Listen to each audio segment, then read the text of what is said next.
He puts it in. 0 seconds remaining. He seems to be fighting hard for it. Oh my goodness, Rudy, what is this? Doesn't get the touch he's looking for. Kato, he's got the oh, he gets the flick and he gets it through. He's gonna get the shot. He's gonna put it in. Back to back. On the backward, can he find the touch? He's gonna put the shot on the net. High off the backboard here. Opportunity. Here comes the shot. Hold on. Surely this kick. Oh my lord. Go with the shot. It's gonna go in. Open thing on the goal line. He did nearly over. Sweep. It comes through. The venom, the improbable, the impossible. The 4-time champions.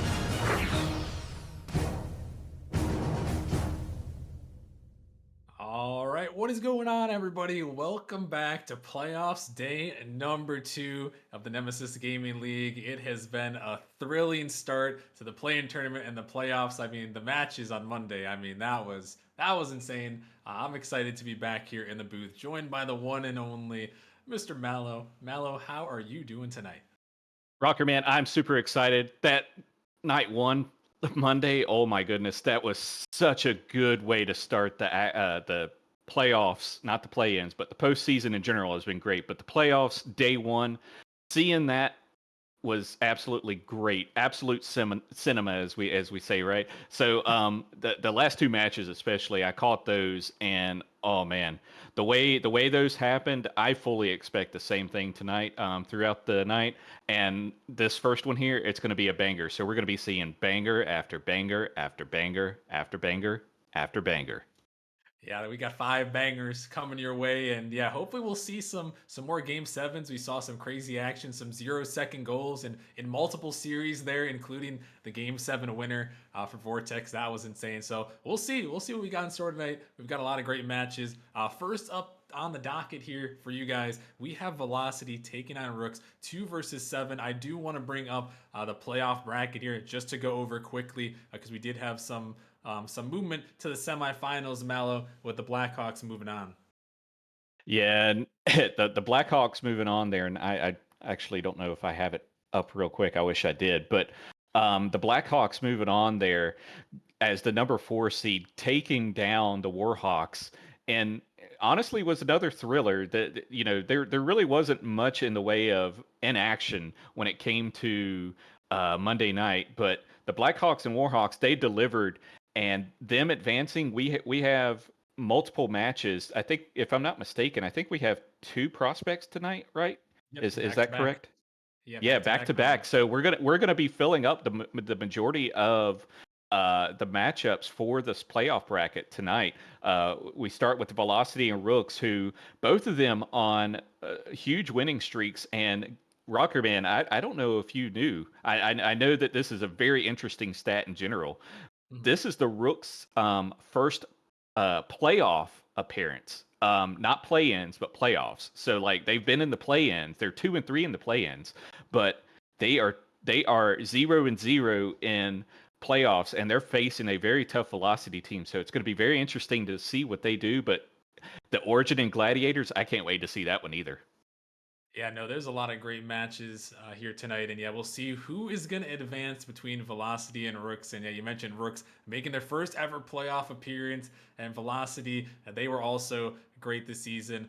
The Rooks ended on an insane win streak. Velocity, looking at them, Mallow, I know the Power Rankings team, shout out to Savage and Cozy, they put out that if all Game 5s were reversed, and Velocity would have went from the number 2 best team to the second worst team in all of Prospect. If their Game 5s were flipped, they were 8-0 in Game 5. So these guys know how to finish it in the clutch here, Mallow. But I got to hear it from you as we got everybody locked and loaded in the lobby. Who do you got taking this one? Who's going to head on to the Prospect League semifinals? Oh, you mentioned that, and that's an insane stat, and that's a very important stat when you come to the playoffs right here, because that could be the make or break here. When you have 2, actually all 3 of your starting lineup here, Kovalchuk, KSU Wildcats, and Breaking Coin in the top 15 in saves, their defense is exactly what's keeping them in this playoff run here, and that's exactly what I think will happen here. I think the Rooks, I think their luck is going to run out because while it is their first playoff appearance, they only have one player on the pitch here with championship experience, and that's the chef. So it's going to be interesting to see what they do.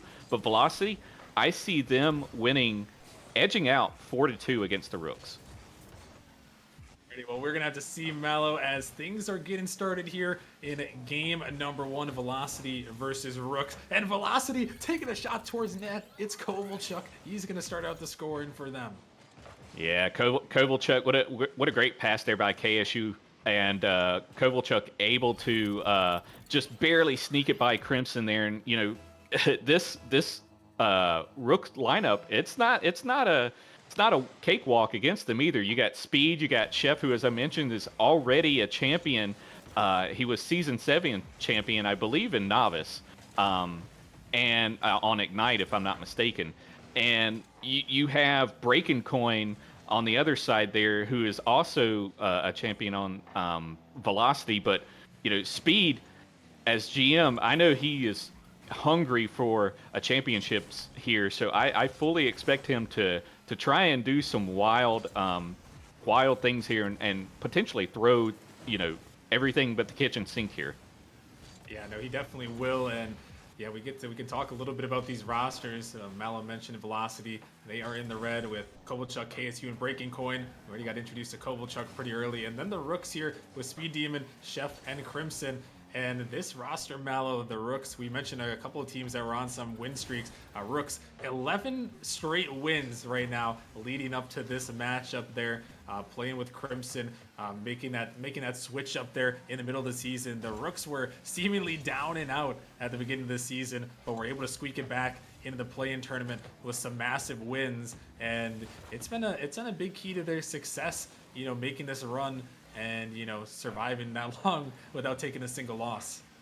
Oh yeah, absolutely. Especially as we see Crimson tying it up here, Speed Demon with the pass, I believe, backboard barely, and you know, no one just went up for that on the defense, which I'm extremely surprised about. I guess they just thought it was going to go in, but the Rooks tying it up here 1-1 with 3 minutes left, and looking at this, if I'm not mistaken, Rockerman, I believe the Rooks won early here in the play-in, so they had a little bit of a break, and that's always been the talk of the town when it comes to the playoffs is, you know, how warmed up will you be going into the playoffs? Because especially if you're a higher seed, you might have an extra week off. Yeah, and that's what Velocity actually had as the 2 seed, you know, not in the play-in tournament, just going straight to the playoffs. They did have that week break, but I can confirm Velocity was scrimming. We scrimmed them a couple times throughout last week, so they got their reps in, but I'm sure they learned a lot from our scrims. They didn't quite go in Velocity's favor, but I know that they are excited and ready to come out here, and they already started out with that first goal in this one, and they're looking for more. Here's KSU, pops it up, Breaking Coin, trying to come through. He's gonna fire it in, and that's the Velocity we saw at the end of the regular season. Yep. And that was a good. I believe that was a demo on the against the Dagum Rooks. I loss of words there.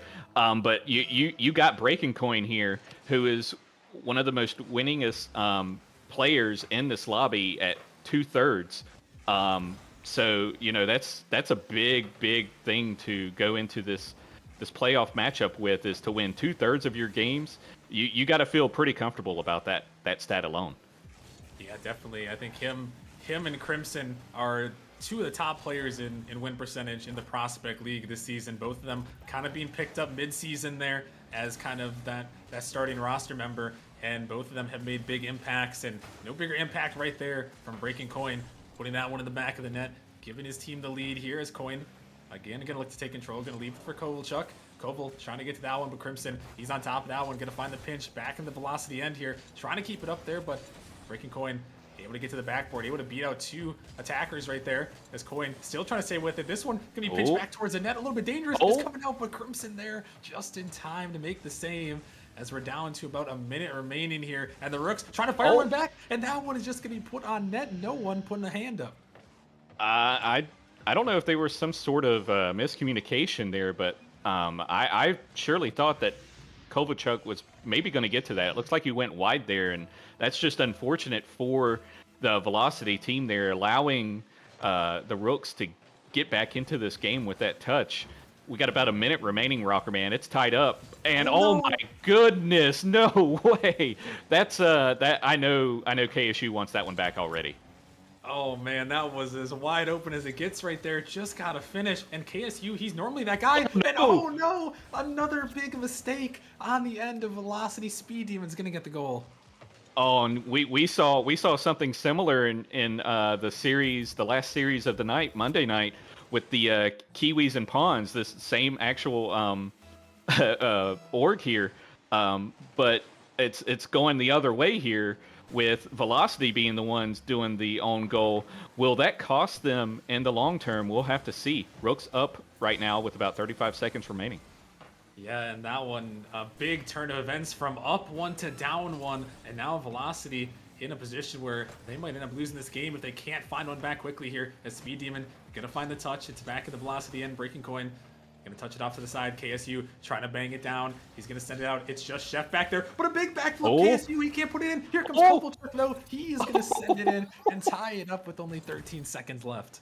KSU with the playmaker here, getting his 3 assists in this game, and we look at those stats.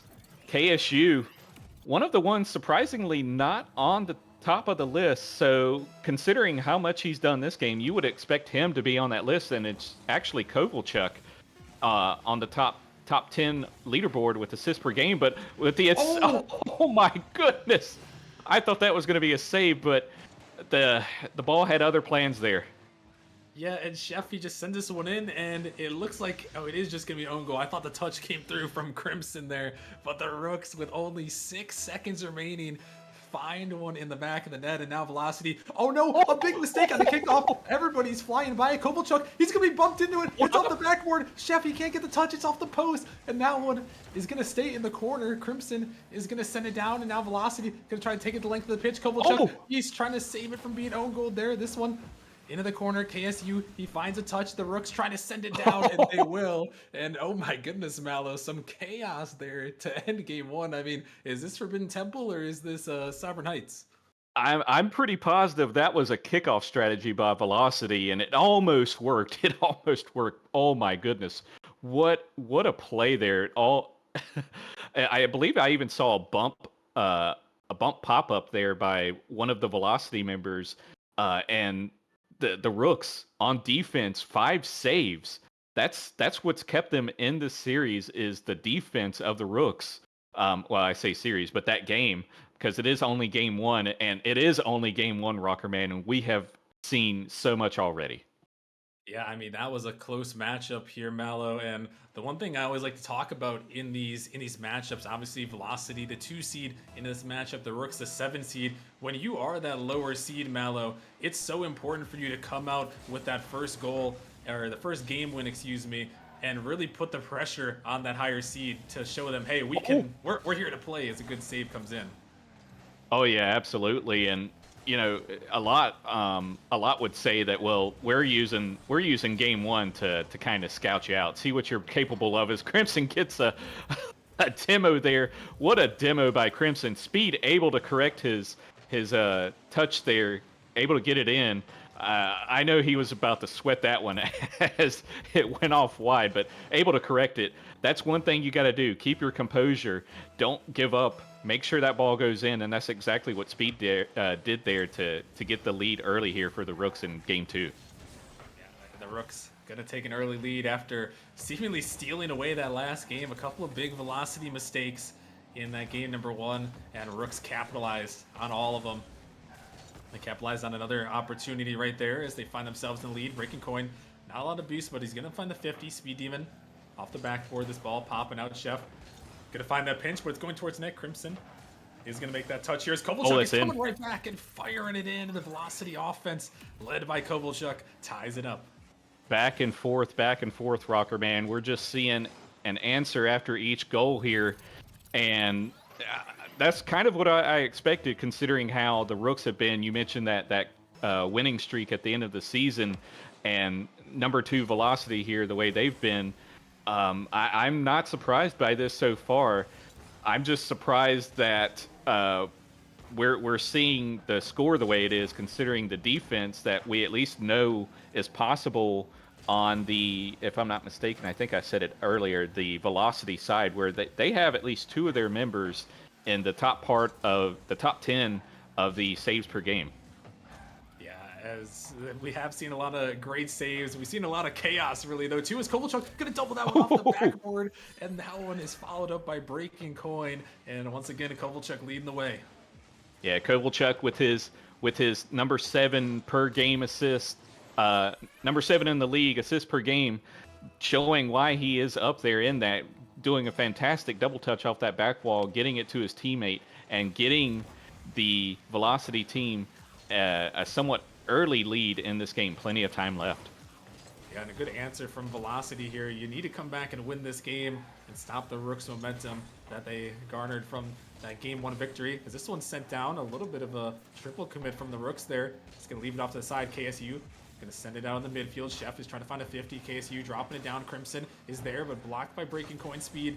He's going to have to get up to that save and does. As Chef tries to find that one. Speed going to pinch it out in the midfield. KSU trying to take control, but that one can be sent back in. Breaking Coin with a nice touch, but demoed for his efforts. As Speed, a big fake comes through. As this one is going to drop on midfield. Crimson trying to fire it in, but Breaking Coin is going to clear that one away. Picking up a Savior medal.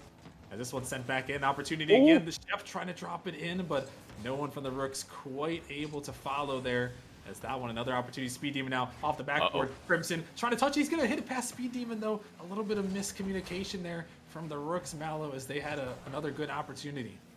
Yeah, that was a good opportunity there, and Speed unfortunately able to make a touch on that, but also Crimson being in the way. I'm sure that affected how Speed was approaching that ball, and that's one thing you got to make sure you try and iron out pretty quickly here in the playoffs, because if you don't, it's going to cost you. But right now, they're still hanging in there with about 2 minutes left. Yeah, they are hanging in there, and we'll have to see if the Rooks can find another one here to tie things up. Speed Demon, it's going to be a 1-on-1 versus Breaking Coin. He's going to take it high. It's off backward. A big backflip comes through, but the Rooks not quite ready to follow on that mistake there, as it's going to be sent off into the corner. Speed Demon, they're going to collect it up. What does he got in the tank to use? He's going to try to get a flip off the top of a defender there. Ball going to pop in the midfield. Crimson has an opportunity to shoot, but he's not going to put it high enough. Going to find a demo, though. Trying to clear up some space. Speed Demon getting this one out in the midfield. He's trying to pass it down, but a little bit awkward as double quick comes through, but the Rooks are putting on the offensive pressure. It's in Velocity's end, but Breaking Coin, he's going to break out, and he's going to try to send this one in the midfield there, trying to find the 50, but not quite going to find it right there. As Chef, again, going to find the block up. The Rooks going to bang this one high off the backboard. Could be coming down, but great defense on the back there. Able to clear that one away. As now we're down to just about a minute remaining here, Mallow. The Rooks are starting to put on a little bit more offense, but still Velocity's defense with 5 saves thus far is holding on. Yeah, 8 shots by the Rooks. They really are putting on the pressure, but they're doing the quantity over quality here with the saves by the Velocity. But you know that's always been Velocity's game, is they are extremely good on defense, and they're showing it here. And hopefully, you know, we see a lot less of the double commits we saw by the Rooks on there, and potentially even see some more bumps and demos like we saw earlier with Crimson getting that one bump. What in the world is happening there? Oh my gosh. Goodness! What in the world is happening, Rocker Man? Oh my goodness, Velocity. Can you finish? Yeah, another great opportunity. And now Speed Demon, he's coming back. A big chance here for the Rooks after Velocity missed another great chance, but Kovalchuk is going to clear that one away. And we'll have to see if this one comes back to bite Velocity again. As this ball's popped up, the Rooks are going to have to try to take it the length of the pitch. This one's sent out. It's going to be unlikely. Coin is actually going to send it in the corner, but Speed Demon, he can't keep it up. And Velocity is going to hold on. And despite having an open net and throwing it away, Velocity is still going to hold on. And Mallow, Velocity, they get a win here. A one goal win, but they have looked very, very shaky multiple occasions here with some big mistakes in the playoffs. Oh yeah, absolutely. Especially there at the end. They had an opportunity to go up 3-1 there, and they did not take advantage of that. But at the end, that pressure got them the same amount of shots that the Rooks have. The biggest difference is the saves. 6 saves versus, I guess, 5 saves. So it's not really a big difference. But um, all of those shots, all of those opportunities, um, in my opinion, I would not try to let that get to me because if you do, it could affect you later on in this marathon because this is definitely not a sprint since we're a best of 7. Yeah, and that's the big difference between the regular season and now. These matches are now best of 7. First one to 4 is going to win and move on to the semifinals, and you have to be mentally strong here. You can't let one game or 2 games define you. You got 4 chances just to try to find the wins here, as that one is going to be blocked away by Kovalchuk. Velocity, we're going to try to find a counterattack. Breaking Coin, going to find that 50. Crimson, he's going to push it out, but KSU is going to find that block in the corner. But a big touch coming around from KSU. He's trying to find some bumps, but Crimson is going to take a little bit of control, able to get it in the corner and pick up that boost. As Kovalchuk trying to find something, not going to find much there as the Rooks are just driving in front of this one. Not sure what's happening there. As this one's floating. Speed Demon going to help him out here. A little bit awkward. And the playoff nerves, I feel like this is got to be a lot of playoff nerves, Mallow, between these 2 teams. Oh yeah, definitely. And I still believe they're getting a little bit of a understanding of each other, still trying to scout each other out just a little bit. Not as much as they were in the first game. Now, because if I'm not mistaken, they've kind of traded games now. So trading the games, they're doing the same thing they were doing with the goals, but now you just got to not allow the trading and do something that is going to set you apart to really affect that mental. Just like you mentioned, it's a best of 7 now, so you want to try and end this early because if it goes too late, you might be like the Kiwis and Pawns team where you start seeing the slowdown of gameplay because you're playing multiple games more than you're used to. Yeah, once you get further in a series, fatigue can definitely set in. But as of now, in game number 3, both these teams still fighting here. And this one got a scoreless game number 3 thus far. Series tied at 1 apiece as Chef is trying to jump up to this one, going to throw it off the sidewall. Coin, he's going to send it down off the backboard here, looking for another touch. He's going to find a couple more, but Chef is going to have a stroll in the park here on Beckwith, and he's just going to walk it home. Oh man, big mistake there, and I think KSU Wildcats may have either gotten bumped or was trying to bump, and because of that preoccupation there, he wasn't able to turn around to try and do anything with that. So I don't know who it was that initiated that, if it was KSU or the Rooks, but great job by the Rooks there to get that score and get the second shot. I talked about the quality and quantity. We're definitely looking like we're going to see more quality here versus quality. This one is going to be sent in a big demo on the backside there, and it's going to open up some space for Crimson just to take a little pot shot on net. And Velocity, again, they're just running into each other, and they're all over each other in the rotations. Yeah, they are. And I don't know if it was Chef that did that demo there, but Chef is one of the top 10s in demos per game, so it could be one of the reasons why we are seeing the opportunities we are seeing for the Rooks. But hold up now, KSU Wildcat getting a pass from Breaking Coin, and they cut the lead in half. Yeah, this is great by Breaking Coin. He beats 1, he beats 2, and KSU just has to put this one on target this time, and he does capitalize on the open net on this occasion, able to cut the deficit down to 1, and finally some good life there from Velocity is a little bit of a missed kickoff there. It still might work in Velocity's favor as they're sending it down off the backboard. A big opportunity for Kovalchuk. He's going to try to send it in, but Chef and Crimson combine to make a great save there at the last second. But now Velocity on the double commit. Speed, he's going to just bang it down, but KSU patiently waiting as that third man, and he really does have that in him as the third man, oftentimes waiting back, going to find that last clear.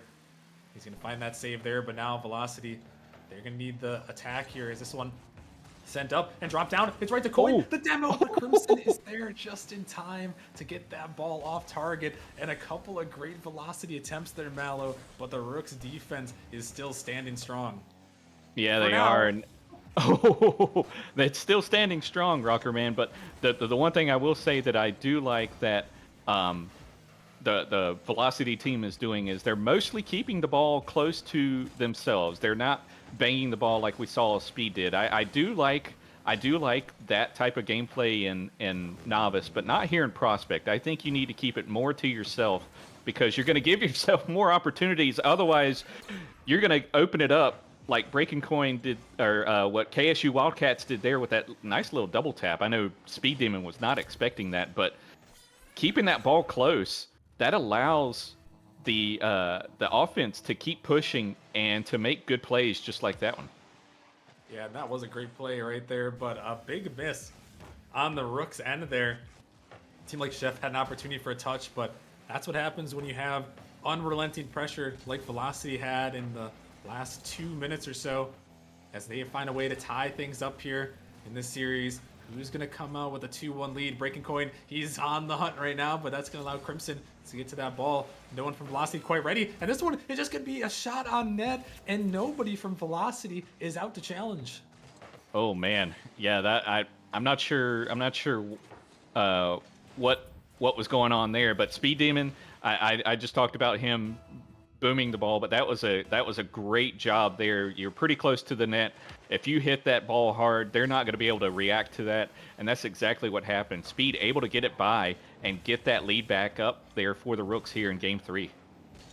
Yeah, a great shot from Speed Demon, realizing the defense wasn't there, and able to put it in. And now it's the final seconds here of game number 3. Velocity is going to have to try to take it the length of the pitch. Kovalchuk, he pops it out in the midfield, but Speed Demon, he's coming back for that one. A great save, but now no boost on the end of Velocity. Speed Demon just trying to set it down. Kovalchuk going to keep it in the corner, scrambling for boost on Velocity. They're trying to pop it out. Coin, he's going to get a touch. It's able to stay in the air, but it's heading back down towards the Rooks. That one is going to be grounded by Crimson, and the Rooks are going to take a 2-1 series lead.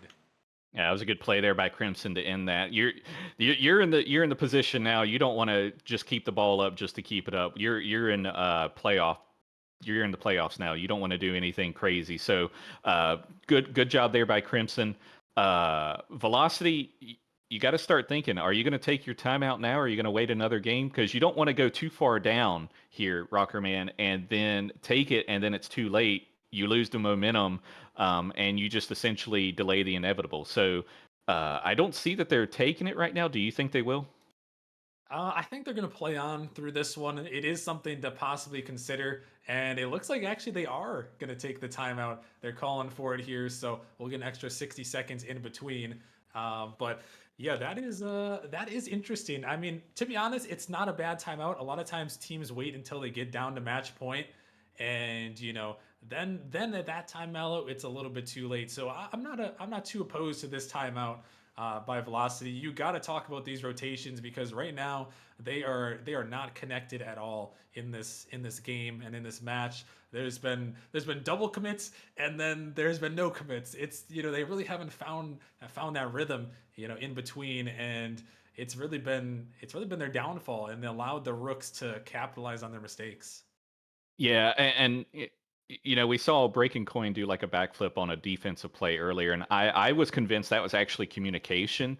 And Breaking Coin was told that that's going to hit the backboard, so he stopped his double jump. But then we see lack of communication afterwards. So I don't know what the issue is, but I do believe their communication probably could be a little bit better. Which goes to the rotations. That's like the foundation of everything, especially in Prospect. It's a lot more important to get those solid tight rotations, to get your players into position. And if I'm not mistaken, I think one thing they need to do a little bit more is probably a little bit better boost management, especially when they get that offensive pressure by the Rooks here. So we'll see what this does for them. I truly believe that Velocity needs to increase the pressure. Watch out for those demos because the Rooks are hunting for those demos. It looks like they may actually be subbing a player too here, Rockerman. So that's interesting. With Velocity, that means that they could potentially use an acceleration player, but I think they're just going to use their fourth. No, they can't use an acceleration player Oh, they can't. unless two players were unable to make it here. Gotcha. So it looks like they are gonna make the switch though here, and it looks like they're gonna bring in Savage, who I can't lie, Mello. When he was playing in our scrims, he looked like the best player on this team. So I was a little surprised they didn't play with him. I knew they had their roster, but Savage is coming in for Kovalchuk here. And that is a big question mark now, as you know, this is your season on the line. You're making a strong move there to put Kovalchuk to the bench, and Savage has got to try to step up. Yeah, well, previous season grand champ, so he's definitely at least up there, which is what you would like to see in the prospect league is a grand champ in prospect, because you're not going to see. I don't know how many like to showcase that title here in prospect, but they, there are a couple that you don't see a lot of, and that's the title of grand champ in prospect. Even though that there are some there, but I'm not too familiar with Savage, so it sounds like you got a little bit more experience with him than the others. But I will say, I am surprised it was Kovalchuk, but oh my goodness, is he going to get to it? He does. KSU Wildcats getting the first score of this game, number 4. Yeah, KSU just gonna take it himself. They're gonna ball the defense and cook it into the back of the net, and that is a great play right there. That's why many regard him as one of the top players in prospect when he's on his game there. And that was a great one right there. But yeah, going back to Savage there, he is a very mechanical player, and I feel like when we were scrimming them, their rotations were just a little more crisp when they did have Savage in the game. When they were playing with him. So it looks like that's what they decided to do, making the call here, and we'll see. Right now, it looks like it was the correct move for the moment, but still a lot to be decided here. As we're into game number 4, the Rooks up 2-1 in the series. This one, drop down Speed Demon, taking control. Gonna find a 50 past one, but can't get it past the second. This one's off the backboard. No touch coming through. KSU just waiting patiently. Coin is trying to harass there. As this one will be 50 to cross. Could be an opportunity on net. KSU trying to send it across, but Velocity not quite there to meet that one. The Savage does find a touch. Speed Demon taking control into the corner here. Gonna pop it up over the top. He's trying to take it on the solo play. He's dropping it down. Triple commit comes through, and it's gonna go off the car, and it's gonna go in. Crimson gets the goal. Oh my goodness. Oh no. A little bit of a double commit there. Then Savage, awkward as he was, and oh man, just straight up panic there by the defense of Velocity, and we're back at square one almost. But at the same time, we are seeing a little bit more life out of Velocity. So we'll see what happens here as we continue here in this game 4. But I do like what I've seen so far out of the Velocity team after the change. Yeah, no, Velocity, they have looked a little bit better, and for their sake, they really need to win this game right here, especially after the timeout, making the sub change here. It was a big decision to make, but if the Rooks can steal away, this one is, oh my goodness, Chef, he gets the touch. Oh my lord, he puts it in. How in the world did he manage to?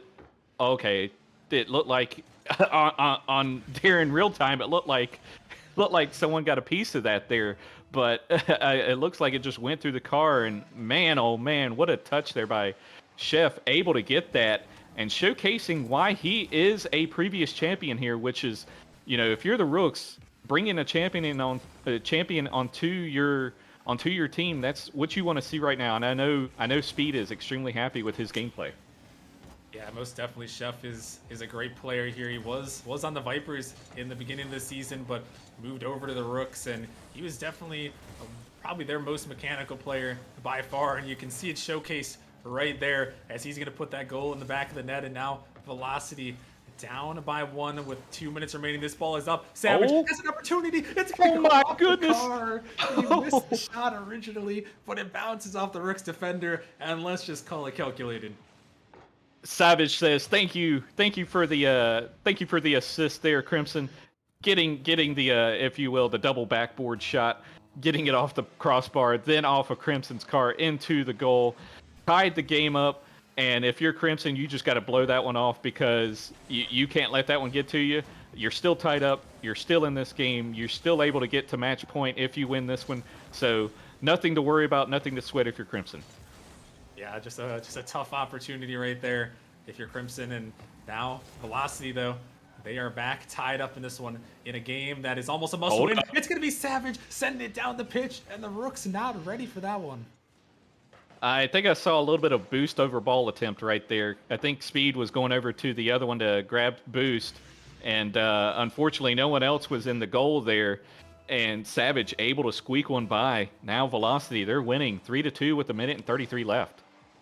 Yeah, another big shot there from Savage. Velocity desperately needed that one to find the back of the net. And they might But find another wait. one here. The defense coming back. Speed Demon can't get to my- it. Breaking Coin is going to snipe it. And Velocity is releasing the floodgates. Oh my goodness, another one sneaking by. The last man back there caught sleeping. I think I saw Chef running back there, but he was also not able to get to it, and Speed just out of his reach. And now the Velocity team, they're looking a lot different than they were in the first half of this series so far. Yeah, no, most definitely. They are looking good right here and finding that one in the back of the net. Going to give themselves a 2-goal cushion here into game number 4. But this one going to go off the backboard. Savage is going to have to make that touch, and he does.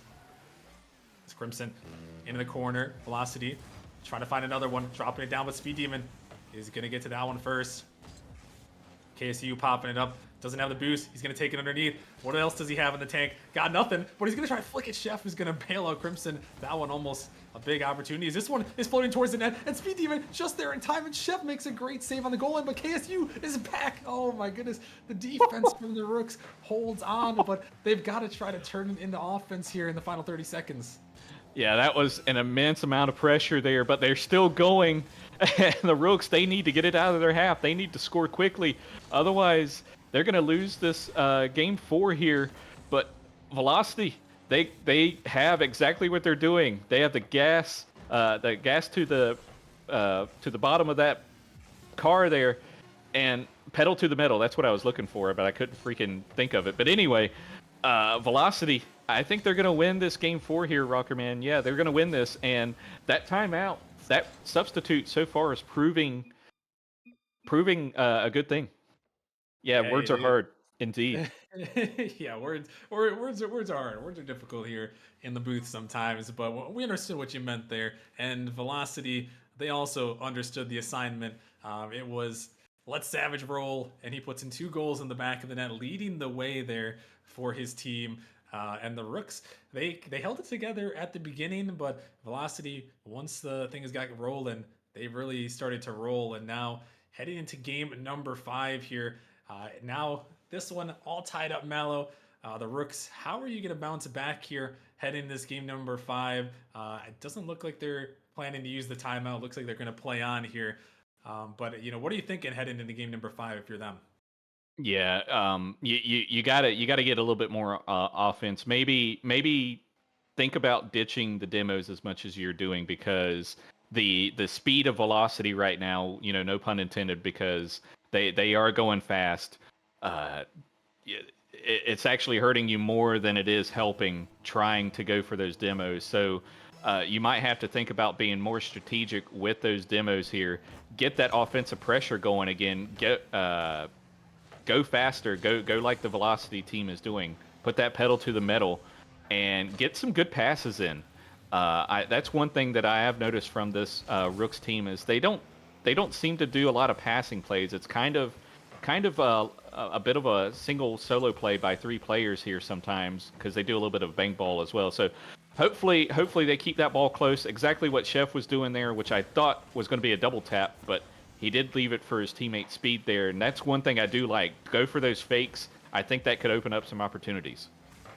Yeah, and we'll have to see here as we are into game number 5. The series all tied up at 2 apiece, and I mentioned it earlier, Mallow. We'll see if it holds strong here, but Velocity 8-0 in game 5s this season. Obviously, this series is the best of 7, so we'll see if that trend continues to hold and if Rooks can hand them their first game 5 losses. This one out of the midfield, KSU with a big 50 and on the back end, gonna find a defensive demo, able to cut off that attack there. But this one is still floating up, gonna be pushed to the corner, and Chef gonna be forced to take control off to the side. Crimson trying to jump for that one, but not going to get to it. Gonna waste a lot of boosts. This one's popped up. Speed Demon Gonna get a touch, but Velocity still able to keep it locked up in the middle here. As Coin off the corner, gonna find a touch, trying to find a pass out, but not quite gonna have it. As Chef is gonna be bumped off that one. He's trying to stay with, but it's gonna be sent back. And about a minute and a half into this game here, Mallow, and it might be what you were talking about earlier with the Kiwis and the Pawns. It seems like things have really slowed down a little bit. Yeah, it has, but we're still in game 5, so we're in a normal series still. So it's not that we're anything extraordinary here, right? Even the play-ins, which the Rooks did, they won their first game in the play-ins. They did a best of 5 for that one, so it's nothing that should be out of the ordinary here. But maybe there's still some stream nerves, as I just believe I saw a triple commit by Velocity on that ball there. If you're Rooks, that's what you want to see. Those triple commits, those double commits. You got to make them pay for those mistakes, and I think that's going to be the name of the game from here on out, is capitalizing those mistakes. Yeah, most definitely here. These teams they gave up a lot of mistakes earlier, but this one and this game, they seem to have calmed down as we're still tied at 0-0. This one's dropping down. Savage opting not to touch that one, knowing there was no follow coming through. Speed Demon passing it out. A great touch, but they can't quite put the shot on. Savage trying to get back out to it here. He's going to take that one, try to pinch it off the ceiling, but Crimson is there. This ball is again going to pop up. Savage trying to find that touch, trying to make it a little awkward. Chef, he does get the touch, but Speed Demon is going to have to bail him out there. His Speed now dropping midfield 50, coming by. But Chef looking to take control here as both teams fighting for that first goal. This one off the backboard. Coin trying to get out to it. He's going to send it down. Crimson, he's going to make the touch, but not the best. Here's Velocity swarming in their zone. It's heading towards the net there. Double quick comes through, but Velocity not quite ready to follow on that one there. Another big opportunity, but still we remain scoreless, Mallow, and both these teams, it feels like the next goal might just win this one with the defensive stalemate we've had. Yeah, between the defensive stalemate and the way the shots have been lackluster for the most part, it's definitely a different series or a different game than we've seen all series for sure. But one thing I've noticed is the pace definitely seems to have slowed down on both sides. Really, it's not just one that's slowed down, and I don't know if they're trying to be a lot more cautious on their touches or what, but it can also backfire on you if you do that. Just because you're slowing it down, trying to take control, doesn't mean that's gonna, equate into more goals for you or better gameplay here. And right now, neither team has found that goal here, but it's a close one here in Game 5. It seems like the next goal that's gonna come through is gonna win this game, put themselves on match point. As Chef, he's trying to take control. He's taking it over the top. He's dropping it down, but Savage is there for that one. Crimson sends it up high. Speed Demon with an opportunity, but KSU, he's going to beat him out to it. This could be an opportunity now for Velocity. He's trying to race to it, but just a little too far away. Still, the double commit comes through. Savage looking to take control. Coin is flying by. Savage trying to go underneath for the flip reset, but Crimson, he's going to get the clear. But now KSU, what do you got for us on the defensive end? He's just able to get a touch in time, able to nick it to the corner there, as this one is going to pop out. Coin off the backboard. Crimson, he's got a touch there. 50 comes down. Savage with an opportunity. He's going to slot it bottom right, and Savage puts it in with 7 seconds left. Great play there by the Velocity team. Everyone getting a part of that, I believe. I think KSU sent it down to Breaking Coin there, if I'm not mistaken. So great team play either way. That's one of the things that I was mentioning before, that they need the passes. Although I was talking about the Rooks, Velocity needed it there too, considering how well that game went defensive-wise. They needed a good pass, and that's exactly what happened. Got a good 50 from Breaking Coin, and now Velocity are up in this series with match point. If you're the Rooks, you have got to take this time out, right, Rockerman? At least in my opinion, I would. Yeah, I think the timeout will come through here from the Rooks, as Velocity, they stay undefeated in game number 5 here this season. A perfect 9-0 in the regular season and playoffs now. So, I mean, it was a big performance, though, from them. Again, Savage with that goal, finding the bottom right there. And, heading into Forbidden Temple here, we're going to have to see if the Rooks can battle back. It seems like they had a couple opportunities, but just couldn't quite find them in that one. And It's gonna be a tough game. Game number 6 here, Mallow, as it looks like they're opting not to use the timeout. I mean, it was a 1-goal game. The Rooks weren't too far out of it, but usually when you get the back-to-back wins like that, usually you see the timeout come in. But all that means for me, Mallow, is that the Rooks not using their timeout. They got to come get this first goal right here. Yeah, they got to come out swinging. Absolutely, Rocker Man. They have to come out swinging. And the difference in that game was one save. That one save ended up being a goal. So they need to try and do something here to get Velocity shaken, get them shaken in their boots, make them think about what they're doing on defense here. Otherwise, we could see the end of this series here coming up in this game number 6. Yeah, it's all comes down to this. If you're the Rooks here, you got to try to score and score early because this is your season on the line. The Rooks do not find a win here. They will be eliminated, and Velocity will be moving on here. The Chef trying to start it out. A bunch of demos raining on the pitch. 3 of them right in a row right there. 2 on the side of the Rooks could lead to an opportunity on the offense, but Coin is able to send it off to the side. Speed Demon high off the backboard. Chef coming through, trying to drop it down, but KSU all over that one. They're able to dodge the demos as KSU, he's trying to take it back. That one, Savage off the wall. The Rooks have to find the touch here. Savage again going to pop it up high. Chef, no boost to work with. Able to push it in the corner. This ball popped up towards the backboard. Trying to find another touch. Coin sends it across, but no one from Velocity quite ready. As this one is sent up high. Chef looking to send it down. Trying to find Speed Demon. Oh. He's looking to fire this one towards the net. It's just going to ring off the top of the backboard there. Trying to follow up touch there. But Coin, he's able to send it down. Speed Demon racing back. Got to make that touch. Trying to get a light one into the corner, but Velocity is still there. But wait a minute. Did they go too far? It's sent back, but Savage is there in time. A couple of good opportunities for the Rooks there, Mallow, but not quite able to convert. Yeah, not quite able to. And, there were a couple. Whoa, what a pinch there. Oh, what a bump, too.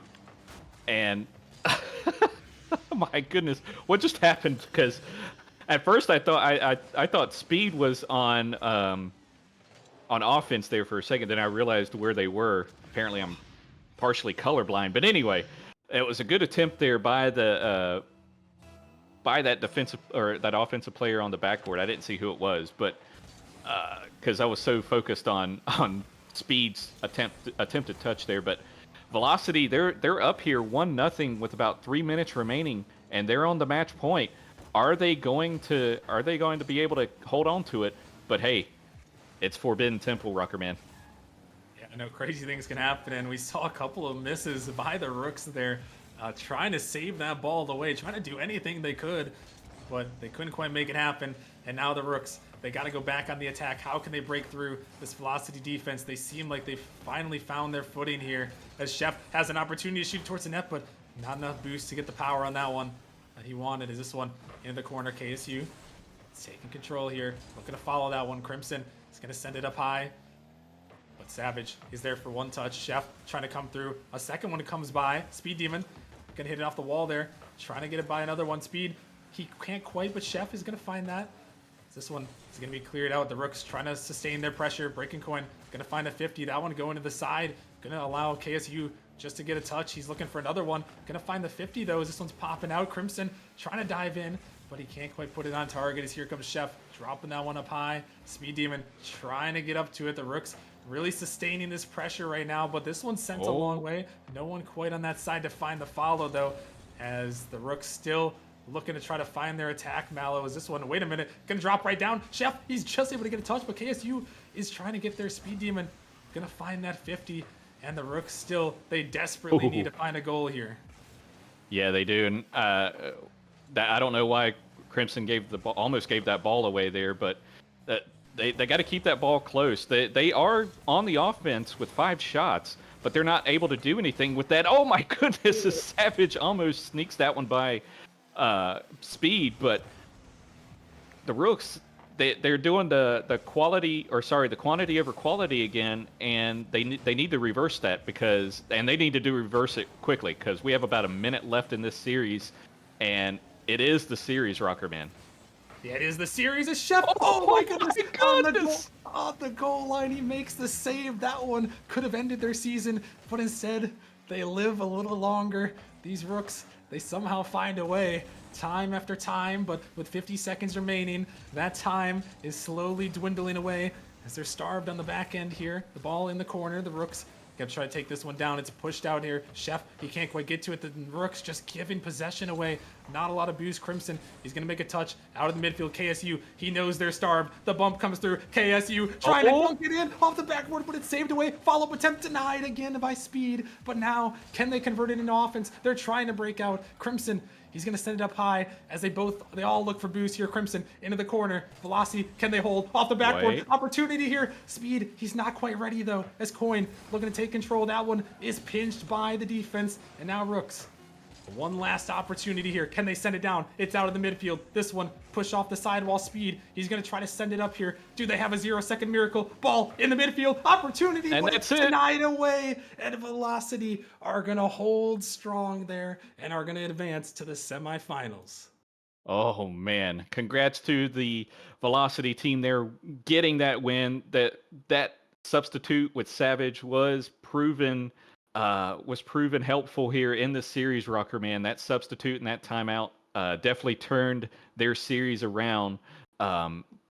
Great job by both teams getting it this far. Unfortunately, Rocker man, you're 0-1 in the playoffs now. Now you have ammunition for next season to go even further and get some W's. Yeah, and all in all, a great run from the Rooks there with 11 straight wins to make it in the playoffs for the first time ever. You know, it was a valiant effort, but Velocity, that 2 seed, the 4-man roster, just a little bit too strong, and they are going to hold on in Game 6 on Forbidden Temple to win that one. So big congratulations to them on taking that win and moving on. But yeah, that is going to wrap it up for our first matchup of the night here. But we have another Prospect League banger. If you like Prospect League action, you're going to like the next one too. It's Vipers taking on the Melons, a certified classic between 2 historic Nemesis teams. Done battle way back in Season 1 until now. So make sure you guys stick around, and we will see you guys in a few for a Prospect League banger. Breathing underwater, can't let you go now. Making it so hard. You got to know now. Ooh, I'm taking it too far. Nothing to hold now. I'm falling apart. Out in the cold now. Breathing underwater.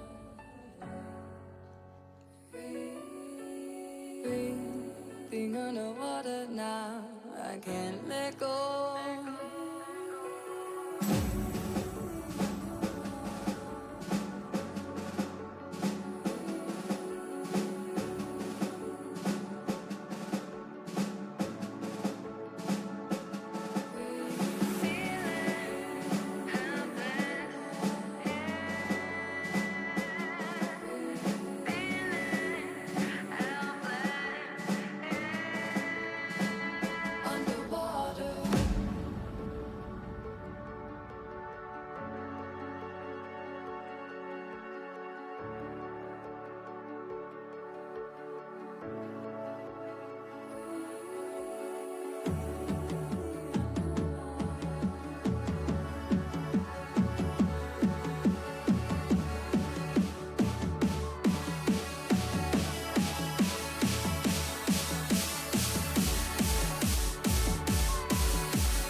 finally, he puts it in! 0 seconds remaining! He seems to be playing hard for it. Oh my goodness, Rudy, what is this? Doesn't get the touch he's looking for. Kato, Scott, oh, he gets the flick and he gets it through. Place there's Heck. He's gonna get the shot. He's gonna put it in. Back to back. On the backward, can he find the touch? He's gonna put the shot on the net. High off the backboard here. Opportunity. Here comes the shot. Hold on. Surely this can't. Oh my lord! Go with the shot. It's gonna go in. Oh, Copenhagen on the goal line. He did not Nearly over. sweep. It comes through. The Venom, the improbable, the impossible. The 4-time champions. Welcome back, Nemesis Gaming League, as we are back for our second matchup of the night. We are staying in the Prospect League for this one.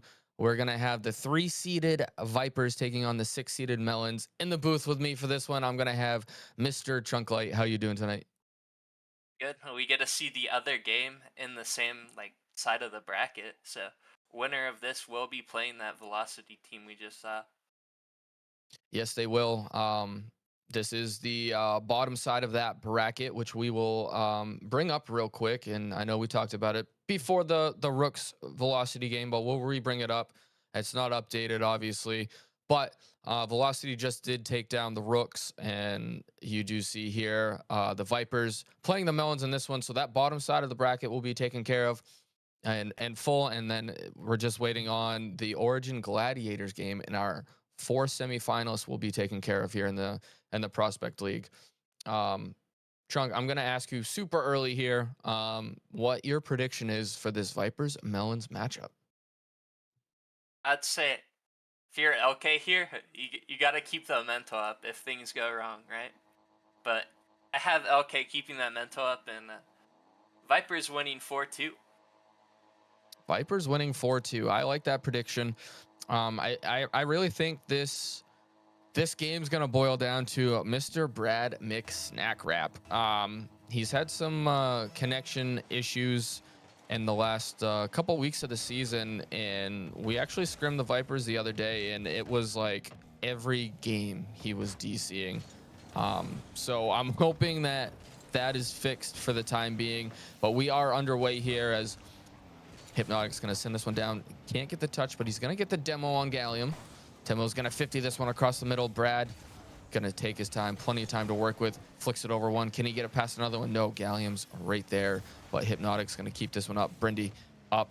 Gets a touch backwards to Hypnotic, but Hypnotic's going to get beat. Brad all the way back. Has to make a touch, and he does, but this one's dangerous as it's right back in front of his net.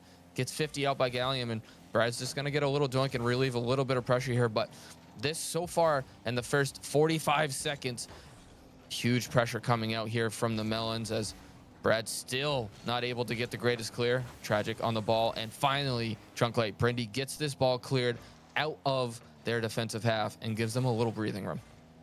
Yeah, 100%. I've always seen Vipers more as a defensive team that will counter-strike back and really capitalize on your mistakes here, but we saw that here early, but you do not want to be stuck too far in your own half for too long, or else you will be bound to be punished. Yeah, and they were getting to that point. They were all running low of boost, and Brindy, even with that clear, he had 0 boost to his name, was just able to get it down the line as Melons are trying to keep this pressure up yet again. This ball's going to go up. Gallium's up to a first. Gets one touch off the corner wall. Can he get the double tap? No, but not cleared away as Temo's going to just keep this ball in. And again, the Vipers struggling to get really good clears as Gallium goes up. He's looking for the double tap, but that one's read off the backboard by Hypnotic. And this one's finally, no, it's gone. It's going to get stayed back in as Temo gets the dunk coming in from third man. Temo gets the pass middle. Gallium's pre-jumped in the air, but again, Brindy's already up. And this Viper squad, relentless pressure coming out from the Melons. They're withstanding it so far, but they're slowly and getting more and more boost starved as Hypnotic just has to make a flailing touch. And again, now Brad clearing this one down. Brindy with a dangerous opportunity sends this one wide. Brad's not there. No boost to his name. Hypnotic trying to make something happen now. And Tragic's going to send this one downfield. Brad going to doink this one back to his corner. Brindy's not the first one to it. Gallium beats him, pops it up middle. Hypnotic's going to now send this one down as we're now halfway through this game, Chunk. And Vipers haven't really had much more than that one scoring opportunity that Brindy and Brad had as they're just walked in on their defensive end here. 8 saves right now and 0 shot speed. Every shot that the Melons have shot so far has been saved, and we will get a shot here, but it's not really a quality look. But I'd like to see them at least get a couple shots in here and not be outshot 8-1 here. Yeah, 8-1 early in this game. There's still 2 minutes left as we're just over the halfway point. As Gallium's going to take his time as he was given space. He flicks it over one. Can't get it over the next one, but Temel's there. He's going to put that one off the post. Now Brad's going to pop this one up high, but again, no one there for the Vipers as a shot comes ringing out from Hypnotic finally. But again, on the counterattack here are the Melons, keeping this offensive pressure like they have so well in this game one so far is Tragic. Just trying to float and stay behind the ball. Brad gets a nice little floater down. Gallium has to make that touch there. Brindy gonna send it to the sidewall. Double commit comes out from the Melons. Bump comes out from Brindy. Brad getting a touch over to his teammate. No, Hypnotic just having to 50 that one into the corner. Now they have a little time and a little space, but Hypnotic, not a lot of boost to work with. So this one's gonna fall down to Gallium. Gets dunked by Brindy. Brindy's gonna put that one to the corner. Can he beat Timmo? No, he's gonna elect to back off and let Timmo clear this one out to Brad, who's now gonna put one on. Can't get the dunk as this one's still dangerous as it's floating up. Brindy gets to it first, puts it off the backboard, but Timmo with a great touch with no boost, just putting that wide as a shot's gonna come out again from Brad. And no, Gallium just gets his nose of the car on that one as 40 seconds left in this one. Gallium, another save. Brindy and the Vipers are trying to strike. They haven't done too much offensive pressure so far in this game, but finally in the final 30 seconds, they had a little life as we're now down in the final 20 seconds. Still 0-0. This ball's out in the middle. Tragic dunks it, gets the double tap off the backboard. That one's going mid. Is there anyone there? No, Temel can't get there as this one's cleared out to the midfield. Gallium, full tank of boost, going for the solo play. Can he get it past one? He does get it past one, and he's going to slot that one in, Chunk, with 7 seconds left, and we're going to see our first goal of this series. Yeah, no one just went up here for the Vipers, and Gallium just sneaks it past Hypnotic there, and it just really sets up this series, what I will feel like being a low-scoring series, just based off the way I've seen these two teams play so far, Speed. Yeah, both these teams' defenses are fairly locked in as this game, 0 seconds left. Can the Vipers keep it up? Have some 0-second heroics? No, that one is going to be sent down, and the Melons are going to take game number 1 here. And defense looked great from both teams, right? Vipers obviously coming out with 9 saves, 3 apiece from each of them. And Vipers got going there at the end, but wasn't able to put one through.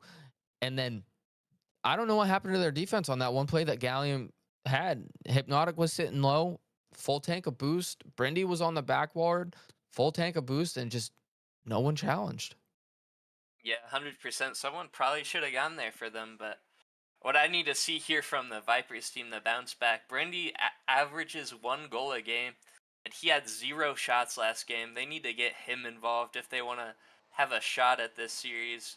But any goal will do. Anyone can participate here, and we need to see that from them here.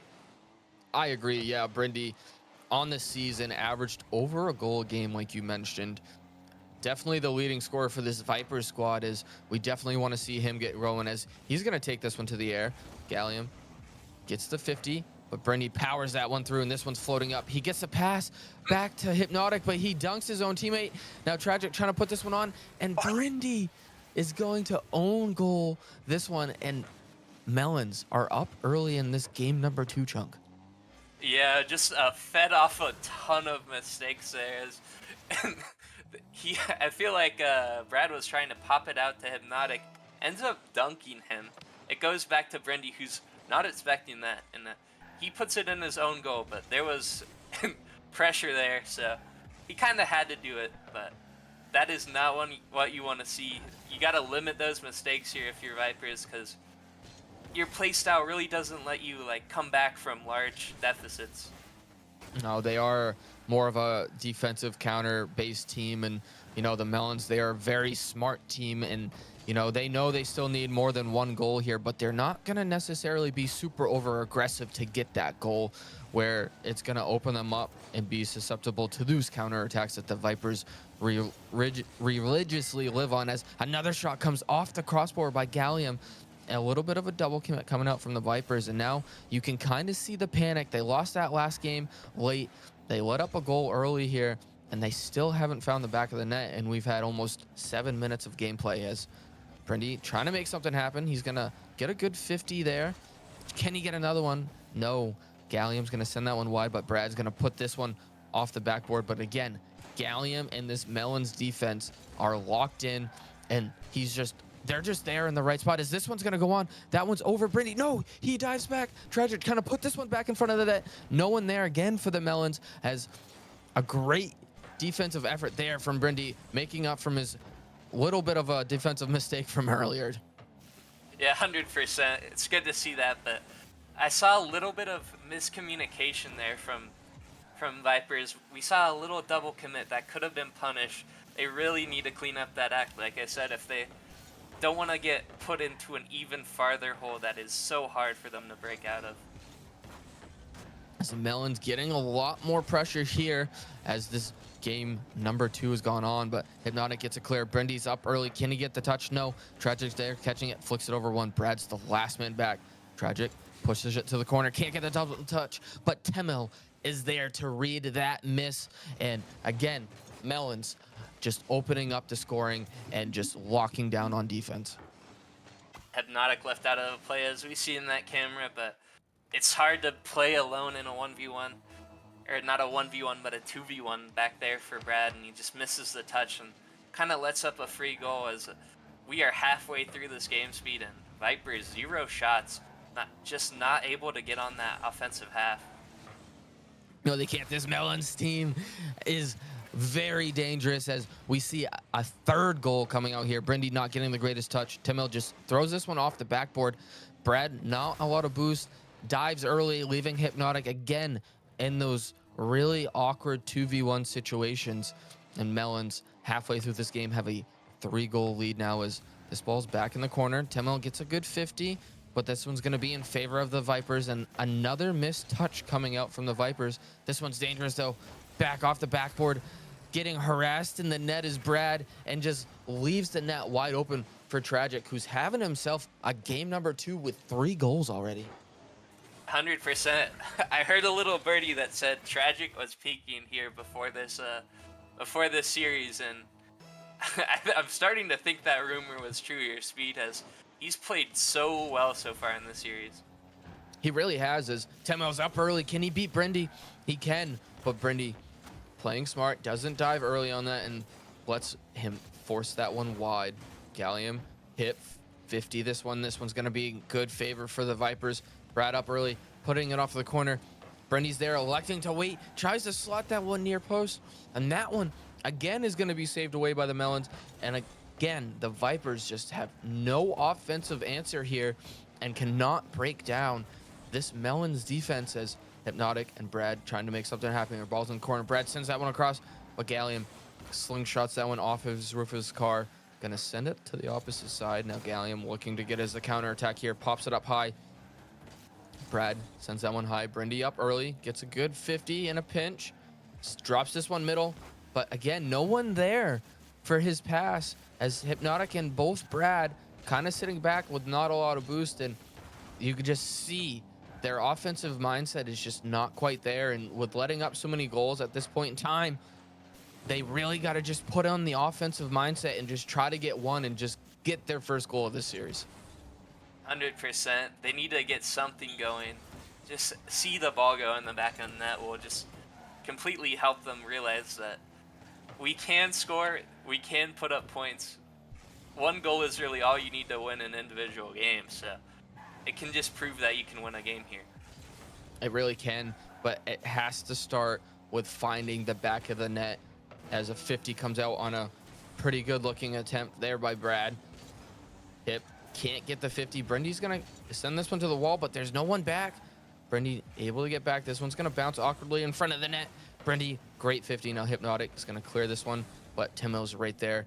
Another 50 coming out from the Vipers. Another 50 coming out. Brendy trying to chase this one down. Can he get themselves a goal late here in the game? Hypnotic up early. He gets one touch. Brendy going for the bump, and that one's going to be touched away from 10 mil. And Gallium and Brad are going to both go up, and this one's going to drop. And again, Vipers have not found the back of the net, and we've played 10 full minutes of Rocket League now. What do you think the Vipers, other than just putting it in the back of the net, what exactly do they need to do to be able to put it in the back of the net here?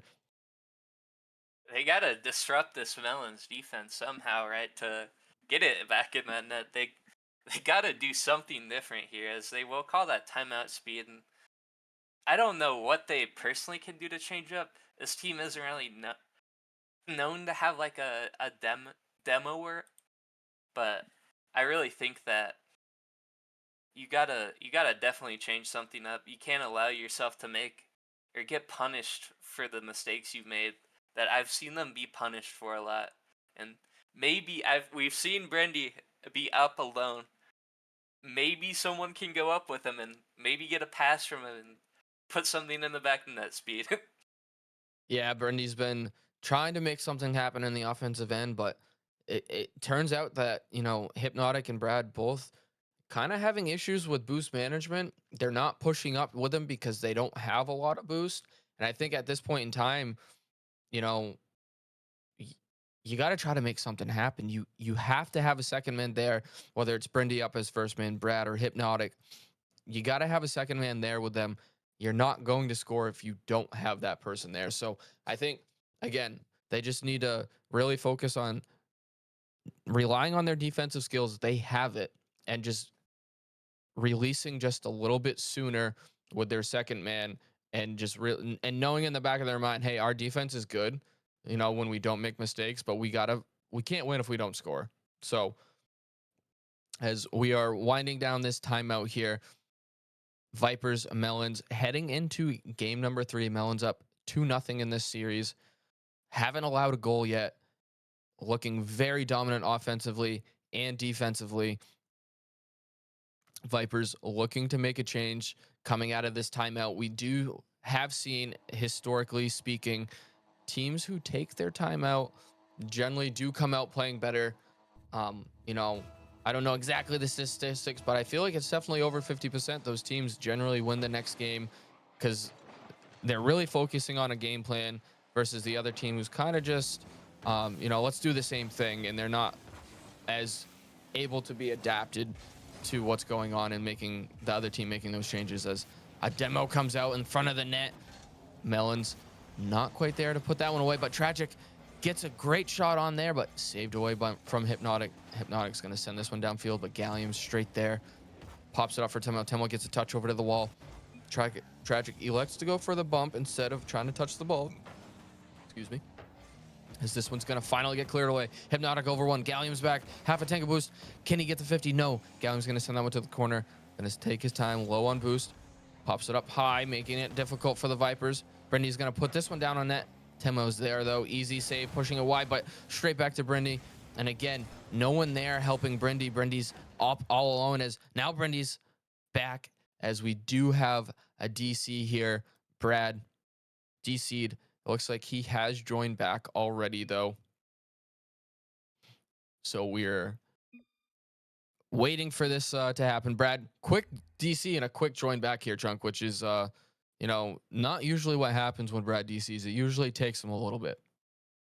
Yeah, I think you're missing the picture, Speed. He was gone for that first entire minute. They were playing a 2v3, and those those end the line saves were just phenomenal by the Vipers to keep this game within 0-0. But we will restart this kickoff. But it looked like they were about to get scored on. But it's good to reset for them. It's good to see that Brad can connect, and I don't know how this will affect the Vipers' mental, but going into this game, this is a pivotal game in the series for Vipers. This is a huge game for the Vipers. You do not want to go down 3-0 in this series and have to reverse sweep. And it's not just like the regular season where reverse sweep's only 3 wins. Playoffs, it is a best of 7, so you would have to reverse sweep and win 4 straight games, as we have restarted here. This ball is going to be sent to the middle. Tragic's up early. Is that one going to find its way in? And it does. And again, the Melons are just striking, and their offense is looking so good, Drunk. Yeah, it looked like three people went there, and Brad just caught out of position. Like, don't not give credit there to Tragic. That was a really good bar down shot, and I'm not sure if stats reset, but looks like he already had four shots in the game. So he has been playing offense very well the last moments we've seen from him. Speed. Yeah, he has. He had a huge game number 2, putting up 3 goals. As this one, Melons, can they score their first goal? The Vipers, they do. As oh no, Gallium and Temel in net, kind of bumping each other, both trying to go after this, and a beautiful bounce shot coming out from Hypnotic. Yeah, really good shot here from Hypnotic. Just a defensive error. Good to see that Brindley had someone there to get his pass there, and maybe they took our advice, Speed, but that is phenomenal going forward for Brindley, knowing that there might be someone there for your pass, and the offense might get rolling a little smoother, and that will definitely help not be on defense and to relapse and take a lot of goals. Yeah, it's great feeling for the Vipers, finally getting their first goal in the series, and a huge one as it ties this game back up at 1 apiece. As a great 50 comes out, Brendy taking his time. Can he get over one? Yes, he can. Can Gallium dive back? He does, with no boost, as this one's going to be sent back on net. 10 with no boost, going to send that one off the post, but not a great clear, as now it's finally going to get cleared. Tragic chasing this one down in the corner, gets 50 by Brindy. Now gets bumped. Tragic, can he get one more pass out? He likes to go for the 50, and Gallium double commits as this one's going to be banged down. But Temo with a full tank of boost sends this one to the corner. This one's sent back to the middle, and now finally cleared out for the Melons. But right on Temo's head, he goes for the demo. Tragic wasn't quite ready for that, and he didn't have a lot of boost to work with, but he's going to send this one now middle, as this one's going to get cleared out by the Vipers yet again, as we have 3 minutes remaining in this one. Timo's going to send this one down. Brad pushed up a little too far on that one, and Timo's going to just find that right corner of that net. Yeah, Timo's been doing a lot for his team here. He set up the demo play. Tragic just didn't expect it, but he has been setting up this offense and really disrupting the Vipers' defense here. And I think if Temo plays like that, that is going to be hard for the Vipers to stop. As the Temo Tragic combo right there, but not the best touch on that pass by Temo, as Gallium gets it over one. Hypnotic cuts him off, sends it to the wall, passes it up middle. Temo's up early off the backboard. Can this one find its way in? No, that's going to hit the top corner, and Gallium's going to clear it further into the corner. Now this one's 50'd out. Down. Brindy pops it up over one. Brad chasing this one down, but he's going to get beat by Gallium. Brindy elects to leave it. Hypnotic went to the corner for boost, and the Melons are going to find their third goal here in game number 3. Yeah, just really missed timings caused that to be open. Gallium able to capitalize. Everyone on the Melons got a goal. They're just really taking the opportunities that the Vipers are giving them and really just punishing them for everything they do right now. Yeah, they really are punishing Vipers. Any small mistake that the Vipers are making, the Melons are making them pay, as Demo comes out from Tragic, gets Brindy, as this one's going to be sent on net from Gallium, and they're going to find yet another goal. Yeah, this game has gotten away from them.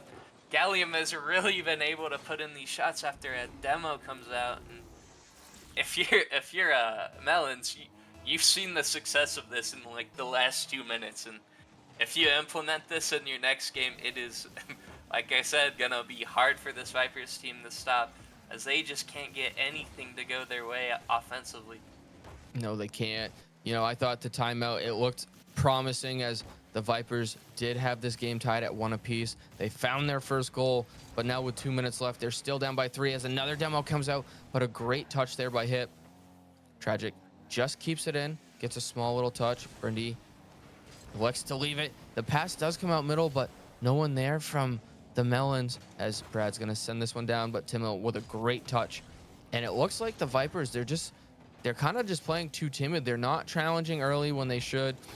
and they're just letting the Melons beat them to every ball as a shot does come out there from Brindy, but that one's going to go just wide. Now Brad going to take this one back to his corner. Gets the pass middle from Tragic, though. The 50 does come out. This could be in their field. This could be trouble. Timil races back, gets the touch to the corner. 50, though, by Brad. Keep it in their offensive end. Tragic, not a lot of boost, but gets a little help from Gallium. Tragic now picks up the boost. Brindy taking his time, has space, gets it over one. Doesn't control his second touch, and Hypnotic makes an awkward touch, but he saves it there with the 50 as we are in the final minute. Vipers, if you want a chance to not have to pull off the reverse sweep, you need need to find another goal now. Yeah, 100%. You need to find something offensively here in the next couple seconds here, Speed. You gotta really get the scoring going, as we haven't seen a lot of quality looks here from the Vipers. No, Vipers, they do have 7 shots in this game. Not, like you said, not a lot of quality, as a demo comes out from Brindy, maybe trying to be a little more aggressive to help. They're keeping the ball in their offensive third here. Brad harassing that back line of the Melons, but Hip, not a lot of boost, just gonna pop this one middle. Timil straight up off the ceiling. This could be dangerous, but again, no one there for the Vipers for the second touches from their teammates, as this one's gonna go off the backboard. Can they find one for the road? They can. The man himself, Brindy. We really need to see him start putting some really hard shots on, like we did right there, to try to give this Vipers team more momentum. It's not impossible. We saw the little pass speed.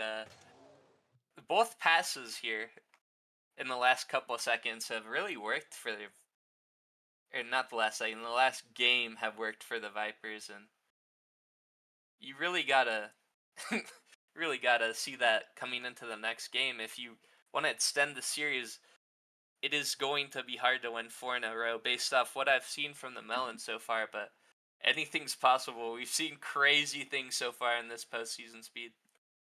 We have seen some crazy things happen. This is going to game number 4. The Melons are up 3-0. The Vipers, if they want to stay alive, need to implement the reverse sweep here, Chunk Light. It is not impossible. We have seen it done in the playoffs before. Couple times, I believe 2 or 3 times at least, as they're trying here. Hypnotic gets a 50 out. Brindy's there, pops it up. Gallium giving space. Can he get the reset? No, he can't. But that one's still in a good position, Brad. Soft touch down low, trying to keep it low, but Gallium's there and collecting it. Tries to pinch it hard, but doesn't quite get the pinch, but that one's still going up off the backboard. Timil racing for that one, but that one's going to get cleared away for the time being by the Vipers. A bump comes out from Tragic. Gallium can't force that one near post. OP as Hypnotic sends this one downfield. Brad, not a lot of boost, does get a touch on net. Gallium has to send this one away as Tragic has no one in the back net, but he can't find it, put it on target, and this could be a little bit of momentum that the Vipers need, knowing that the Melons missed a wide open net and keeping them alive in this game, as Gallium's going to 50 this one. That one's still going to go wide. Tragic's there. He's going to put this one on. Hypnotic, 0 boost with a beautiful save. Brad going to take his time. Going to come down with it. Gets 50 by Gallium, though. Hypnotic is awkward with not a lot of boost, but Brindy's there to save the day, as this one's now going to get clear downfield. And again, the Vipers showing a little bit of life, but still not a lot of offensive pressure. Yeah, they need to find something here in this game. I'd say if you get an early goal here, it will really help the mental go up. And the more you can get that mental going up in this game, the better it will look here in the future for the series. If we can extend this game, I feel like take it 1 goal at a time here for the Vipers. It would just really help to keep them calm here. It really would, as they still only have that 1 goal in the whole entire series in the first 3 games, as this pass is going to come off the backboard from Hip, and who else but Brad McSnapcrack is going to give themselves the 2nd goal of their series, but most importantly, a 1-0 lead in this game number 4. Yeah, 100%. Really solid here, like I said, for the mental. just seeing that the shots can go in, and they aren't being outshot as much as we've seen so far, Speed. And we've just seen a couple miscues here from the Melons that have been. They've also been getting punished for missed touches or missed reads, so it's good to know that if you're the Vipers, they're not playing perfect Rocket League. There is stuff to capitalize on. There is, but the Vipers just have struggled to capitalize on it so far in this series, as the shot's going to come out a long bang, but that one's going to be just wide. 10 mil is going to bring it to the corner, but he gets 50 by Hip as Brad's up early, leaves it for Brindy. Brindy trying to put this one on, but no, right into Tragic. Tragic's going to get it past one. Not a lot of boost to his name. Hypnotic's going to race back and get the back touch. Sends it over to Brindy on the wall, who gets dunked. This one could be dangerous, but Brad gets the small touch. Hip gonna send it to the wall, but Gallium's there, now has a full tank of boost. We saw what happened the last time. He came off the wall with a full tank of boost. He goes for the double tap. No, it's gonna go high. Tragic just missed his touch there, but Timo's now going for a double tap. He's gonna send it to the corner instead, as now Brad sends this one down. Not a lot of boost. Brindy now helping him out. Can he get this past middle? No, he's gonna go for the bump, but he really needed to get that past middle, as there was still another defender there. But Vipers are still up 1-0 in this game. We have a minute 40 left. Trunklight, can they hold on and get their first win of this series and start the reverse sweep attempt? It seems like they've just been more solid defensively as well as offensively. They haven't been stuck on their own half. They've been able to make some own little counterattacks, and it's really helped them not be just harassed in their own half by so much pressure, and it's really opened the game in the field for them. Gallium, or not Gallium, Speed. Yeah, it really has. Has Tragic gets it over to Gallium, gets a touch up. 10 mil's gonna elect to not go for that one. Hypnotic, not a lot of boost, gets a touch. Gallium's gonna put this one on net, but that one's gonna be sent away by Brindy, as we have hit the final minute in this game. Vipers do hold on to a 1-0 lead, their first lead of the series, as Brindy spawns perfectly with the boost there. He looks to bring it down, pops it up over Gallium. That net is open. Timel cannot get back, and we have seen now the Vipers score multiple times in a game for the first time this series, and they have a pretty comfortable lead with only 43 seconds to go. He could not ask for a better spawn there for Brindy, and he's able to capitalize and just really catch this Melon's defense off guard, and that's not going to be easy to replicate, but it just shows that you can catch this team off guard, and they really need to be able to put solid defense here at Speed, as I say that they are very awkward as two commits, and then Hypnotic just beat on the wall, no boost left home, and Gallium able to capitalize here on another mistake. And how do you think we can stop those mistakes so they can not get scored on again here, Speed? I don't know, but Melons gave themselves lives. They gave them a chance to come back still in this game and finalize this sweep, as this one's going to go off the backboard. Gallium with a great touch. Can he get the 50? No, but Temo is there. Still gets 50'd. Gallium's going to cut, send this one off the sidewall. He's going to go for the double tap. No, he can't get a touch, but Tragic still going to get a touch. Keep it in their offensive zone. Brad with a great clear, but Gallium's there. Oh no, this net is open. Can he refine the read? Sends it off the backboard. Temel gets 50. 1 second remaining. Can they keep the ball up? Can they force this into overtime? The ball's still dangerous. Gallium's up. Tragic is going to be there. He's going to get a touch. Sends it towards the mid, but that ball is going to drop, and the Vipers have found themselves a win in this series. Yeah, really good play from the Vipers there in the last couple seconds with defensively.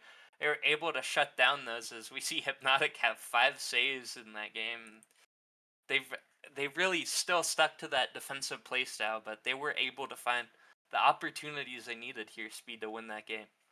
Yeah, the biggest thing is they finally capitalized on some of these Melons mistakes, and Melons haven't made many, but they hadn't found a way to capitalize on them, and they did this game. The 2 mistakes the Melons made, they did capitalize on them, find themselves to 2 goals.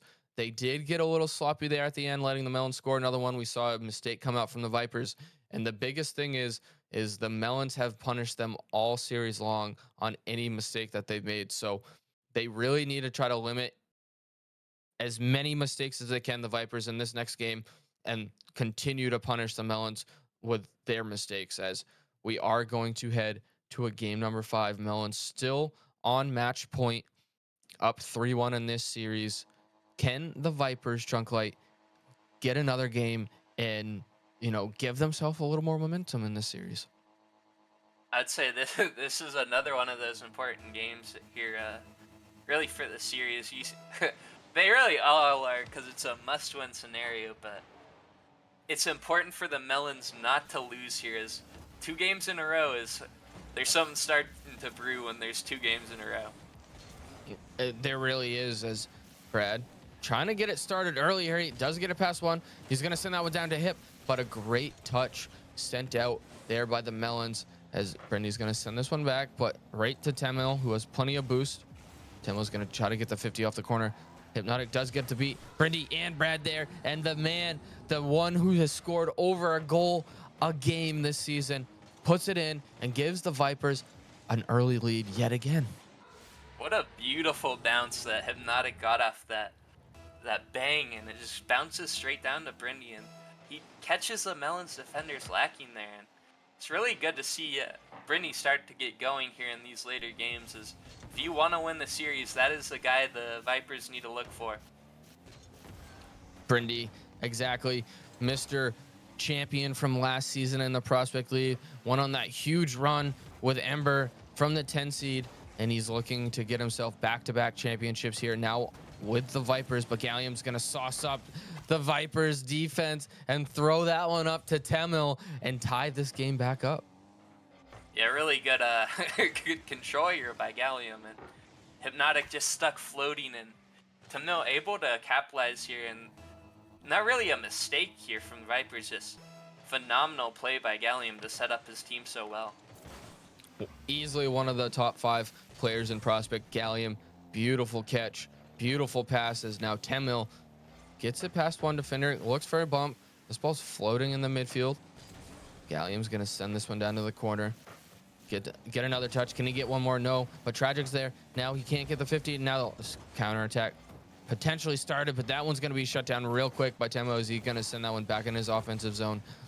As now Brad sends this one to the corner. Gallium gets one pass back. He does have 2 defenders beat, but Tragic with no boost, just gonna send this one off of the backboard. Gallium's up early, doesn't get the touch, but does get the demo and opens up that net.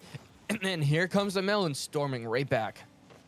Yeah, 100% Gallium, just a missed touch by Hypnotic, but a great fake there by Gallium. Just kind of opens up that defense, and no one's really home after the missed touch to really clean up the mistake Hypnotic made. But the Melons are storming back, and if you're the Vipers, you really need to stop them from getting a two goal lead here.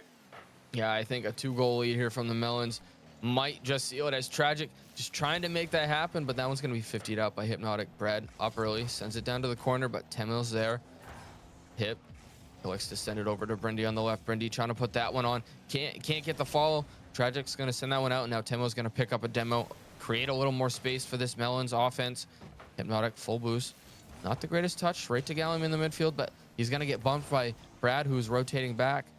Brindy cuts that one, tries to get the cheeky shot, and sends that one just wide, and then accidentally 50s that one from his offensive corner to his defensive corner. Brindy up off the backboard, does get a touch. Can he get the double downfield? Yes, he does. But Hypnotic, he likes to head back to his net and just let the Melons collect this one for free, as now a pass comes out. Beautiful pass over the whole Vipers defense. Gallium is going to put that one away and give, again, a multiple goal lead here for the Melons. Yeah, a really good catch here from Gallium, and sets him up for a shot, and Gallium has shown incredible control here in this game, and you've got to stop Gallium, and you've got to find a way to not make another defensive mistake, because now you need to find 2, which is incredibly hard, but you need to get it back in 1 just so you aren't in an impossible time loop when it hits 0 seconds. Yes, I do agree with that statement, Chunk. As Brindy downfield, but he's going to get caught by Temil. Beautiful read. He sends it up middle. Tragic, not enough boost to get up for that one. He's going to get out 50 by Hypnotic. Brad's already in the corner, but he likes to leave it for Hip, who's going to send that one off the backboard. Brindy got bumped, Tragic gonna try to make something happen, gets 50, but that one's gonna go right back in the midfield as now Vipers defense yet again looking awkward. They are starved on boost as no one's challenging right away. Lets them get the flick off. That one's going middle. Brad has to make a play there. He does. Gets demoed for his efforts though as Temil pops that one. That one's gonna go just wide, but who's there but Mr. Gallium to put it away? And I think that seals this series. Yeah, Temel really showing up in this series. A lot of people thought he was kind of slumping earlier in the season, kind of having an off season for Temel. Everyone knew he was a great player, just couldn't make it work on the other teams, but he has really shown himself here in this series and why he is such a big contributor here for the Melons. He really is. Temil, such a great player in his own rights.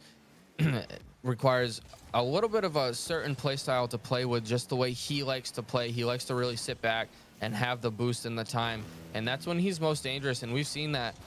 But we've seen him also down in the trenches, down in the offensive end, making these smart little intricate touches and passes, and he's looked really good in all aspects of this series. Gallium sends that one off the crossbar, gets another touch straight down the Tragic. What a beautiful touch. I don't know if he meant to do that or not, but that one's gonna go just wide again as Vipers still super awkward. Boost starved. Tragic can't keep that one in the offensive zone. Brindy trying to make some late heroics happen, can't get the 50, and Gallium's gonna send this one down. Going out for one more. He likes to try to shoot that one, but it's gonna go off the backward. Temel floats this one on, and again, save from the Vipers. I don't know if they can come back. They're gonna try. Beautiful touch from Brindy. He dukes another defender, but no, that is going to do it officially here as 7 seconds. Just waiting for the clock hit 0, the ball to hit the ground. Melons are going to take this series 4-1. Vipers, great season as Brindy for one more goal, just trying to own goal just to say, hey, I scored another one. And that one even hits the post, Chunk. It just kind of shows how that series went for Vipers. Just really symbolizes it here with just a hit off the post. They had such a great season, but unfortunately, Melons are looking really dominant here. And if you're Velocity in this next round, you're gonna have to, you might have to look at some film and see how you can stop this Gallium 10-mil duo. And we also saw Tragic step up, so the three-headed monster here of Melons is gonna be hard to stop. Yeah, Melons winning their division, securing a postseason playoff berth by division winner. You know, there was, my Rooks, who was the 7 seed, technically had a better rudder, but they won their division, and we saw what those changes did, right? They had a rough start of the season, as we talked about, but their record doesn't prove to the ability of what their current roster is. And we've seen that a lot through this season with different teams who made roster moves and changes. We'll see the Gladiators. They're one of them. I kind of had a rough start to the season, made some changes, and squeaked into the playoffs here as the 8 seed. We'll see them against Origin. But Vipers, great season.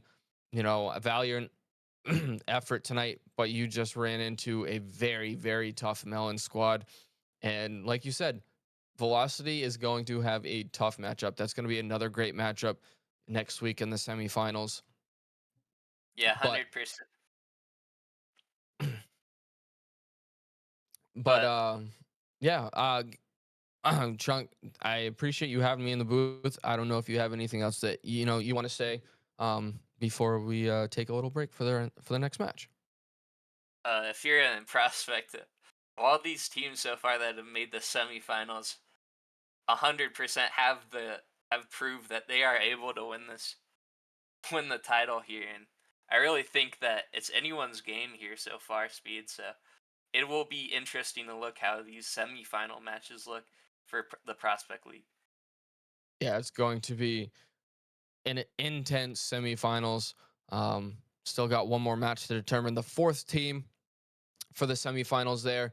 But we are going to take a little longer break than normal. We might start a little early as we do have a long night here. We're gonna get these next group of teams ready to go, get the stream set up for that one. But When we come back, we will be back with some rival league action. Thank you guys, everyone, and we will see you in just a little bit.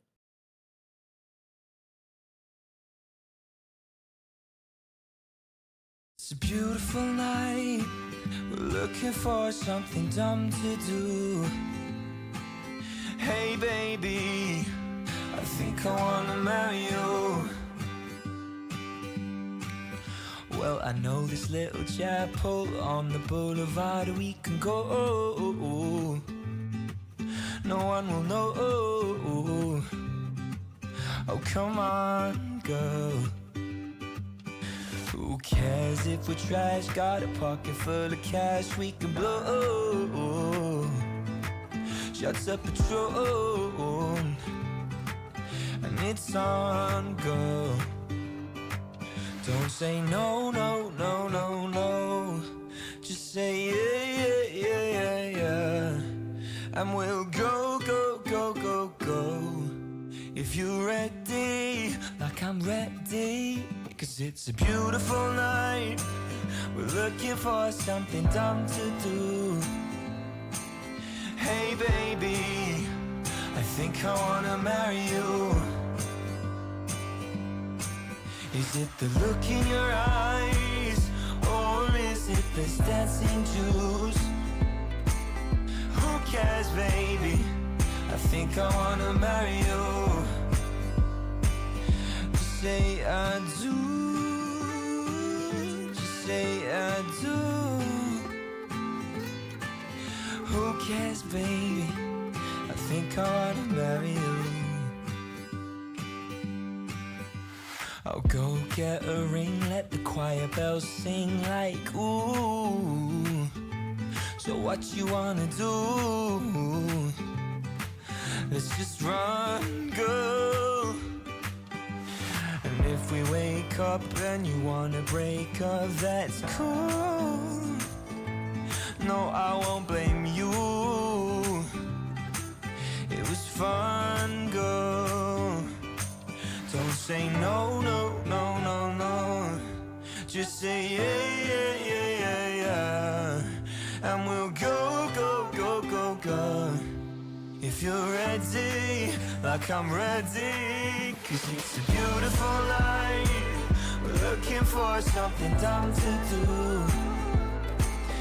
Hey baby, I think I wanna marry you. Is it the look in your eyes, or is it this dancing juice? Who cares, baby? I think I wanna marry you. Just say I do. Just say I do. Who cares, baby? I think I wanna marry you.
on my money.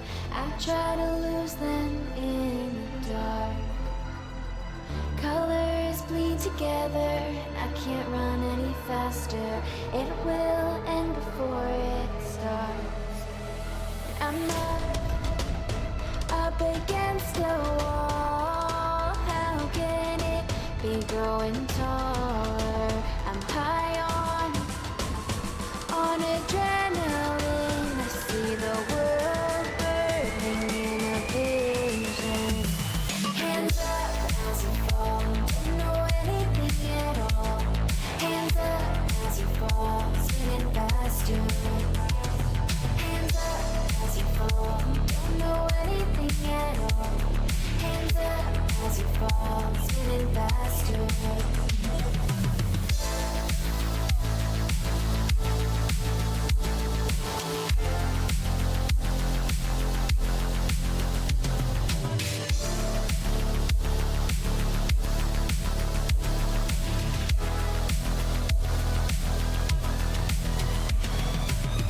Feel it in my veins, no drugs can do the same. Blood in the wind. Is this what we created? Where have we started? Did I lose my mind? I'm up against a wall, on the edge, seconds till I fall. I'm high on adrenaline. I see the world burning from within. Hands up as you fall, don't know anything at all. Hands up as you fall, spinning faster. Hands up as you fall, don't know anything at all. Hands up as you fall, spinning faster.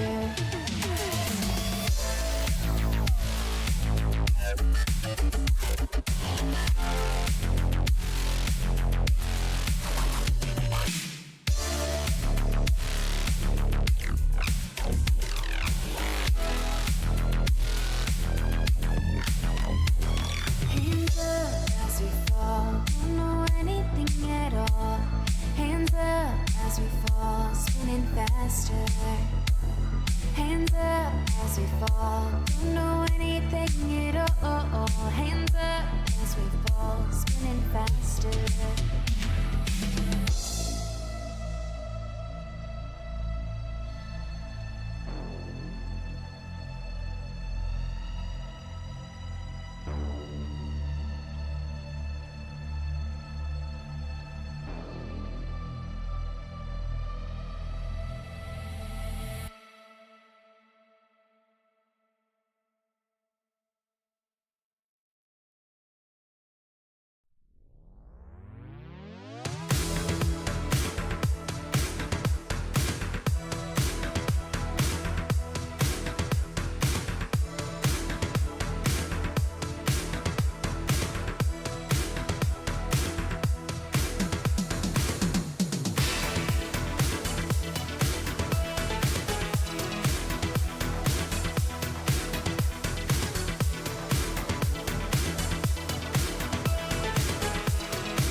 Literally, he puts it in 0 seconds remaining. Both teams are gonna be fighting hard for it.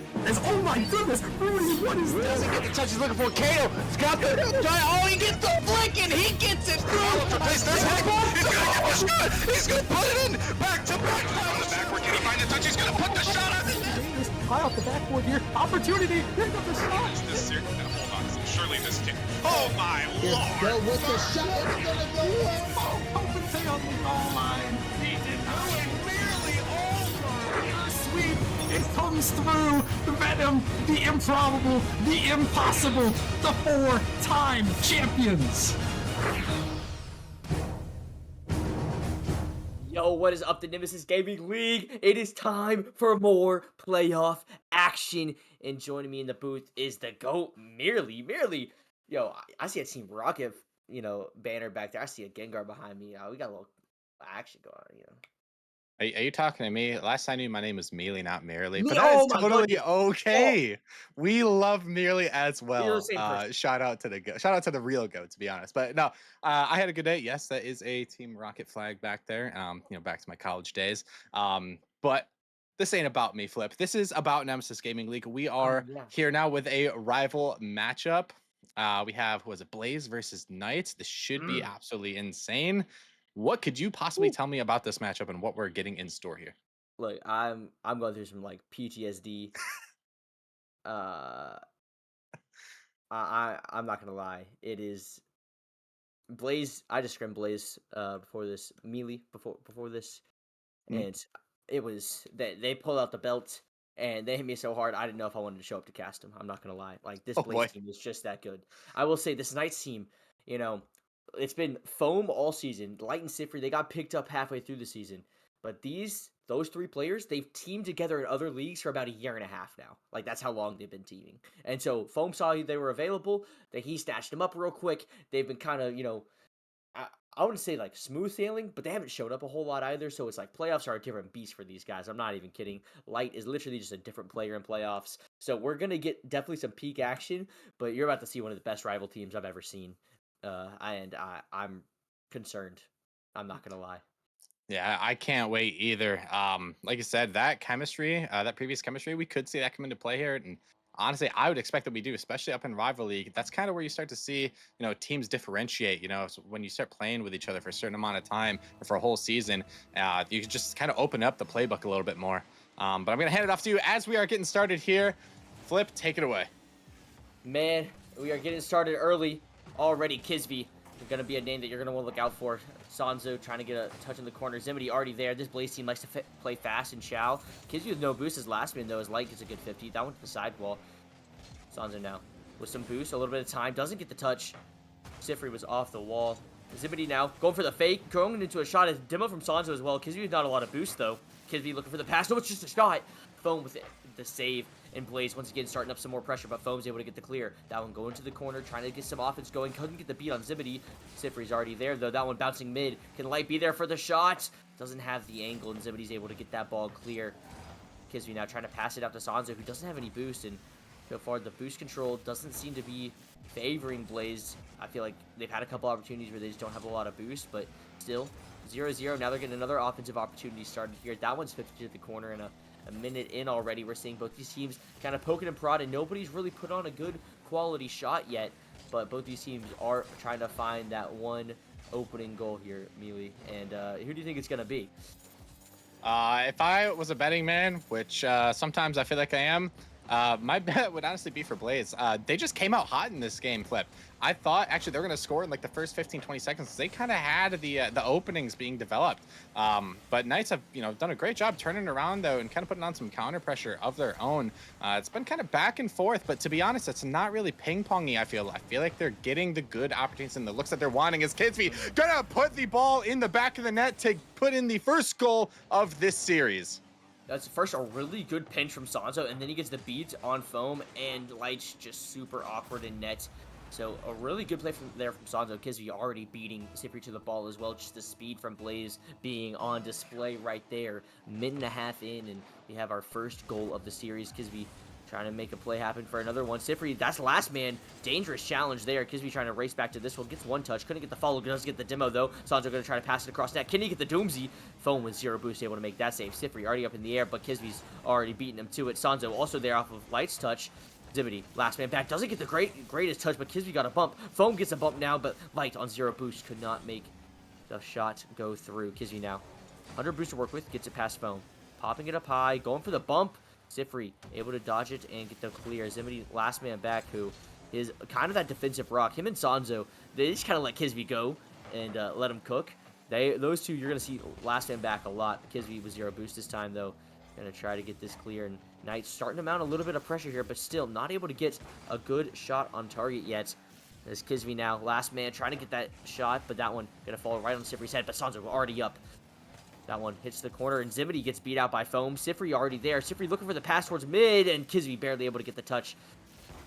Still, more pressure here from Knights. Light, last man back, elects to not go for that one as Kisby gets a long clear downfield. Looking for the pass mid. That one's dangerous. Foam with another good save. Foam on the defensive line seems to have been kind of that saving grace here for Knights so far, Mealy. Yeah, absolutely. And I know you alluded to it before. I talked about Kisby. I did want to highlight really quick. I was going to say before this match even started that look for Kisby and watch Kisby to be that offensive juggernaut that he has been all season. He has been the primary goal scorer for this Blaze roster. He's top 5 in goals per game during this Rival League season. And we watched him put that first goal in. Now we're going to see if Blaze is going to try to maybe turtle a little bit, or if they're going to look to get one more, as it looks like they're trying to extend the offense even a little bit further and potentially open net here for Santo. Going to put the ball in, make it a 2-0 lead for Blaze. This is kind of what I expect. Like, Blaze just able to get really good 50s, good demos. Man, they are just so annoying to play against. They just play so well as a team of threes. Zimity able to get the demo there, but a really good 50, good shot, good pass. Just as a whole, this Blaze team, you're just going to continue to see good, just Team Rocket League there. But Knights now trying to look for a little bit of an answer of their own as Foam gets one demo, but the pass from Light to Sifri is good. Still, the defense able to come through and pinch all the way down. Is that one going to go in? Kisby's shot doesn't go in, but Sanzo able to get the follow, and that just team pinched all the way down, and they're still able to score.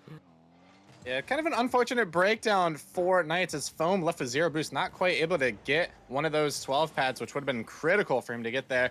3-goal lead now for Blaze. A lot of work needs to be done for Knights if they want to come back in this game, but perhaps I might even be thinking and planning for future momentum here. Yeah, future momentum is going to be important as Kisby gets a nice save there. As Kisby looking for a pass down to Sanzo again. The duo trying to come through once again as they were on Vortex for the longest time, Mealy. And they went, what, 9-1? Like, they are the reason Vortex kind of are in playoffs right now. And that's not an exaggeration. I'm not sure if that's the exact record, but they were like 7-1 at least. And then they got traded to Blaze. And now they're cooking on Blaze. They're 7-0 in their past 7 games. So these guys have just been dominant wherever they go. And with 40 seconds remaining, this game 1 is just looking just as dominant as Zimity. Looks like he's going to get on the board. Finally, we saw Sanzo getting a bump on the last man, and Zimity with an insane redirect shot there. Yeah, again, the last defender back, Sifri in this case, left with 0 boost and can't quite get back. Although the game is kind of winding down, I'm sure Knights have been thinking we're gonna, move on to the next one, so it really doesn't matter too much. But we've been talking about it. Blaze is coming out hot, man. They have been playing as a unit this entire time, and if I'm the Knights, I'd be kind of terrified and starting to kind of look to maybe change some things up here. Yeah, and if you are the Knights, it is super hard to change a team like that just plays fast and just demos and literally is just in your face. At the same time, this team has such good defense. So, I know we were talking a little bit beforehand. Vincent and I were talking, and he was saying just try to keep possession, try to play the low 50s, kind of like a low 50 play there from Foam, almost win in the back of the net. Sanzo was able to get the save, and with 0 seconds left, Blaze are going to go ahead and take game 1, but the adjustments need to be made from Knights. And I would like to see them so I can have a hint at to how to beat this Blaze team, because honestly, Mealy, I got no clue. I'm not gonna lie. Yeah, an absolutely dominant performance coming out of Blaze. Kisby with the MVP, but it's been an all-around team effort if you look at the scoreboard there. I do want to say, granted, I know I'm not like a Rival League player, but if I were the Knights and I were in a rival league team, what I'd be saying to myself is, okay, we have to pick something. I feel like sometimes they're in that awkward space of not committing versus versus like not like sitting back and waiting and like playing off of the offense. I think they either A, need to challenge faster and get into space faster and beat Blaze in their own game, or they need to do the opposite and just let Blaze mess up and then score in transition, get those transition opportunities. Yeah, and I will say they do happen. Like the defense does have holes in it that you can poke. I also want to see demos because whenever I played against Blaze in this past scrim, I was going for a lot of bumps, a lot of demos. Missed all of them, but they would have been great bumps and demos theoretically, hypothetically, if they were to occur. And I know Foam and Light, those two specifically, do like their demos quite a bit. So would not be surprised if we saw some more physical play coming out. But so far, the more physical team has been Blaze, and it has worked to their advantage as Lights and Sifri combined to get a nice little beat there. But Kisvy still on that ball. Foam able to make the save. Sanzo, last man back, just goes immediately. And Foam with the 50. That bounce is absolutely brutal. Saved by the post. Nothing can beat this team whenever they got Psionics on their side. What is happening here? Light trying to go off the ceiling. Kisvy already there. Kisvy trying to get another touch to the corner. A wall dash trying to follow it. Zebedee now gets beat by Sifri. Foam couldn't make the touch. Sifri still on it. Gets a fake on Sanzo. That's Nets open. A little whiff here, a little fake there, and Knights have the lead.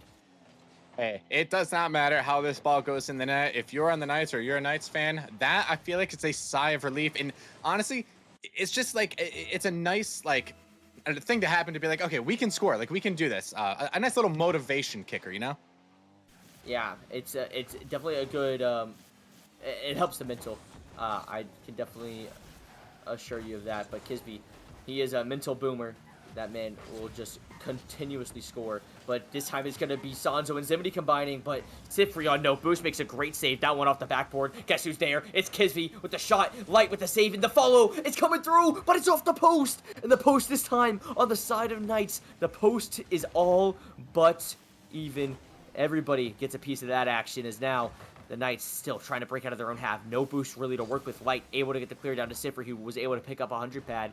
Trying to get a follow-up shot from Light. That one go to the backboard. Sanzo with one touch. Able to get the follow. Going for a reset. No, he just gets a pop over Foam, but Zimity's already there. Light with a nice touch. Light now trying to get a nice air dribble. Oh, that was clean. As Sifri's able to get the follow as well. The duo that came over from Gravelords is starting to show off just a little bit. Foam is trying to get a pass towards Light, but Light with zero boost. Light, does he have the touch? He does, but that one's falling down. Awkward. Zim couldn't get there because Foam was able to get the clear. Sifri now trying to get a pass out, but Sanzo there and waiting. Foam now getting a pack pass. A smart play there and a fake as well. Light couldn't get it over Kisvy, but does get the boost, and nobody up for anybody as Kisvy's first man there. A double commit from Zim and Sanzo here. Foam's touch over to Light. Light to the side wall. That ball does bounce up for him. Trying to get a pass mid. Sanzo already up in the air. Gets a nice dunk. Foam's kind of awkward here. That one going towards his own net could be dangerous. We have seen own goals like that before, so definitely would not have been surprised there. And halfway through this game, Knights still a 1-0 lead. Their defense has solidified, and there's been some scary opportunities, but they've kept the clean sheet so far. Yeah, I do want to highlight, I feel like watching sometimes Blaze is kind of overextending at times, and it might be kind of scary, especially if you're the Knights.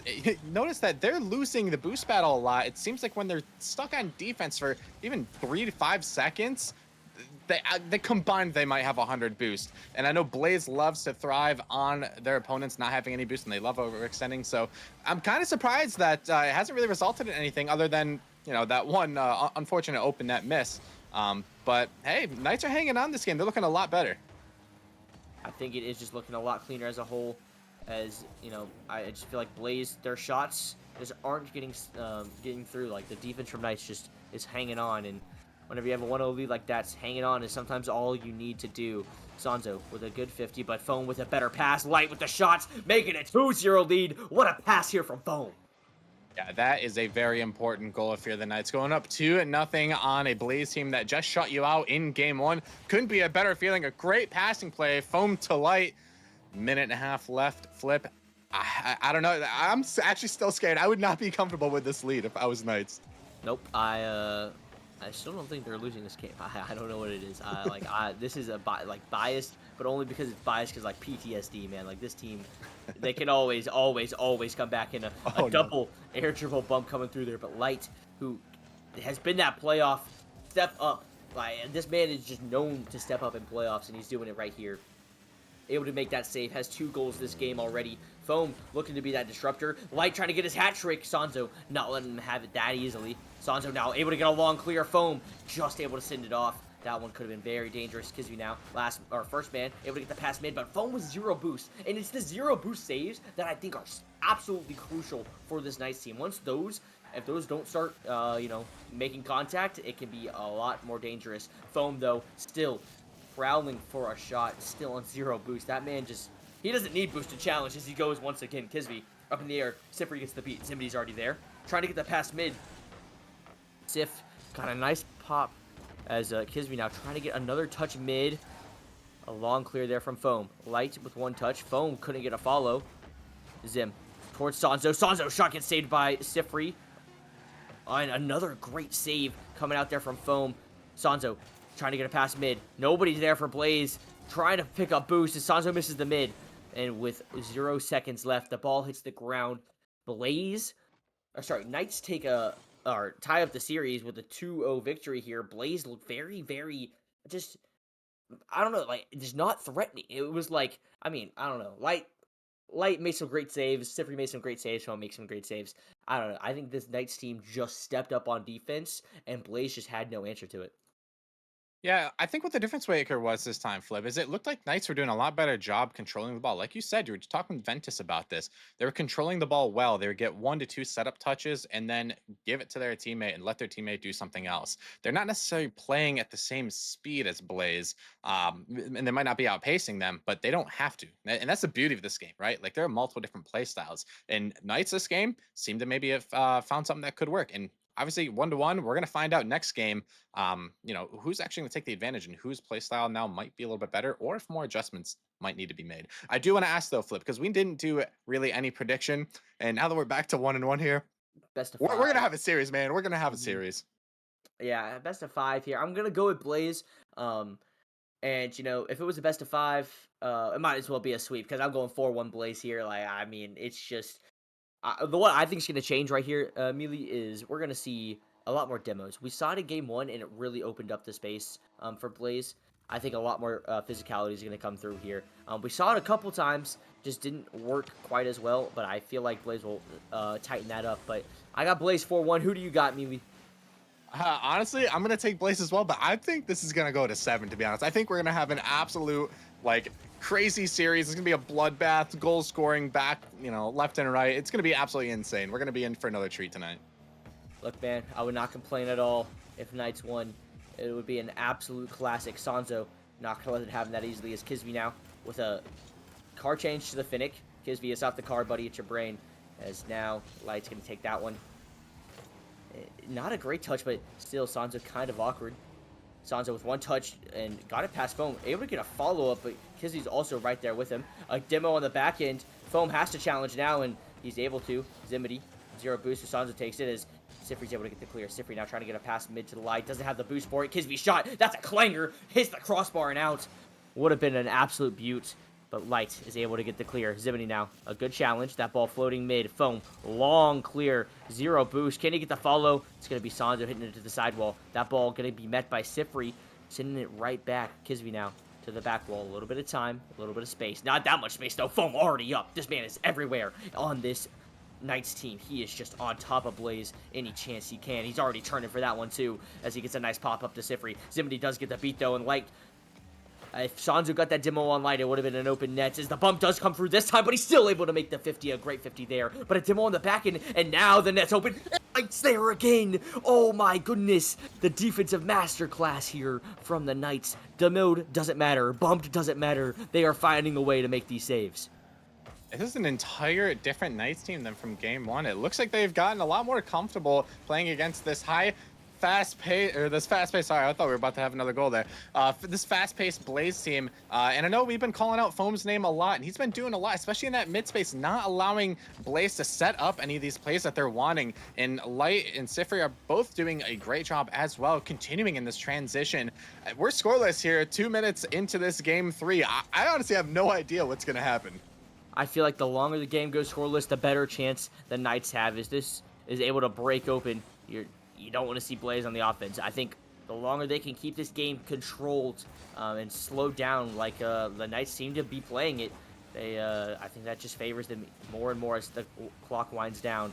However, one mistake could be crucial at this point. Foam now with a reset. Goes for the reset this time, actually, as now Sifri doesn't get the touch. That's an open net for Sanzo. Can he get there?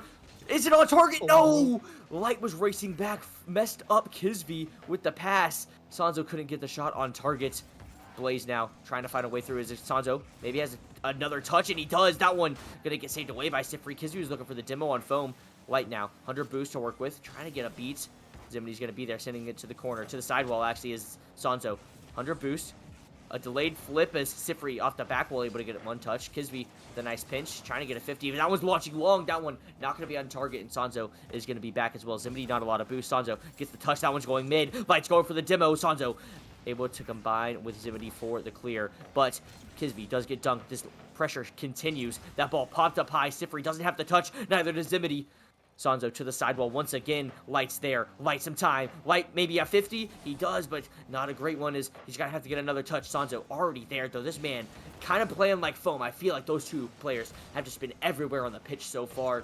And to be honest, I feel like their midfield presence is really what's keeping this game at 0-0 right now.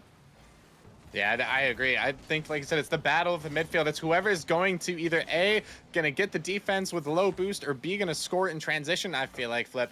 It's been looking like a few times that Blades was going to score, and I could say the exact same thing with Knights. I feel like there have been times in transition where I thought, well, this is it. They got to score here. The opportunities are there. 1 minute left in this critical game 3. Foam going to almost get a 50 there, but I don't even want to like say anything and like predict anything because I don't want to like be blamed for any caster curse or whatnot. But the way that both of these teams have been playing, I wouldn't be surprised if someone does score before we even hit overtime. Yeah, but at the same time, man, it's 0-0 overtime. Those are always like the most weirdest overtimes always. But Kisby with the flip reset tried to make a play happen there. Zimity on low boost once again. Foam though already challenging that ball. Kisby with a nice touch, but Sifri able to get the long clear out. Sanzo up. Gets one touch, can't get the follow. Light is there, plays the 50, but it doesn't get it. Sifri with no boost on the back wall, kind of awkward. Zimity's touch goes wayward as Kisby has to race back. Not a lot of boost, does pick up a 100 pad, able to get on top of this one. Foam with the fake challenge, Kisby going over him. That one's gonna bounce down. Is somebody there? Nobody's there. Hits overtime, 0-0. Melee, our first overtime of the series. Who do you got taking this one? I don't care if you're gonna cast or curse it. Honestly, I'm taking Knights in this one. I feel like Knights are going to be patient enough and they're going to get a transition opportunity, and I think Blaze is going to overcommit a little bit. That's going to be my prediction.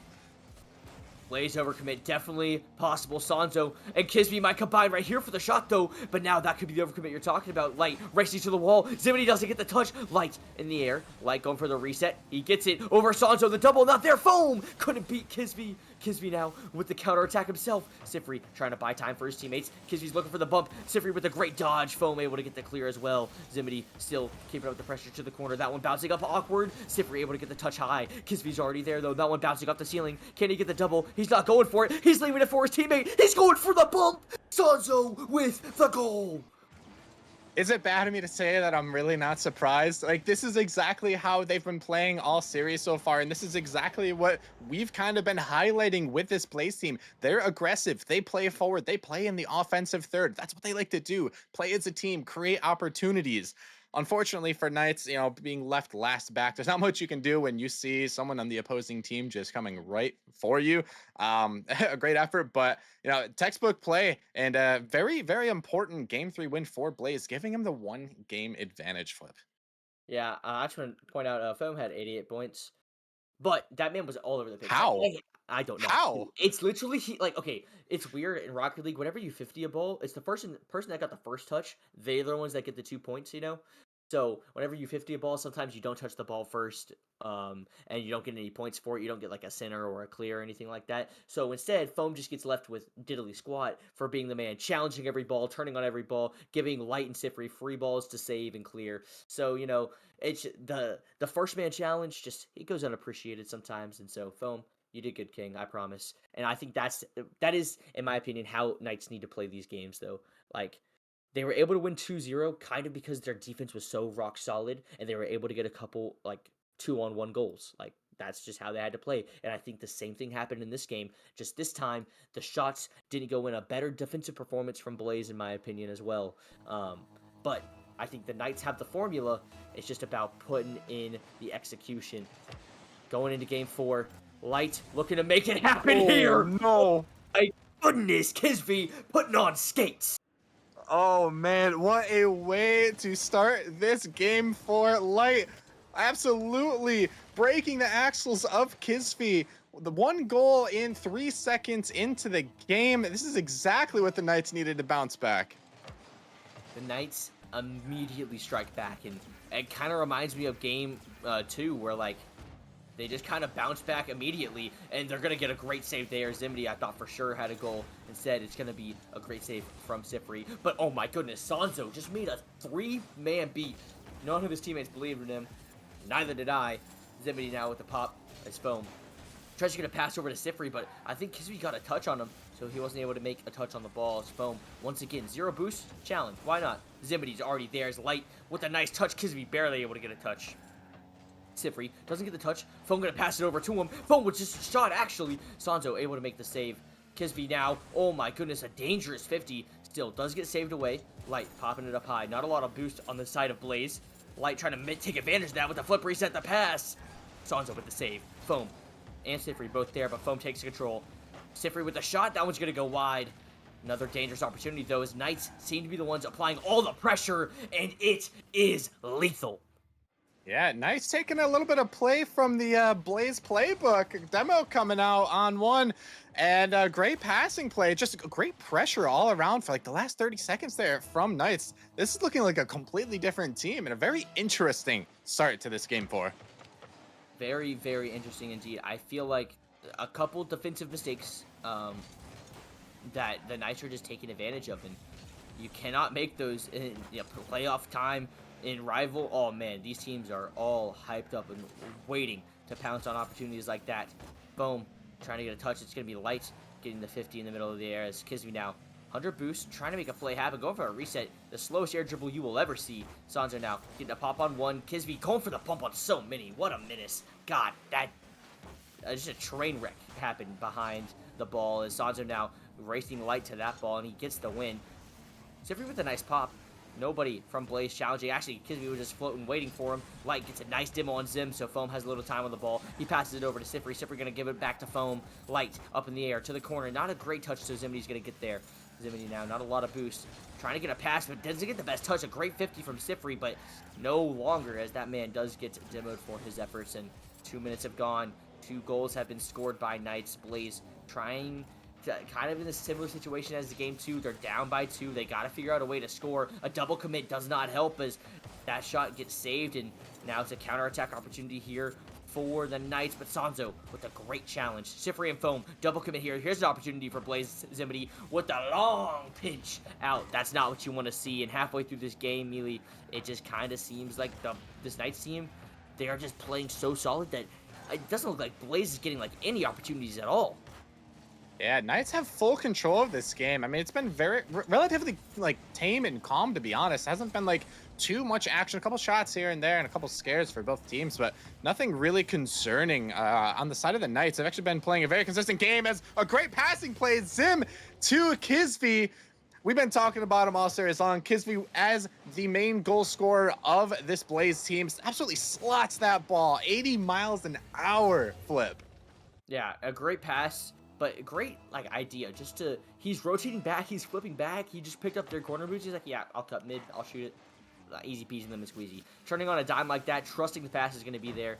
The team as a whole, it was a great vision from Zim as well, to get that pass off. Sanzo now trying to keep his team at a 1-goal deficit instead of giving up another one, as Sanzo It's a nice demo. That one could be dangerous, but Light already there. Great challenge there from Light. Able to get the double touch off the ceiling as well. Sanzo picking up that 100, trying to get a clear, but the touch goes haywire. As Zimity now with a nice flick, and Light once again picking up that ball. Getting a fake. Trying to get a flick, but it's going to be Sifri now following Sanzo's touch. A good touch there from Kisby, though. Foam going to be the shooter of that one, but a little fake never hurt nobody as Sanzo now with 0 boost. Trying to get a flick over Light, and he does. Sifri, last man back, had to challenge that one. Zimity's already in the air. Foam, you got to be quicker than that. Yeah, unfortunately for Foam, it looked like he was left back with 0 boost, and I feel like we talked about that a couple games ago. If you're the Knights, you can't be stranded back with 0 boost, or you're going to regret it. This Blaze team is going to punish you, and that's exactly what happened. Now the game is tied. Knights kind of got, you know, bounced back a little bit. You know, we got to figure out what we're going to be able to do in order to maybe turn the tides of this game back in your favor. It would be very ideal to not lose a game that you were up 2-0. It's a mental boom, to say the least. But Sifri, Light, Foam, all three of them are going to have to work together to make that happen. Foam, got to make this save here, and he does. But that ball only as far as Sanzo, who tried, I think, to shoot it, but is not on target. But, oh my goodness, the pass from Zimity was beautiful. Kisby shot, just not on target. I just don't know why Kisby... I see Sanzo there. I'm like, oh, Sanzo's getting that pass. No, Kisby's right behind him, actually, waiting for the pass himself. Like, this Blaze team, they just know where each other are, and they play super aggressive sometimes for it. When with 30 seconds left, they're going to try to find that aggression, try to get the goal maybe before overtime. But we might see overtime for 2 games in a row for the second time this series.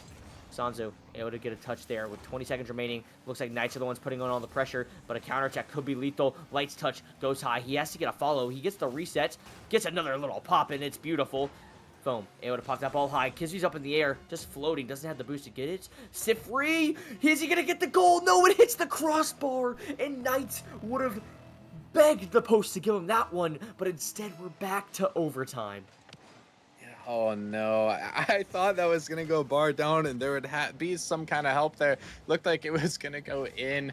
Unfortunate for the Knights. Hopefully they can get another opportunity, as again they're kind of on their heels here with low boost, and that Blaze team is just pushing and pushing and pushing into that offensive third. It's a matter of time before either Blaze is gonna get that kind of aggressive offensive goal, or maybe we'll see another great transition attempt from Knights. Pop shot here from Sanzo results in more pressure as another pop shot comes in, and it just every shot wastes more and more of the Knights boost. Is now Sifri able to get a long clear, trying to get the air dribble. He's able to get a 50 Foam, not able to get a touch. Zimity to the backboard. Zimity not going to get the double Foam, able to just get a touch on that one. Sifri able to pop that ball high, try to get a follow on it, but that one going to bounce too high for him as Sifri's light touch there going to get passed over to Foam. Sanzo 0 boost, gets a nice pop in the air. Kisby up in the air and Light able to get the read beautifully. Sifri had some boost, not able to quite get the touch though. As Foam now trying to get the follow up, and a good 50 there from Zim. Light able to get the touch. Kisby trying to get the follow up, and Sifri, oh, good patience there, using his double jump to just cut all of his momentum. But still, more pressure here from Blaze as now Foam. Long clear out to Light. Light going for the double touch, not going to get the touch on it, but a team bump. Zimity still able to recover. That one to the corner. Sifri trying to get a follow-up. Sanzo able to get one touch, and all the Blaze team have some boost. Now they're on the attack. A shot not going to come through. His Foam was already in the air for that one. Kisby getting a touch to the corner. A little bit awkward, but Sifri is going to collect that clear as Kisby with 0 boost. Zimity with 0 boost. Light trying to get a double. That one going to be bouncing out. Kisby backflips. Could be an opportunity here for the Knights, but too much respect on the side of the Knights. But still, some great shot attempts coming out from the Knights here. It's been 2 minutes, and I feel like it's been Knights, the ones kind of in more control here, Mealy. And, you know, 2 minutes have gone by. We haven't seen a goal. I got to pass it to you to cast your curse it, because they're only going to score whenever I transition it, obviously. Here it comes. Okay, yeah, take it. Yeah, honestly, I kind of agree with you, though. Knights pretty much have been having most of the momentum and most of the good looks so far. It has been a battle for the boost, I feel like, though. Both of the teams are rushing to grab the corner 100 to take it away from the other team. And honestly, if you want my honest opinion, even though I'm not a Rival League player, I think that's going to contribute to whatever goal will go in, as we see Sifri, no. Foam. Oh my goodness, almost a great passing play there. But yeah, I feel like the boost is really gonna kind of determine who ends up getting this scoring opportunity in this overtime. That's my prediction. Yeah, they'll either overcommit to get the corner, or they'll get the corner, and it'll be the straw that broke the camel's back. As now the straw named Light was able to save the Knights just that one more time. Light now able to get a beautiful pop. Kisby trying to continue this pressure. Sifri with 0 boost, still able to get a nice touch. Sanzo sending it right back down. Foam. That's not a great touch. Zimity's right there. Zimity's touch, though, goes a little bit in the wrong direction. As now Kisby with a little air dribble gets a flip reset. Sanzo played the 50. Zimity to the sidewall.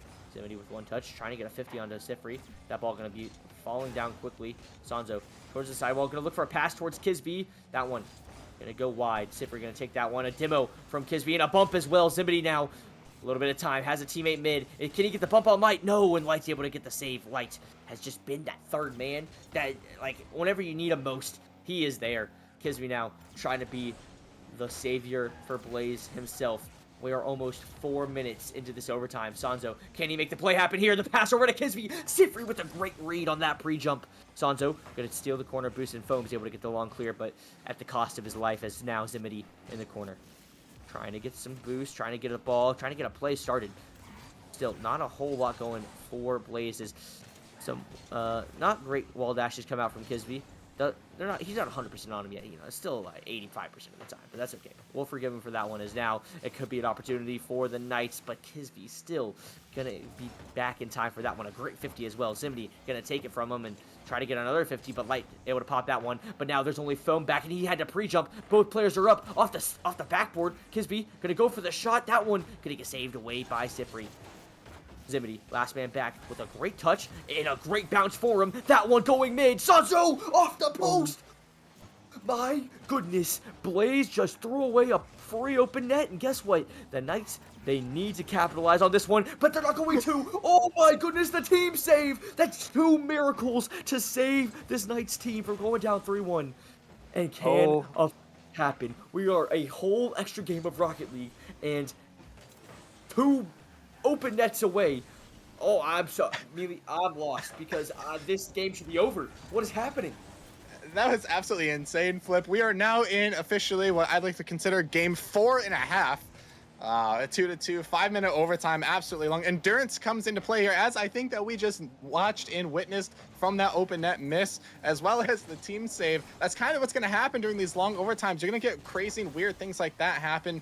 Goals that should be goals, saves that should be saves. You just kind of accidentally mess up a little bit because of the endurance. Oh my goodness. Oh my god. Take it away. Take it away.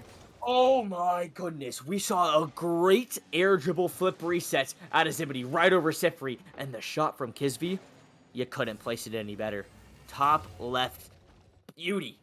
5 minutes and 40 seconds is all it took. Oh, wait, no, that was the overtime. So 10 minutes and 40 seconds is all it took for that one. And guess what? We still got another game to play, Mealy. That was a beautiful game from Blaze and Knights, though, and it just shows you this Knights team really can compete, and they really have found a great strat. But at the end of the day, this Blaze team, just that one extra push. Yeah, that was a very important game. No matter what team you were, Blaze getting that one extra game up on Knights to give them the 2-game lead now, I believe. In Knights, that would have been really important to really tie the series and put it into a best of 3, which honestly I was kind of hoping for. However, with that said, I still think Knights got it, man. We've been seeing some great Rocket League play from both of these teams, and based on what we're seeing with the Knights, like they've been sticking with Blaze throughout this entire series, maybe minus that first game, but could have been a feeler. I think they're fine. They just need to relax, take it one game at a time. Don't think of the series as a whole. It's one game at a time. Go out, win this next game. Go out and win the next game. Next thing you know, you got yourself into a game 7, which, I mean, I'd be fine with. I don't know about you. Yeah, game 7s. Gosh. I've been to one game 7 in my time, Mealy. Didn't go great. No. Not gonna lie. No, did not go great. But, as a whole, I love going to game 7. Now, I would prefer if we went to game 7 without 5-minute overtimes again. That'd be fantastic. Yeah. But I will say, it always provides some great content. So, can't be too mad about it. Going into game number 5 here. I do think Knights have the recipe. Do they have the ingredients? Do they got the chef in the kitchen to cook it up? Or is the heat too hot? And if you can't handle the heat, you gotta get out the kitchen. And now Sanzo trying to provide some of that spark here, is able to get a nice flip reset himself. Oh, one extra touch as well, but Light with a nice pass over to Foam, and there it is. A little scoop, and there it is. Foam with a great shot, and 12 seconds in, Knights have the lead. Now, correct me if I'm wrong, Flip, but didn't this happen last game or like the game before and it didn't go so well? I'm just saying, if I'm the Knights, don't get comfortable. One goal is one goal. That's a great start, but let's keep adding a couple more on. This is a do or die game as Blaze is on series point here. You can't let up the gas pedal, and obviously we've seen this Blaze team has what it takes to absolutely put the ball in the net and pound you on offense. So, hopefully the Knights have a response better than the last couple of games. Yeah, as now Knights, they gotta continue. And with 30 seconds down, it's been a little bit of back and forth. Honestly, Kisby trying to make a play happen here, and Blaze could have an opportunity. Blaze have been kind of living in the Knights zone, and it's kind of what we've seen all series, but they still just aren't able to get through. This Knights defense is really, really good and has continued to step up. Light now, not able to get that touch in. Oh my goodness, the curse, it's not real. Not able to put it away, and Kisby and that post, man, that is just a generational post. That back left post, that one, or is it the right? I couldn't tell you. I don't know. But that post in general made some insane saves this series. It's now Foam able to get a great clear. Sifri was the one that passed it to him, trying to make a little play happen. And the Knights plays right now, they're trying to put on the gas pedal. It's just not all clicking, but their defense is still holding on strong, and Light's able to get a long clear. Kisby already up in the air. Not get a great touch, but he's able to get the follow-up as now Light with a double off the sidewall. Sanzo towards the back wall. That is gonna have the read. Oh my goodness, Sanzo! Oh my goodness, the angle! But wow, what a finish over all three defenders. That might be the angle of the playoffs, at least maybe the quarterfinals. What an angle. I don't know if you saw it too, but a bump came out on the backboard that made that last defender awkward. That gave Sanzo the backboard and gave him the opportunity to even go for that double tap. A great team play all around, and Blaze is kind of getting back to that first game look now. And they continue. Kizzy with an insane touch, by the way. What a free flip touch there. Zimity now, or sorry, Sanzo trying to get a pass over to Zim. Kisby already there, off the back wall, and this is the dangerous part. Zimity, the speed, not gonna get through his Foam. Able to get a touch that time. Kisby sends that ball high. Sifri able to get the touch over to Light. Sanzo racing in, gets one touch in and gets a nice pop. Zimity was trying to find a pass, not gonna connect there. As Sifri with 0 boost gets demoed. Foam on the back wall with 0 boost, and Light, the only one with boost, has to go chase that one, and he's able to get the corner as well, trying to get a follow, but does get bumped. And Sanzo now with a nice pop. Foam with one touch, trying to get another. Pass Zimity as well. Kisby last man back. Sifri off the back wall. Light elects not to go, and could have been an opportunity for the Knights, but could have been a counterattack as well. And it is, with a little help from Light himself. Zimity gonna put that one in the way. Yeah, Zimity just continuing this Blaze high-octane offense, full pun intended, putting in a massive goal for Blaze, giving him the 1-goal lead. I did want to point out again, Flip, I see that both of these teams actually are running through their boosts so quickly. And honestly, it's amazing to me being a challenger player. Like, the ability of what these players can do and how fast they turn around and just say, hey, I don't need boost. Like I said, 15's enough here for Light, and he's able to get it around defender. I'd say, nah, I'm going for that mid all day, and that's probably why I'm in challenger. I will say, man, that boost it's just so enticing sometimes. It's so shiny. You got to go for it. But these guys, they've mastered the art of saying no to boost and yes to the ball. And, well, it helps out Foam here. I think Foam was on no boost. Yeah, Foam pretty much 0 boost, and he just goes. Why not? Gets a great 50, and he gets a follow-up 50 as well. And Sifri right there to capitalize. A 2-2 game here. And Mealy, I hate to say it, but I feel like I've seen this series before, like this game before, Like, I feel like it just happened, actually. Yeah, I was about to say, I'm kind of getting some deja vu here. Let's see if the outcome will be the same. Hopefully not, because I know some of us want to get to another game and eventually go to bed. We cannot afford another 10-minute game, although I do love the content personally. But, 2-2, minute 30 left. Again, it is do or die for Knights. Gotta play perfect here. gotta play perfect. Knights gotta find a way through. It's about capitalizing on the mistakes that the Blaze team does make, and will hopefully make before minute 5 in overtime. As now Light able to get a long clear. Kisby with one touch. Foam gonna be able to answer that one, but Kisby with a great dunk. Foam has to play it off his own backboard, and Sifri able to get a follow-up touch. Kisby gets one bump. Sansa with a pass over to Zimity. Not a great one, as this could be the opportunity they're looking for. Foam with a long clear. Trying to get a chase down touch. Not going to happen there. Sifri going to have a pass over to Foam. Foam just not able to get the shot. That one, I could see it going top left already, but instead sails right by him.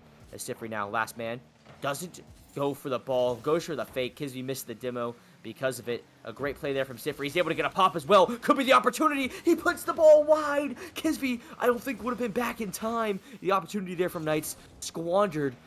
And now, opportunity for Blaze. Or is it Light putting that ball up high for Sifri? Sifri, one touch to the wall. Trying to get a flip reset, and he does. And Light gets a demo on Sanzo as well, but Kisby putting that ball up high. Foam, last man back. Kisby with the touch around him. Zimity was able to get a touch, but not on target. Now Sanzo off the backboard, gets a 50. 15 seconds left. Zimity not going to get the touch there. Light's able to get the clear. Could be the counter-attack goal. Kisby goes for the boost, and he gets demoed. Could be an opportunity for Sifri. Off the wall, not on target. Sanzo now one more opportunity. Why not counter-attack after counter-attack? And Light's able to get a touch on that one. Sifri going to try to clear that one up high. Foam can't get the touch. He's going to leave it for Sif. That shot gets saved. Overtime once again. Because why not? 2-2, just like last time. Knights looking to put it away here. Foam with the kickoff goal. I was just about to actually say, when you were about to pass it off, in a series where you can count on one hand how many opportunities you're gonna get, the Knights better hope they get more, because they were starting to run out. Thankfully, all you need sometimes is a cheeky little reset and another kickoff, and sometimes that's all it takes. I was gonna say, unfortunately, I guess depending on what team you are, but sometimes that's all it takes. And depending on what team you're on, that could either be a real kicker or be the little confidence boost that you needed. Knights forcing another game here in this series. Blaze still on series point though. I'm looking for that game 7 though, Flip. That game 7, Forbidden Temple is where we're headed. That game 7 obviously in the cards. And you know what? I wouldn't be surprised at this point. This Knights team, they seem to keep it close every time. They're always in it. And once you're in the game, you can win the game. Once you just gotta be there. If you're down 4-0, you're not in the game. You didn't show up. You might as well go home. But if you're able to keep it 2-1, then 2-2, then overtime, and then boom. That's just how this Knights team has to do it. And I think they understand that, and they are playing to it beautifully. Foam, been that difference maker in the midfield. Light and Sifri double commit here. Could be an opportunity for Blaze. That one off the back wall. Kisby gets beat up by Light. Light has been that third man, just able to get consistent beats as well on the offensive end. He has been playing really, really well. Sifri as well. Really good control on the side of Sifri. These Knights players really are impressing me, as Foam gets a nice 50 on 0 boost in that corner once again. It's what he loves to do. I'm surprised he's not going for this ball. Instead, he bumps his own teammate. Could be an awkward one, but still able to get the save as Light. And Foam with some control, able to get the 50. That ball towards the sidewall. Light looking for a pass down to Sif. Sif not able to get the shots, and almost a minute in now. Knights looking to continue their pressure. Zimity looking to take a little bit of control. Gonna pass it off to Kisby. Kisby gonna flick it up high, and it's gonna be met by Light, who pops that one. And Foam is able to reach on the backboard, but a pass from Kisby to Kisby from Sanzo, and it's just so quick. How is Kisby there before the defenders? I do not know. Yeah, I would love to be. Well, maybe not, but I would hope that I would love to be in the comms for Blaze. I'm just curious, like you said, how do they communicate that, or have they been playing, together for so long now? They just know, how is Kisby always in the right spot and always there? Now, I mean, this explains too why he's top 5 in goals per game. I can see why, and I completely understand why. I was gonna say though, this game kind of looked like it was starting off relatively slower compared to the other games. So Flip, I don't know if you would agree, but obviously that goal just shut me right up. Yeah, it's weird. Knights didn't score the first goal this time. Usually it's Blaze coming back, trying to make a comeback or something. But no, it's just been Blaze kind of getting the early goal, getting the early shots, getting the second goal here. as Kizzy's able to slot that one away. First, a really good shot here from Zimity, forcing a bad save from Sifri. And then Kisby just putting it in the corner. And Foam, you can have no boost on offense, but no boost on defense is a whole lot worse. Yeah, I was about to say the exact same thing. And Sifri was the only one with boost, and he got that last touch. Unfortunately, back cleared out to mid. No other Knights player had any boost. And wait a minute, Light gonna get an opportunity here. But yeah, no, it's that boost battle. Blaze has been absolutely torching Knights in the boost game, and it's been showing, to be honest, Flip. Yeah, it is just, honestly, it's the biggest difference maker, like you said, as now Kisby trying to get another touch, and he does off the curvature of the ceiling. Foam helps him out a little bit, and Zimity is gonna blaze that one right past the defense. Again, Flip, look at the boost scenario. Foam with 0 on the backboard, Light in the front with pretty much 0. Sifri with maybe 30 boosts left. They're just getting starved. Blaze is just in the offensive third, stealing boosts, stealing pads. Anytime that the Knights are on their own baseline, they can't do anything. They try to get it clear out, but the hardest they can hit the ball is pretty much right back to a Blaze player or a Blaze striker ready to just put another shot on target. And this is kind of reminiscent of this first game that we're seeing. Maybe Knights are starting to run out of gas. I sure hope not, because again, I would love to see a Game 7. It's again Foam with no boost left, back by himself. Kidsby gonna slide it right past him for yet another goal. It's the sizzle of taking the boost pads, getting the demos. Then it's the bad touch that really just ignites that fire, and the back of the nets is where the ball always seems to end up in those kinds of situations. As Kisby, he has now earned himself a hat trick, and it's only been half the game. So a lot different from what we've seen, and Kisby gonna go ahead and put another one away with one of the nastiest fakes. Honestly, I could have reacted to this one. I can't believe this worked, and that's toxic. That's crazy. That's crazy. Honestly, I'm not a fan. I personally do not condone any of that, and if he was on my board, I would not be picking him up next. I'm just saying that. No, okay. Sifri left the game. That's why he was question marking. No other reason. It was. Yeah. Oh yeah. That's what I was talking about. Oh, okay. Yeah. No, that's right. Okay. Yeah. Regardless, though, we love and applaud good sportsmanship here in the Nemesis Gaming League. A little bit of banter back and forth, of course, but even then, though, like we said, and I always like to say too, Flip, right? Like Blaze just scored 5 goals in half the game. Knights can do the same. They have half a game. They can do it. You know what? Take it away from me. I mean, they could have done it, like yesterday.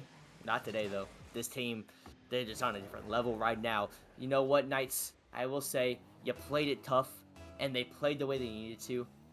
I think it's games like this, which, in my opinion, you're inevitably going to, drop. Whenever you're playing that super defensive, reliant on those 50s and, getting good challenges, you're going to drop games where, things just don't bounce your way. And in Forbidden Temple, things never bounce your way. The posts literally are different. I'm not kidding. That's... it has to be, I swear.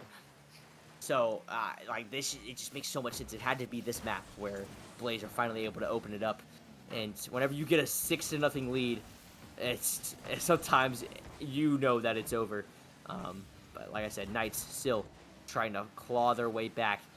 They gotta do it at this point. It is literally do this or they're going home. Yeah, I do kind of want to. Oh, I'm sorry. I was gonna say I do want to look back really quick. We talked about it before, just the opportunities that Knights did have. That because you were saying when you're playing a little bit more defensive, right, and you're playing more for the 50s and slowing it down, it's fine. You're gonna get your opportunities, just like Blaze's playstyle gives them their opportunities. But we just saw so many of those opportunities just not be executed, well enough to be a goal. They had the opportunity. The ball would spill in front of the net, but either no one would be there or the shot would just be off target. It was there throughout this entire series. So I don't know where exactly things went wrong, but I think Knights, still put up a great fight regardless of the outcome of this last game here. Honestly, I think they did put up a great fight, and sometimes, your second man just doesn't expect the 50 to go a certain way. The challenge just hits the car the wrong way. You never know. But they're able to get a 50 and a challenge and a goal there. Sifri able to put one in the back of the net, setting up the Brazil for him because he's just so nice. Foam with 0 boosts in that corner. That's just his favorite place to be, I swear. 0 boost in the corner. It was a nice play. Like I said, it's 6-1. Gotta give him points for scoring here. Obviously, it's kind of stinks in the last minute. You're down this much and your season's I mean, I'll say pretty much definitively it's over. Obviously, a lot of players don't even want to be on the pitch anymore, and you know the last minute here makes it doesn't mean anything really at all. But you know, I give it out and love that these players stick it out and stay on the pitch for the what a play. Oh my God! Bro, they want the Brazil so bad. Oh my goodness, they hit the post 4 times. The post had so many saves this series, Mealy. I'm not even kidding. Like, it is just the ball is just attracted, but. Instead, we're going to go down to South America, just a quick little trip for about 7 seconds. And then we're going to go head back home. A nice little vacation. We had a nice little playoff series here, Mealy. It was great. I'll see you in Brazil. How's that sound? Oh, well, we're back. It was a good series. It was a good game. I don't know. I think the Knights put up a great fight, like you said. I just think that plays, they just that good sorry, sometimes. I had to... Oh. Are you back? Had to go and get the shirt because you said we were taking a trip down to South America, and I kind of wanted to, put the right attire on. I had to run back and get this real quick. So sorry to leave you there. No. But sorry. Continue what you were saying.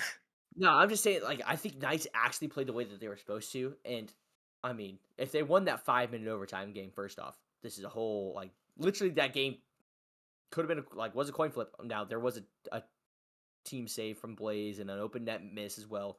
Things definitely did not go Blaze's way, specifically. But I'm just saying that they played the way that they needed to get into positions to win. Obviously, it didn't fall their way this time. But I do think that they put up the best fight that they could. I'm not even kidding. I think this Blaze team is just that good. So props to them. Thank you guys for showing me that they are mortal. They are beatable. And Mealy, if you've got nothing left, we got more games to get to. Yeah, no, I don't want to say anything. We're already, I feel like, almost getting behind schedule. We already have a late night as is. Up on deck though, an absolute banger. We are moving up a league, Flip. You thought this action was crazy? Well, wait till we show you what we have in store next. Dragons, the 3 seed, taking on the 6-seeded Blizzard. Do you have any mini preview that you want to just shout out quick? I don't know anything about either of these Absolutely. Teams. Vulcan, you are the worst Titan player in existence. You are going to get carried by Bluey. Bluey is going to pop off. I hope Tox plays because Blizzard with Tox is a lot more fun to watch. Vulcan, I love you, by the way. Anyway, yeah, that's all. I know it's going to be a good one. Bluey has just kind of taken a step up this season. He's always been really good. This season, he was even better. This Blizzard team, they started off really good. They kind of stunk at the end, but hopefully they're able to get back in form. I'm really excited, and I hope they are too. Definitely stick around, guys. We will be right back. Quick little break here, but without that, we're headed out. Deuces.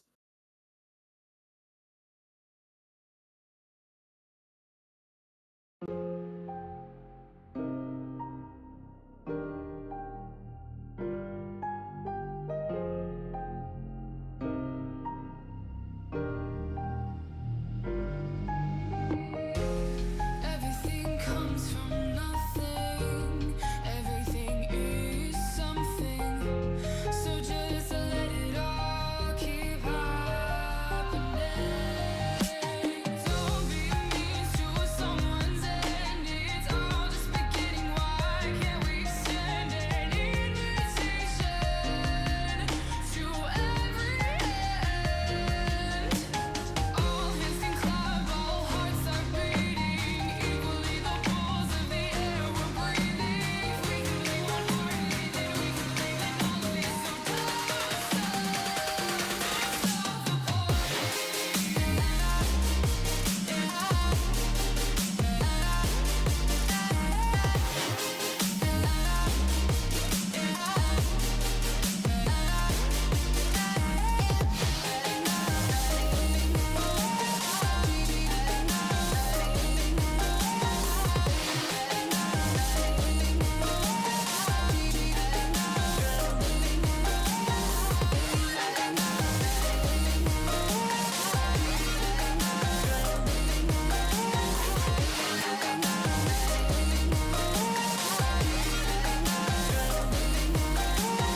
play the music loud, form a bigger crowd.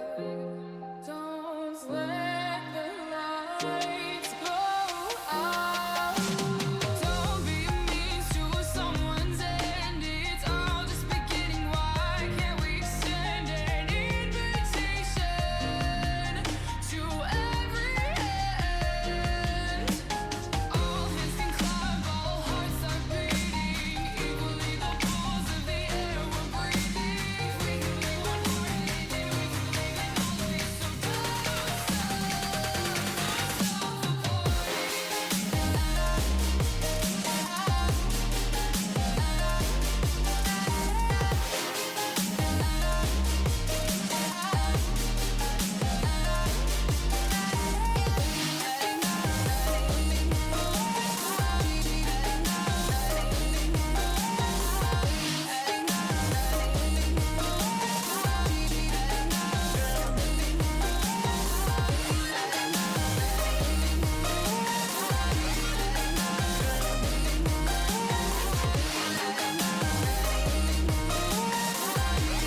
early. He puts it in. 0 seconds remaining. Both teams are gonna be playing hard for it.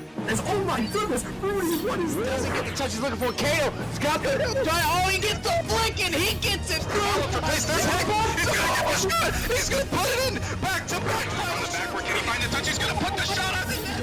High off the backboard here. Opportunity. Here comes the shot. Is this serious? No, hold on. Surely this can't. Oh my lord! Go with the shot. It's gonna go in. Oh, Copenhagen on the goal line. He did nearly over. Sweep.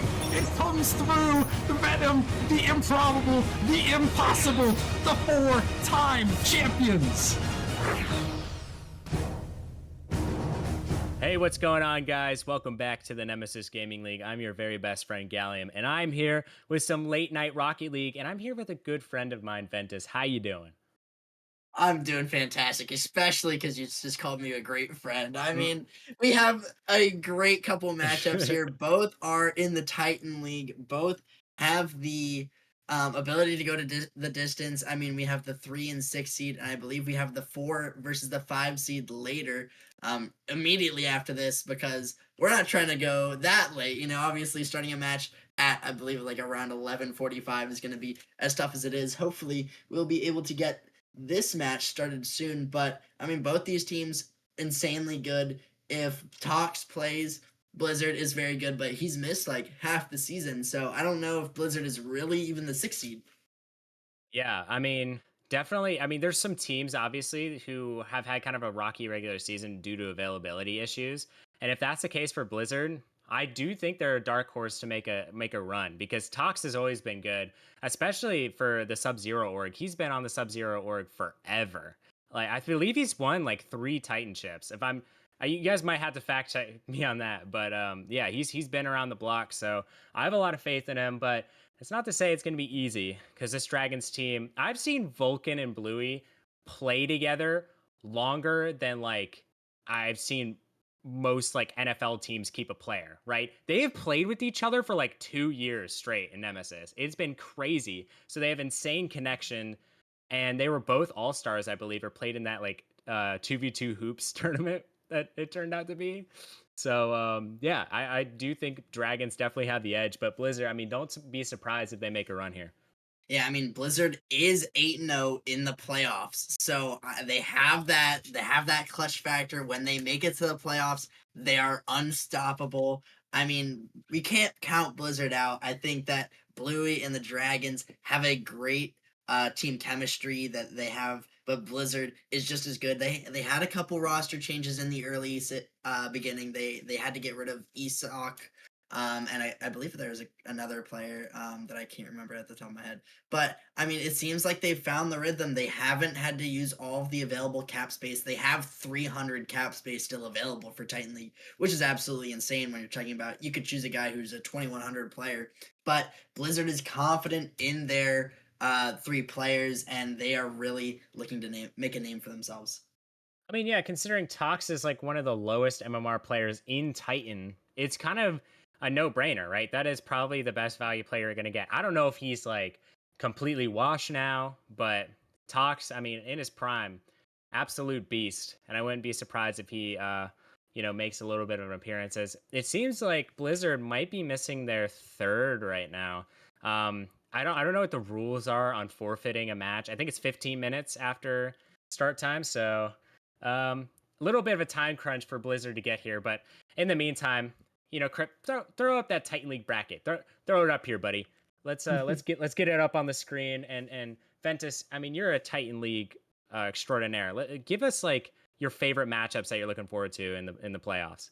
Oh man, I don't want to say that the 1 and 2 seeds could be the finals matchup, but I think that watching Venganza play, watching Inferno play, both those teams are so fun to watch, super mechanical. I know Rocky Airs for Inferno and Pizza, they're such a good 1-2 duo. Venganza has just a bunch of mechanical players, Lakes, Chef, who was Zen, and Logan. All 3 of those guys can just pull mechanics out of seemingly nothing. I mean, you look and they get like an awkward first touch, and then they turn it into a double reset, and I'm just like in shock. And obviously, I can be slightly biased, being on Venganza myself.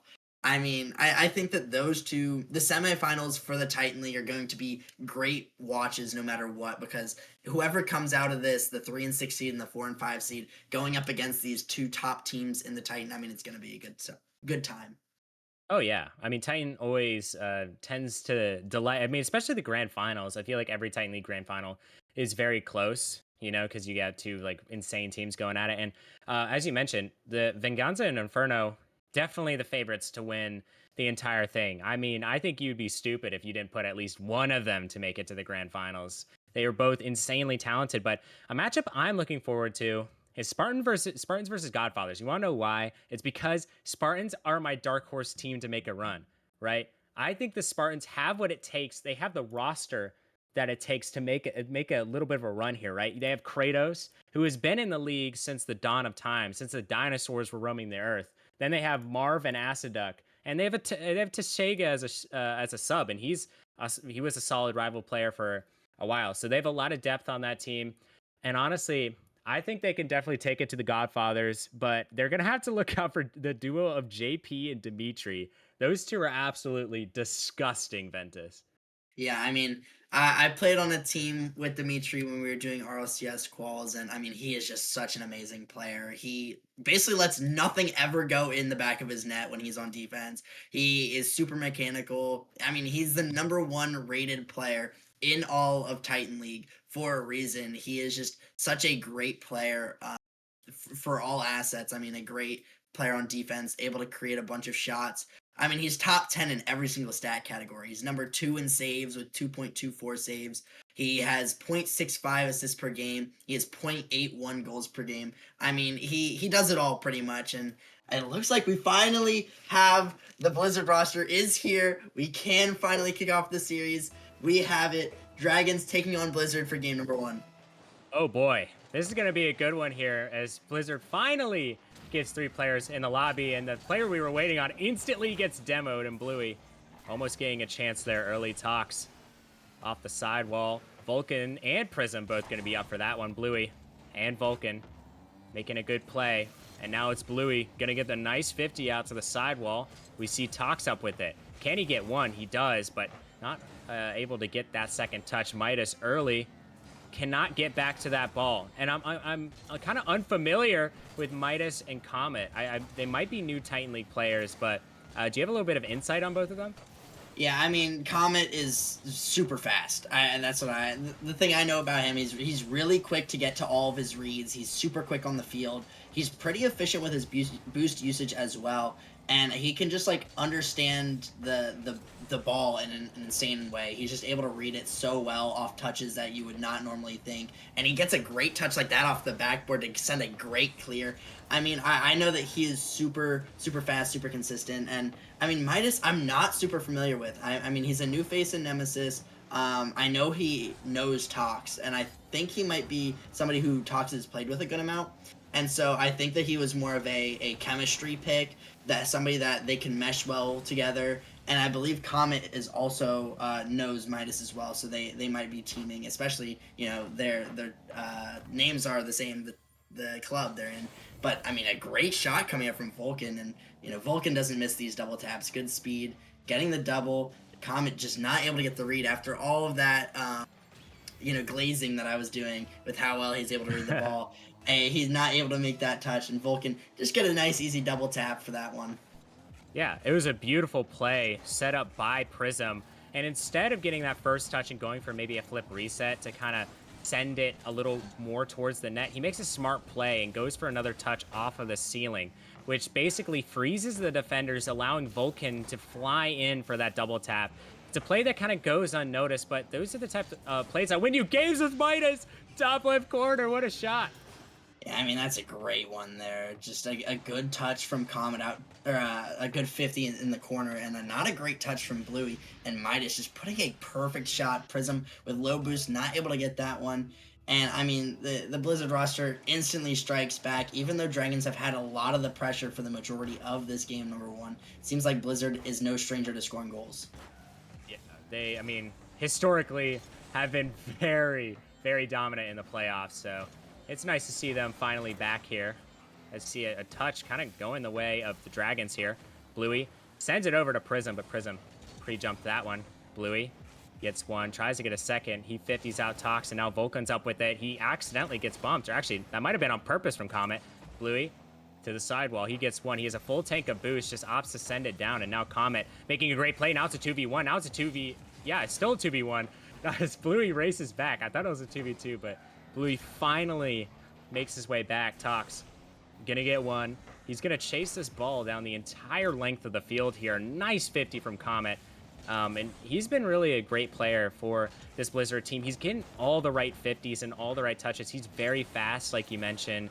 It seems like he's in the right spot for a majority of these kind of balls that are floating in dangerous areas for Blizzard here.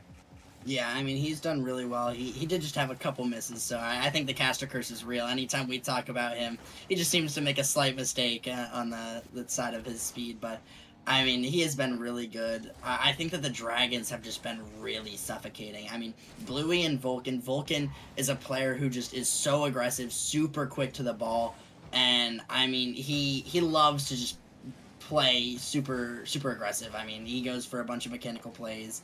I played with him in the most recent LCQs for the RLCS, and I mean, playing with him is super fun because he's just able to make great challenges, and his ability to create plays is very uncanny, and not a lot of people can do it, and I think that's why Bluey and him make such a strong duo. Yeah, I mean, they obviously have the chemistry, and Bluey's no slouch himself. He has been, I dare I say, top 10 Titan player for a little bit of a minute now. I mean, he's very consistently good. I think he had a little bit of a fall off this season, but overall, he's really great. As what a pass from Prism over to Vulcan. A beautiful play. Yeah, and we didn't even talk about Prism much. We've been talking about the duo of Bluey and Vulcan, but I mean, a great pass from Prism to Vulcan. Vulcan putting that one in the net. And Prism has both the assists to Vulcan. We haven't talked about Prism. He's been able to make a bunch of these plays happen. He's been that facilitator. He made some great touches in the midfield and great possession touches, might I add, where he's able to just put it right in front of his teammates' lap, and they don't have to work super hard to get the touch under control. They've just been able to basically touch it exactly how they want to because the pass is so good. And I mean, a super underrated player, I think. I know Bluey, as you talked about, a top 10 player. He's the number 2 rated player this season in all of Titan League, so maybe not necessarily losing a step, but maybe having a little bit more of an underrated season than you might think. But I mean, Prism really flying under the radar. Oh, there we go. Bluey's on the board. You know, he likes to cut you off, Ventus. You know, it's unfortunate, especially as casters. You know, you get cut off a lot. But Bluey's just like, you know what, Ventus, you shut up there. You know, even though you're complimenting me, you shut up right there. As that was a beautiful play. They're up 3-1, and it's 20 seconds remaining. It is not a whole lot of time, especially for Blizzard, who has not really gotten that many shots. Only 4 shots on target. It's 13 seconds now.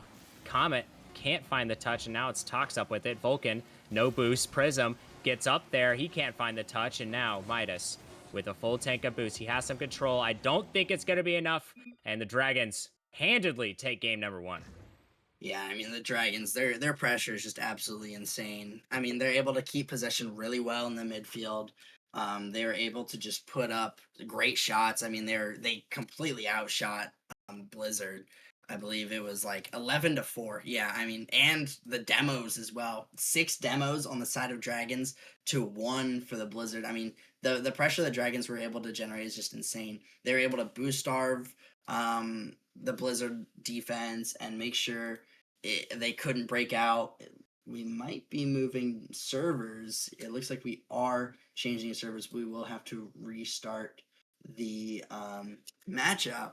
But I mean, this Blizzard roster has what it takes to make a comeback. I think that they are really good. They showed signs of life. I mean, none of these players are slouches. I mean, we talk about Tox. We'd like for him to step up a little bit more, but you got time. This is a long series. You have plenty of time to kind of take it game by game, feel out your opponent. You know Blizzard is going to come out swinging really early, and so you just kind of lean into that a little bit. You know that you can just start doing some more counterattacks, try to catch them out in rotations, demo that third man. You know, just kind of like ease your way in. I think that Blizzard will be able to put up a lot better of a game in this game number 2 because Titan's really good at manipulating their play style and changing how they play. to better take on the opposing team. So we'll see what happens in game 2. Yeah, I mean, the changes are very necessary, especially in this long of a series. You're gonna have to make like 3, 4 changes on how you play, depending on the result of the previous game, right? And I think Blizzard's adjustment. I mean, obviously you're on stream. It's a little nerve wracking. It's just stop playing so passive, right? Their first man is doing all the work. Their second and third man just sitting back there, just kind of anticipating the ball to be sent over to them towards the net. You can't play like that against the Dragons. You have to take the punishment to them. And, if they do that, Blizzard has a very good chance. Also, a PSA for all of you out there. You can play on other servers other than Central. You just have to make sure everyone on the other team is okay with it and request it and tell either of the streamers. And I think you can get it because, not gonna lie, Ventus Central servers have been kind of interesting lately. Yeah, I mean, you never know what you're going to get with a Central server. There are times where I get 20 ping. There are times where I get 80 ping. I mean, it's whatever. I think a lot of players prefer East because they just prefer the more consistent servers. I think there's a lot more volatility. And, I mean, you never know. It might just be a placebo. Blizzard might just want that little extra feeling of that they're more in control, their ping isn't as high, and I mean, you never know, that could make the difference. It looks like Midas might be able to get a shot on Blizzard actually coming out a lot stronger in this game as well, so maybe the mental is just up there and it's made the difference so far. Yeah, 100%, I think definitely coming into this game, I mean, you have a little bit of a makeshift break, right, or a makeshift timeout, if you will, because of the server reset. I'm sure they were able to talk about, the changes they need to make.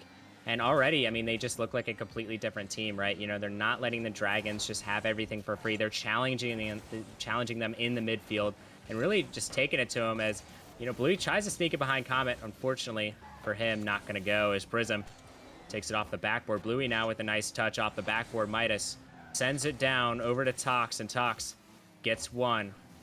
Almost gets a second. That would have been an insane touch, but the shot by Prism, little threatening. Bluey now, he accidentally misflips, and now it's up to Comet to get a nice touch. Comet gets one.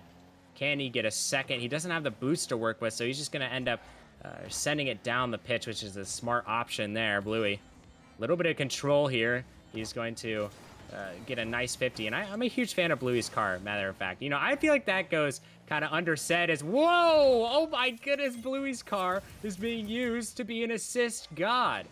Yeah, I mean, that's a great shot from Bluey. I mean, completely unexpected as well. You don't really expect so much pop on that kind of touch. Usually it's more of a doink, and Comet just not able to read it. It goes, it hits the corner of the goal, and it's going to bounce really awkwardly, and Prism is able to read that one first. But, I mean, I think that Comet, it looks like Tox getting a shot off the kickoff, throwing Bluey off, equalizing really quickly. But I want to talk about Comet.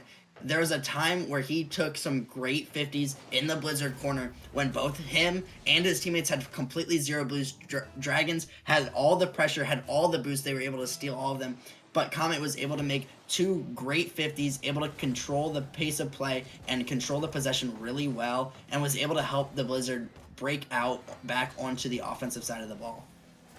100%. I mean, you definitely see it, right?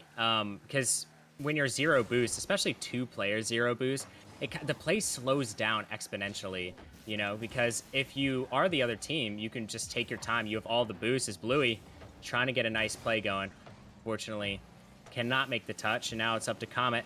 Sends it over. But it was a great shot from Tox. I mean, he delayed his touch just enough to get it past Bluey, who was a little confused. He thought he might be passing it. Prism sends it over. Comet has to get up there fast. Can't find the read, but a valiant effort in his case. He sends it down. Uh-oh, a double commit coming out here. Tox, he has to reach across, but Bluey, insane positioning.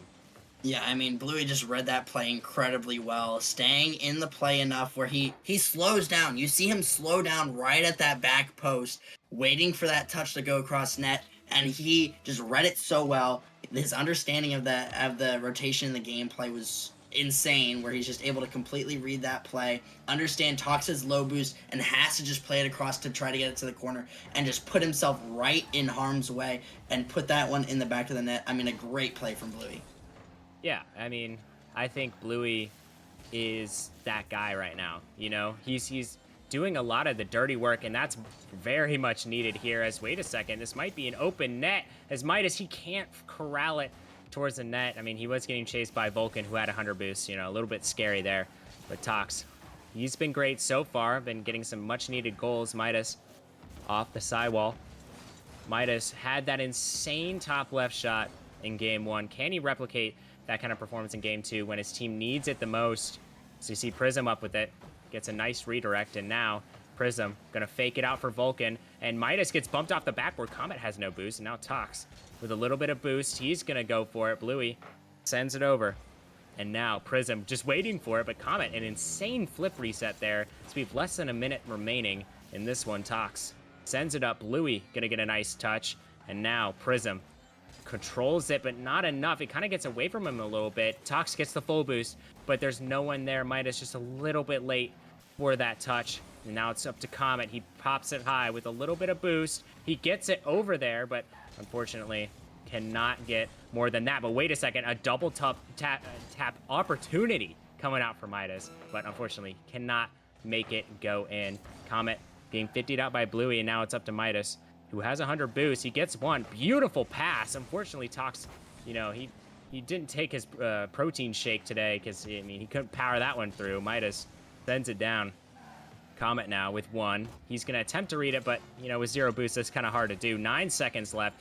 Bluey going to send this one over. Insane time wasting. And wait a second, he's going to get a goal for his efforts. Bluey, a ridiculous game 2. Yeah, absolute stuff there in the corner. He just takes a great 50 on Midas, puts it right into the mid. Vulcan was there. Vulcan could have had the shot, but Bluey just takes it himself. You know, no harm, no foul. They go up 3-1. He's going to do it all on his own, and Bluey having a great game. 2 goals, 1 assist, and 2 saves as well. He's been playing great on both sides of the pitch, but a great double tap potentially from Tox. Comet looking for the follow-up shot, trying to get it middle, but that one is going to hit the ground. Dragons are going to take game number 2. And, I mean, I wouldn't be surprised if Blizzard uses a timeout right now just to talk about the gameplay a little bit more. It was not very close in the shot department, 10 shots to 5 shots. And, I mean, the demos, I mean, Dragons demo a lot. I mean, we're just going to understand that. I mean, Vulcan averaging 1.43 demos per game, Bluey 1.29. I mean, they just demo a good amount. They break down the defense pretty well. And it does not look like Blizzard is actually going to use a timeout. They're just electing to go straight into it. I mean, I'm sure Toxin knows there's a timeout, but he's either really confident in this game 3 or he just wants to get this one over with as fast as possible. And you know what, Tox, you're a hero for that. But honestly, I'd rather see a good game here. You know, Ventus and I are staying up a little late. Might as well have some good games. You know what I'm saying? Yeah, I mean, that's all I could hope for. I'm in love with the content. I really want to see some great gameplay. I mean, some crazy shots, hopefully almost a sidewall coming out from Bluey. Prism trying to take this one over Comet, but Comet a good 50 on their own. But, I mean, the Dragons have just been really good at maintaining the boost control, maintaining the pressure, and not overcommitting. And they've just slowly whittled down the Blizzard defense and waited for them to make a mistouch, and they've just absolutely pounced on it. They're playing a high press in the Blizzard half, and they're waiting for a slight mistake from that center back. And as soon as that happens, as soon as the center back gets a little bit too hard of a touch, they instantly are going full on aggressive mode, looking for these demos, looking for these shots. And I mean, it's worked out really well for them. You know, I like the soccer reference. I mean, I guess it is car soccer after all, but still, I mean, it does hold true, right? You know, I feel like even though there's not a set position each player plays, there's definitely times where you have to play all the positions. I mean, I don't know how many positions there are in soccer. I'm a little bit ignorant as Tox just does it all himself off the crossbar and he puts it in.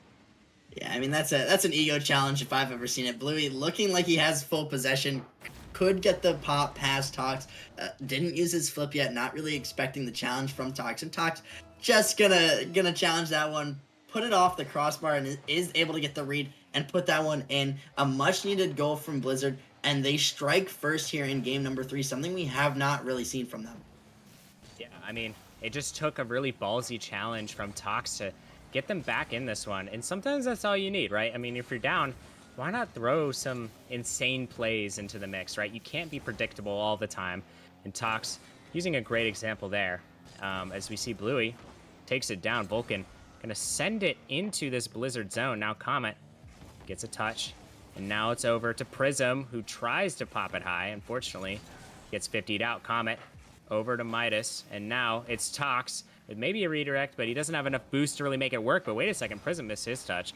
Vulcan has to be there to recover that one. A little bit of a double commit coming out here from Blizzard. They do not need that, especially this this stage in the series. I feel like every goal is very precious as Tox. I mean, he's just been everywhere. It just seems like every time the ball is in this Dragon zone, he's doing something threatening, and it just goes to show no matter how low your MMR is, you can make plays. But Vulcan, he says, nah, I'm one of the highest MMR players in Titan. I'm going to show you how real players play the game.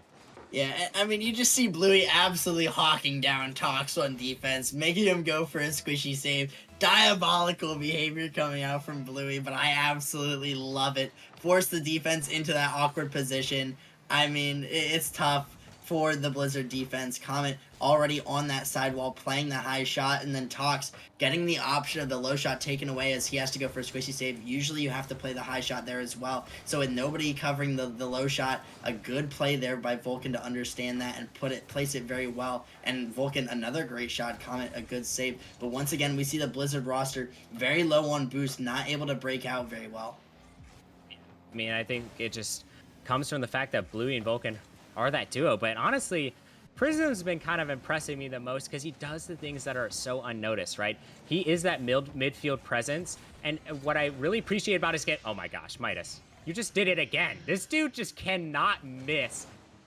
Just ridiculous bottom left shot. Yeah, I mean, absolutely snipe, catching Bluey just slightly out, expecting the demo to happen to get a free ball, but Midas just getting the shot right before he gets demoed, and putting that one, giving the Blizzard another 1-goal lead as they had it earlier, but obviously Dragons closing that gap, and I mean, Blizzard have looked better. I think they've taken advantage of a couple of these Dragons missed touches more than last game, but it looks like a musty coming out from Prism, trying to catch Midas off guard, Midas having to get a save, and then Bluey looking for an air dribble, gets the 50, Vulcan already up as well, but this one also 50'd in the midfield. Prism just taking his time, taking the possession, getting a pre-flip touch past one, but no, Midas is actually going to get that touch.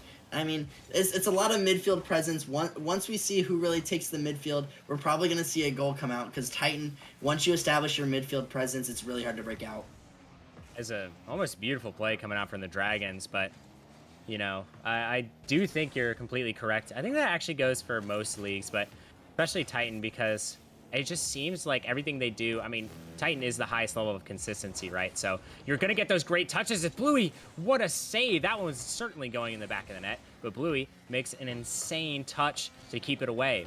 But, I mean, every Titan player is super consistent, and they're getting these insane touches. You have to dominate the midfield and get at least one beat that's going to be valuable to your team as Bluey can't find the back of the net. Prism going for a demo. Now Bluey, no boost, racing back. Comet has no boost either. Decides to float it towards Bluey. Bluey, backflip of champions right there. Prism up with it. He doesn't have a whole lot of boost, attempting to maybe go for a bump, but yet again, not a whole lot of boost to work with. Tox with one. Bluey with an insane clear, but Comet going to be in the perfect position to grab that one. Attempts a flip reset. Unfortunately, not going to go. And now it's Vulcan sending it over Midas. Oh, almost got the bump on Tox. But wait a second, Bluey, top left maybe? Midas gonna save it away. He says, only I can hit the top left. Just wait a second. Vulcan with a 5 seconds remaining. An insane goal. Yeah, I mean, that's just a slight mistouch from Midas, giving away that possession with just a little bit of time, and Comet not able to get that read. Something you don't really see that much coming out early off the backboard, expecting to try to get the beat on Vulcan, but Vulcan getting the shot, placing it perfectly bottom right, I believe, and I mean, they tie up the game with 5 seconds left, and it looks like we are going to overtime here in game number 3. Oh boy. If I'm in those Blizzard comms, I'm very, very rattled, especially after that one. I mean, just feels like the Dragons were building up to that very moment. A great play from them, as we see Bluey trying to go up with it. Comet sends it down, and now Tox can't get the 50. It's up to Prism.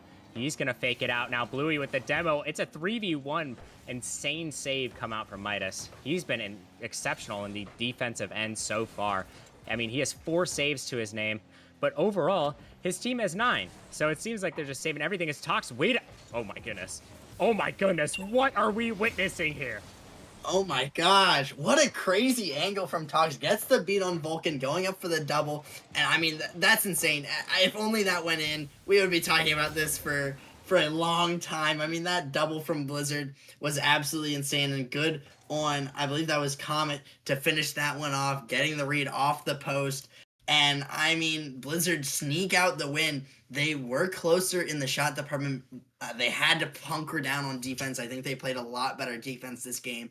And I mean, the demo's obviously still in the Dragons' favors. The Dragons still taking those demo plays. We saw one of these plays where it was a 3v1, Prism passing it to Vulcan, or Bluey passing it to Vulcan, and Prism was just chasing down that last man back. And I mean, that one obviously wasn't able to convert into a goal. But I mean, I like a lot of the Dragons' chances that they've had.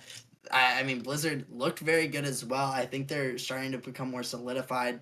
It'll be interesting to see how they use their timeout, since they were able to stop the bleeding after losing 2 games and were able to take it back in game number 3. And I mean, I think that Blizzard winning this game was very crucial, since they didn't have to use their timeout. Yeah, I mean, for sure. I think that was, it seems like a bad call at first, but, you got to trust Blizzard's intuition there, and it seemed to work out for them. So, even though it looked a little bit shaky, they got a game win, and now it's 2-1, and we're taking it to the Coliseum, all right? I know this isn't, some Romans battling in the Coliseum, but it's pretty darn close, all right? We got 2 insane teams, and now I feel like they're both at peak form, right? This is the game to really see who's going to take this series. Game 4 about to be underway. Both teams, they're ready to battle, all right? And I genuinely think that Blizzard has a chance to maybe sneak a win here and kind of tie up the series. And honestly, they could go all the way, but I mean, it's plays like that from Prism that kind of are making me question that a little bit. As we see Vulcan send it down, Midas with 1. He's going to attempt a second touch, but Bluey, beautiful work from him. Prism already up, an insane pre-jump, but Comet sends it up. Vulcan can't make the touch. It was a little bit of a hard read. Midas with 1 up to Tox. Oh my goodness, what a save from Bluey. That was ridiculous. Yeah, I mean, that was a great shot from Tox as well. I mean, he placed that almost perfectly. He almost gets another sidewall there off the corner read. I mean, Bluey just absolutely insane save, holding the Dragons in it. I mean, that definitely would have been a goal if Bluey hadn't read it the way he did.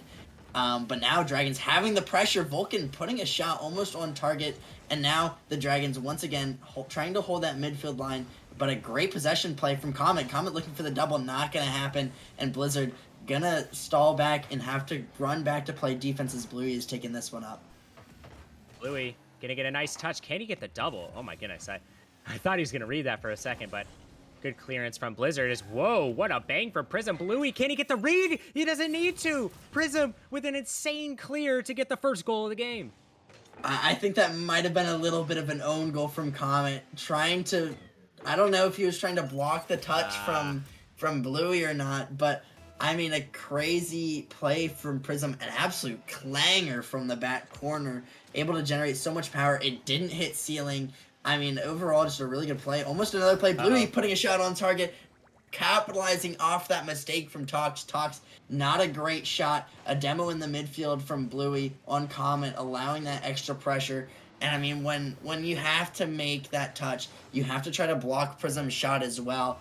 And I mean, there's only so much you can do with that ball, and Bluey reading it great and just pouncing on it at every opportunity. Dragons take a 2-goal lead. I mean, I thought that play was pretty funny because they had all of the pressure. Bluey basically 1v3 there. In the replay, it kind of looked like TJ Watt just breaking through the entire offensive line and then was just watching him sack the quarterback. That's exactly what I can describe Bluey looking like. He just drove like in the middle. He parted the Red Sea like Moses, and he got that goal. An insane awareness from Bluey. It seems like his awareness is off the charts. No wonder he's 2100. I could never do that in my entire existence. You got that one, bro. As Prism taking it up the field. It's a 2v1 over to Bluey. Can't find the touch. Can Vulcan get there? No. He's going to opt to play a little more defensive. Don't blame them here as they have a 2-0 lead, but Tox with a little bit of boost. He doesn't have a whole lot to work with.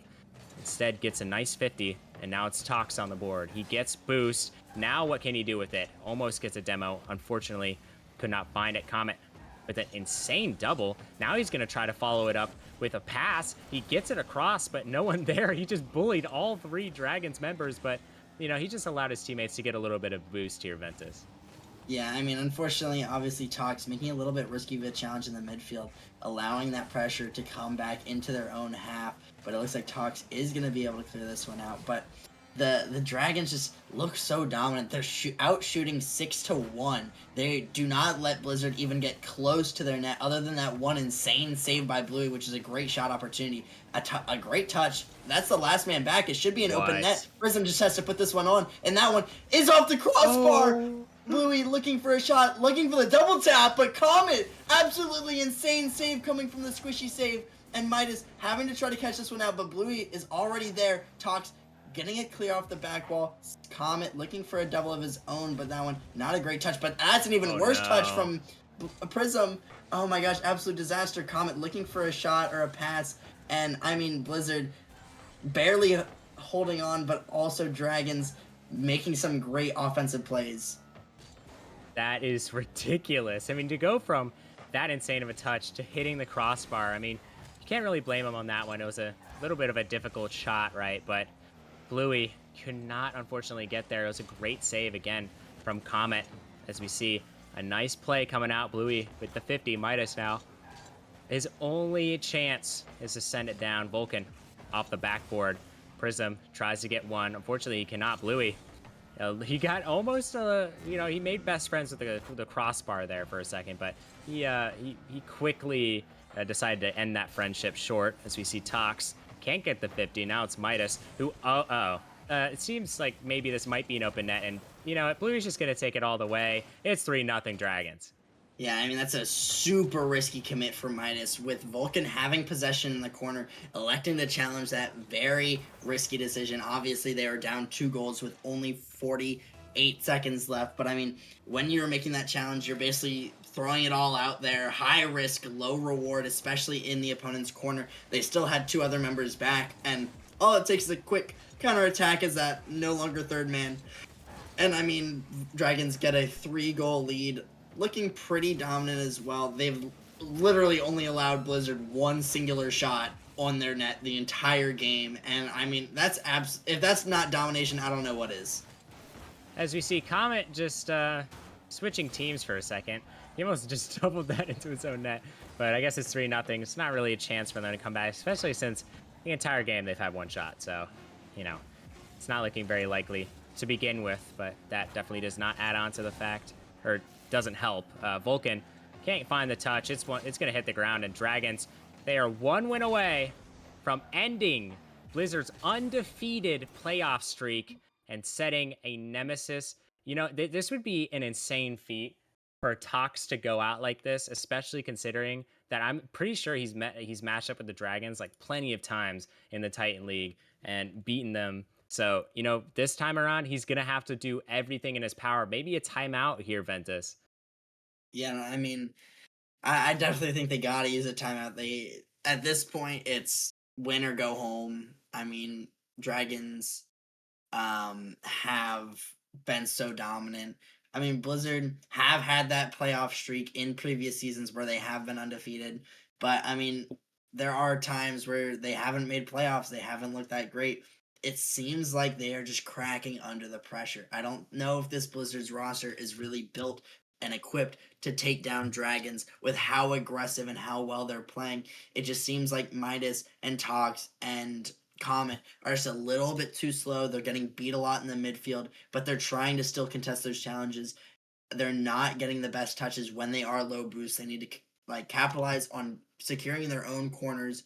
They have to play more possessive. They can't let these bad touches happen to where Dragons just pick up free balls in the midfield or anything like that. I mean, Blizzard has to step up big time. Dragons can kind of just play however they want. Yeah, you know, they can do pretty much whatever. They can do no wrong. As you know, I've been really impressed with their play. I mean, I knew they were going to be good, but maybe not this good, especially against a team like Blizzard. But we see Bluey. I mean, he's really stepped up. I mean, obviously, he is their highest MMR player, but originally at the start of game one, I was kind of, wondering if he was going to be that guy. He looked a little bit shaky, but ever since then, he's just been phenomenal. As we see Comet trying to send it down. Blizzard need to win this game, obviously, but, in order to do so, I think they need to get this first goal here, Ventus. Yeah, I mean, getting the opening goal is always beneficial. I mean, it didn't help out Blizzard last game. They had a 2-1 lead, and they scored first. And I mean, I think there's a statistic that says like anytime a team scores the first goal, at least in RLCS, they have an 80% chance to win. And so that just tells you how important that goal is. And it can be the same across many levels of Rocket League. Obviously, this is one of the closest we have in Nemesis is all these players are pretty much 2K SSL players. And I mean, that could not be more true. It's so hard to claw your way back into a game when you're already down early. Yeah, it seems like Tox has just been, I mean, they're weaponizing Tox right now. Seems like he's just the first man to do everything. And to be completely honest, he looks like the only player kind of doing really anything against this Dragon's defense. He's finding all the correct touches. I mean, it's probably from his experience, obviously, but just seems like he's given in his all here. And I think, that probably isn't going to be enough here. So I'm really looking to Comet and Midas to step up. Maybe another top left shot for Midas would be in order here as we see Comet send it off the backboard. Now Vulcan, a little bit of boost. Bluey going to get under that one. And now Prism going to demo out Comet right after he gets 100 boost. That's going to be detrimental. Midas going to play the 50. And we're going to see Bluey take it up. Midas going to get one. As we see Bluey. Oh, no way he doubles this. Okay, all right. That was a little unfair. As I thought he was going to put that on target. Bluey just insane so far in the series. Prism down the pitch. Tox, last one there. He just barely got the save. Bluey off the backboard. Can anyone find it? No. And nice clear by Midas. Vulcan, he can take his time here. A nice control touch, but it gets away from him a little bit. Comet, oh no! He misses a shot opportunity, and now that might really bite them in the butt here, Ventus.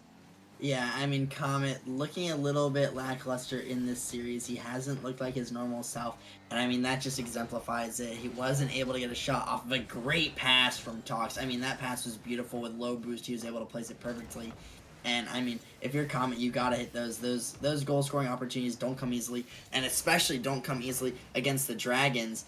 And I mean, with how they only accumulated one shot last game, so if that's their only shot opportunity the entire game, it might spell doom. But just as I say that, Midas gonna pick up a free ball in the midfield. It looks like off of a great. I was gonna say great play from Comet, but it looked like it was just a misplay from Dragons, where it's a double commit. They were able to beat Comet, but then it pops out right into the midfield. No one back for the Dragons and Blizzard. Get a little bit of a freebie, kind of get bailed out for that misplay from Comet, and I mean, they start out in the lead. I mean, big play from them, and I think it's kind of ironic that Midas has the dueling Dragons goal explosion. Just a little something to keep you up at night. As we see Prism in the midfield, just gonna shoot it. Comet has to get there, 0 boost. Gets there just in time. Vulcan off the backboard. He doesn't find a touch, and now it's Bluey. Sends it off the ceiling. A little bit awkward, but Midas, that was a ridiculous touch from him. Comet bumping out Vulcan here. I almost said Ventus. Tox sending it down as, wait a second, Tox just scores, and now it's 2-0. Yeah, I think that Blizzard has played a little bit better. They've kind of baited in Dragons to challenge into the corner and to challenge early in the midfield, and they've kind of caught them out of the rotations. The Dragons starting to play a little bit too aggressive.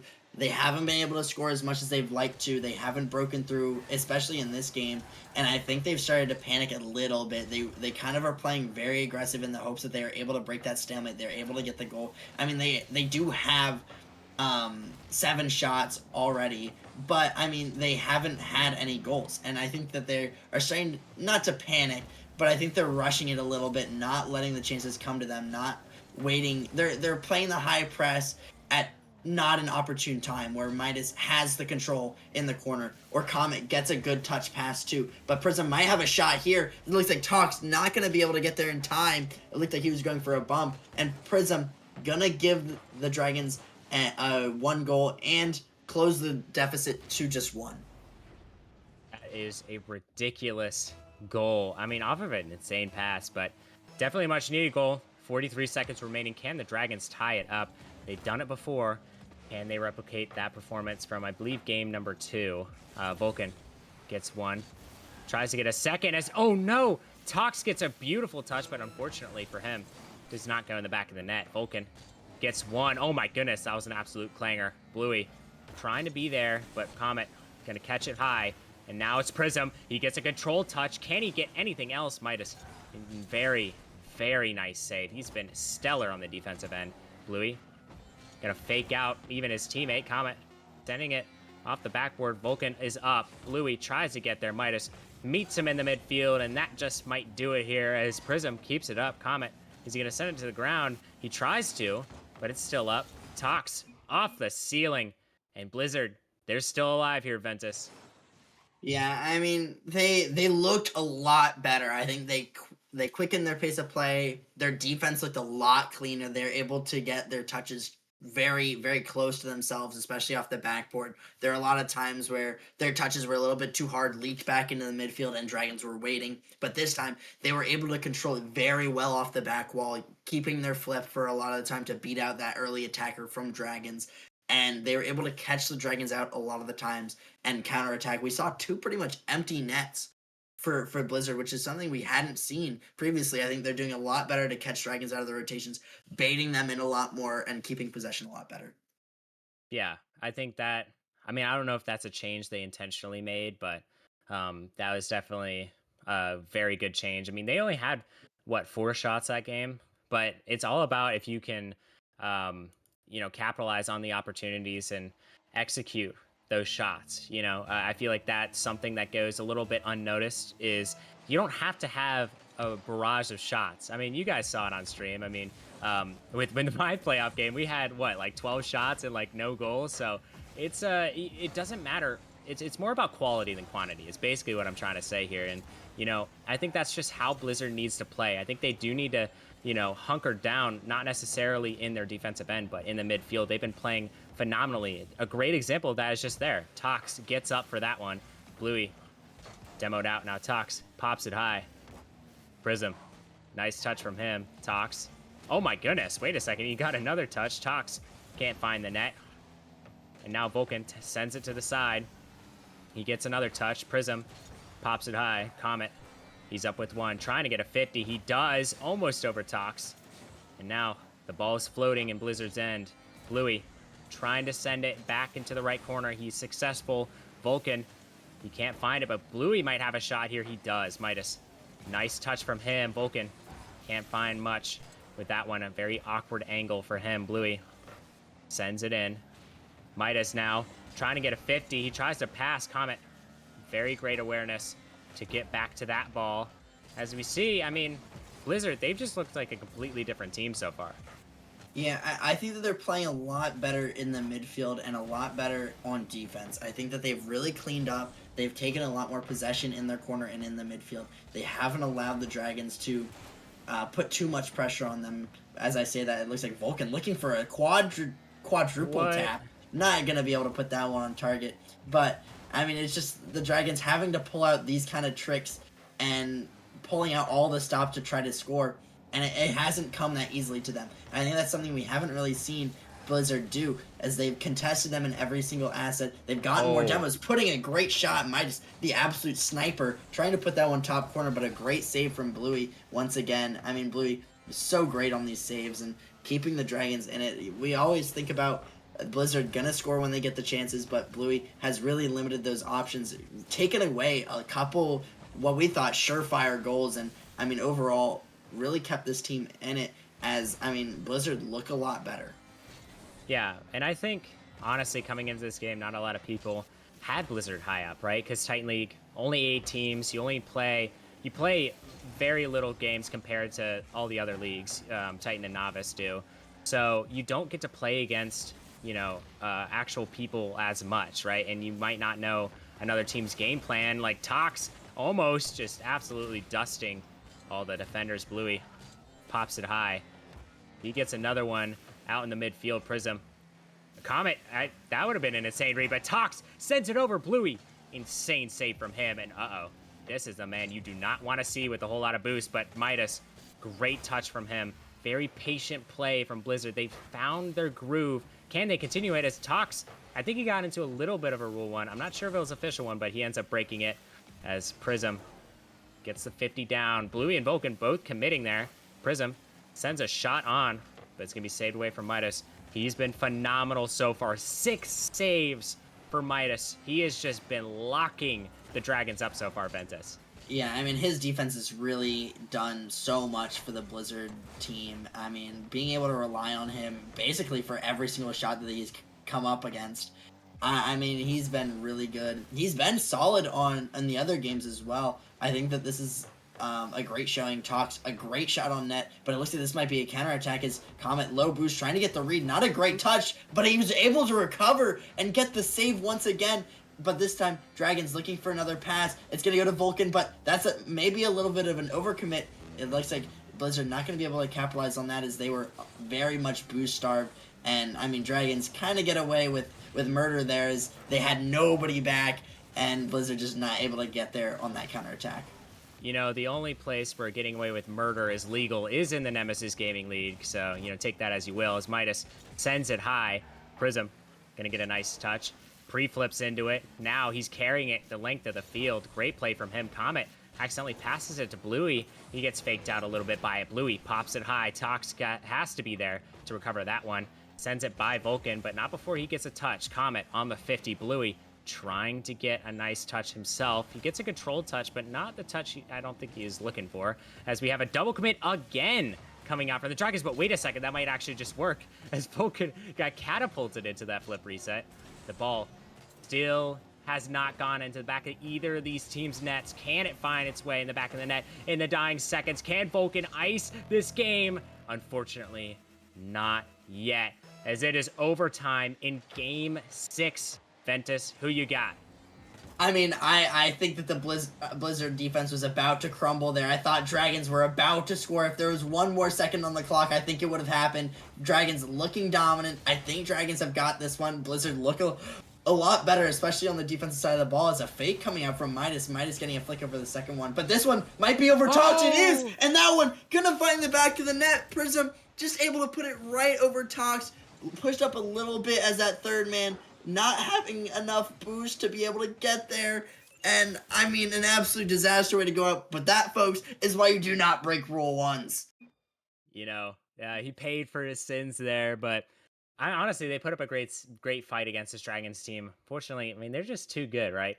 You know, they just, I want to say, it just didn't feel like they were out of the series at all. I mean, obviously, they were up the entire series, but, like, individual games, it felt like they were in every single one.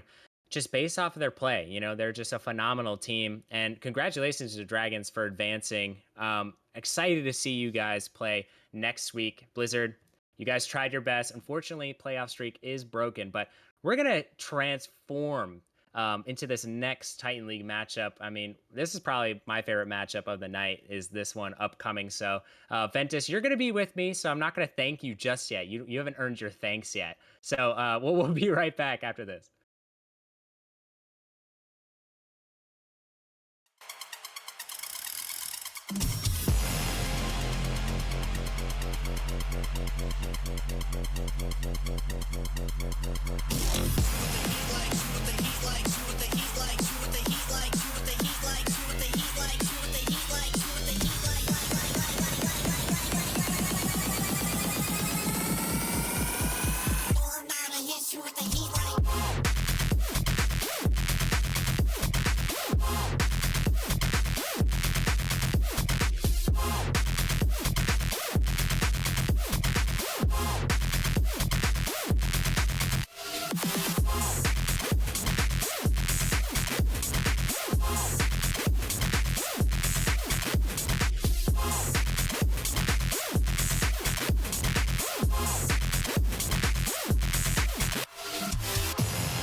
Paralyze my heart.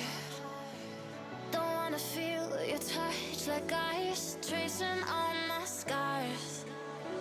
Why is it hurt on the inside? It's unforgivable, but I forgive you every time. Hard to let it go, 'cause we're intertwined. I break you, you break me, but something about it makes it so, baby. Every piece keeps us together in the cold.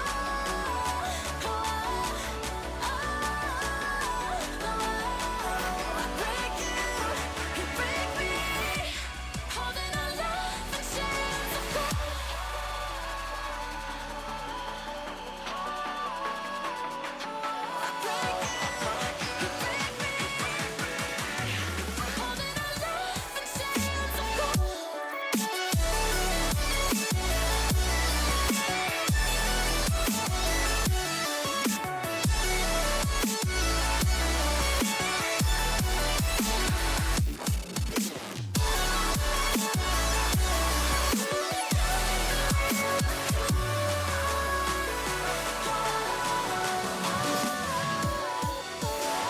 Frozen in my dream, I can't escape the thoughts of you. If I try to leave, when I'm with you I can't move. It's unforgivable, but I forgive you every time. Hard to let it go, 'cause we're intertwined. I break you break me, but something about it makes it so, baby. Every piece keeps us together.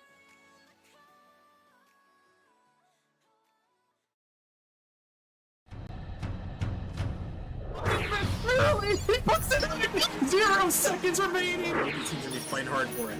Oh my goodness! Rudy, what is this? Doesn't get the touch he's looking for. Kato, Scott, oh, he gets the flick and he gets it through. He's gonna get the shot. He's gonna put it in. Back to back. On the backward, can he find the touch? He's gonna put the shot on the net. High off the backboard here. Opportunity. Here comes the shot. This here, no, hold on. Surely this kick. Oh my lord! Go with the shot. It's gonna go in. Oh, open thing on the goal line. He did doing nearly over. Sweep. It comes through. The venom, the improbable, the impossible. The 4-time champions. Welcome back, everyone, to the Nemesis Gaming League. You know, they said it couldn't be done. They said we can't have Thursday games in Nemesis. Well, they were wrong. Okay, I'm here with my good friend Ventus. How you doing? I mean, I'm fantastic, honestly. Thursday stream, one of the only times we'll ever be able to experience this. I mean, we have a great matchup between the Spartans and Godfathers. Both these teams, it's going to be really close. I mean, both these teams kind of had up and down seasons. I mean, before Dimitri was on Godfathers, they weren't very good. Dimitri comes in, him and JP revitalize this team. They have slacked off a little bit towards the end. I think they only went 1-3 towards the end of the season. But I mean, Spartans in a similar boat. They had Aciduck, I think, from the beginning. But I mean, Kratos was an addition from Pinnacle. I believe Pinnacle released him. He goes over to Spartans, and they have just done really well. I mean, they are 3-1 in their last 4. Both these teams have some high octane offenses and some great defenses, specifically Dimitri and JP. Those two do not let anything in the net. I mean, we'll see who comes out on top. Yeah, I mean, I'm excited to find out. And, you know, it's a late game for Rocket League, but I feel like all these Titan League players are some late gamers, right? Because most of their games that they schedule during the regular season are later. So it's not completely out of the question that they're playing this late because, you know, probably most of them are unemployed. Anyways, Marv sends it over to Kratos. Dimitri with a nice touch. Aciduck follows it up. Now it's JP struggling to get his bearings here. He misses another touch. He's maybe has a little bit of nerves going so far, but a nice flip reset. Oh my goodness. Almost has an insane play. Aciduck with a ridiculous save. Kratos down the pitch. Oh no. This could be bad. Nice little cut, but unfortunately doesn't get what he wanted. Aciduck gonna send it towards the net. Marv now, last one to defend. He has a whole lot of boost, a full tank to be exact. He gets bumped, but he's still on it. Beautiful recovery from him. Ball sent out wide. JP gets blocked by Aciduck. Zenith gonna get blocked out as well. And now it's Kratos down the other end. He can't get the redirect. JP gets an insane double. And now it's up to Marv to cut it. He bumps him, gets the demo. Kratos can't find the touch. Zenith gets it over to Aciduck. Kratos tries to find a touch. He is successful. Tries to get the 50. He's also successful. He is so successful. I mean, he might as well just be a CEO for a billion-dollar company. I mean, I don't even know what that reference was, but I mean, definitely he's been playing great so far. I mean, I think that the Godfathers have been playing a little bit better than the Spartans. The Spartans look a little bit discombobulated, especially on defense. I think that they've made a little bit too many double commits. I think that the Godfathers have played really well in the midfield, though. They look pretty consistent. I mean, for me, the Godfathers come down to how well is Zenith going to be as this third man. We know how good Dimitri and JP are, but Zenith needs to be able to step up in these big-time moments in order for me to have full faith that the Godfathers will win. I mean, the Spartans have kind of a three-headed monster now. I know Aciduck has been absolutely phenomenal for the Spartans, and I mean, I'm looking for him obviously to step up, but really it's going to be Marv for me. I know Kratos and Aciduck both really, well, not really well, but I know they've been in the Titan League for a good bit. I know Aciduck outside of the series. I know that I've seen him play a couple times. And, I mean, it's going to be Marv really as the big shining light, whether he's going to be able to hold down that third man or if he's going to be able to shine out in that first or second man role. I mean, both these teams have some insane rosters, but I think those two specifically are going to be the downfall or the absolute reason that the team wins. Oh my goodness, Zenith almost with a great shot. Dimitri just completely whiffs, looking like me on an average Tuesday. JP sends it off the sidewall. Marv off the ceiling. Kratos sends it down, and now it's Zenith to collect it. He gets one. Tries to find a second flip reset in tow. Dimitri going under, but he cannot go down under. Australia reference. Get with the times. JP up with it. Can't find anything besides this right here. Beautiful flip reset. Zenith pops it high. Aciduck gonna get a touch, and he's successful. Marv has one to beat, but Dimitri gonna do stout defense. I mean, just insane defense so far from both of these teams, but it just seems like so far Spartans just playing better defense. I mean, they do have more saves, but it just, I think this is going to come down to who can counterattack, because one of these times, one of these teams is going to slip up here, Ventus.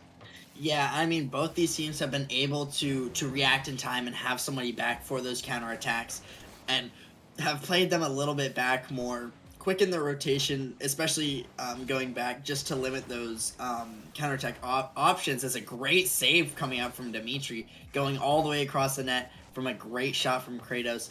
And I mean, it's really going to be who starts to lack in the rotation first, who's going to try to linger up, get a little bit too greedy. Once that starts happening, we'll see these goals coming out from the counterattacks, but both these teams just electing to kind of take possession in their corner, pull it out, and try to create an offensive push, and then waiting and going back to defense and starting it over once again, because it looks very different from what we saw the Dragons play. The Dragons full octane offense, throwing everything they have at the net, but it seems like this a little bit more methodical, trying to bait out the other team's rotation. Yeah, and I think that is the way to play. You know, even though it's a little bit of a snooze fest right now, no goals being scored, and it's a little late, guys. Give me something to work with here. As Astroduk puts it in the back of the net with 0 remaining. I mean, that's a great play there. I mean, a great solo play, good flick. Dimitri just trying to play the shot from Marv. It looks like Marv going up there. I mean, just perfectly placed. A little lackluster on the speed, just to make sure it's harder to redirect off the poster. To use the momentum of the shot in the favor of the defense. And I mean, unfortunately for Dimitri, you can't do much there. Overall, though, a very, very even showing. Not a really high scoring game, not a high scoring for points for either team.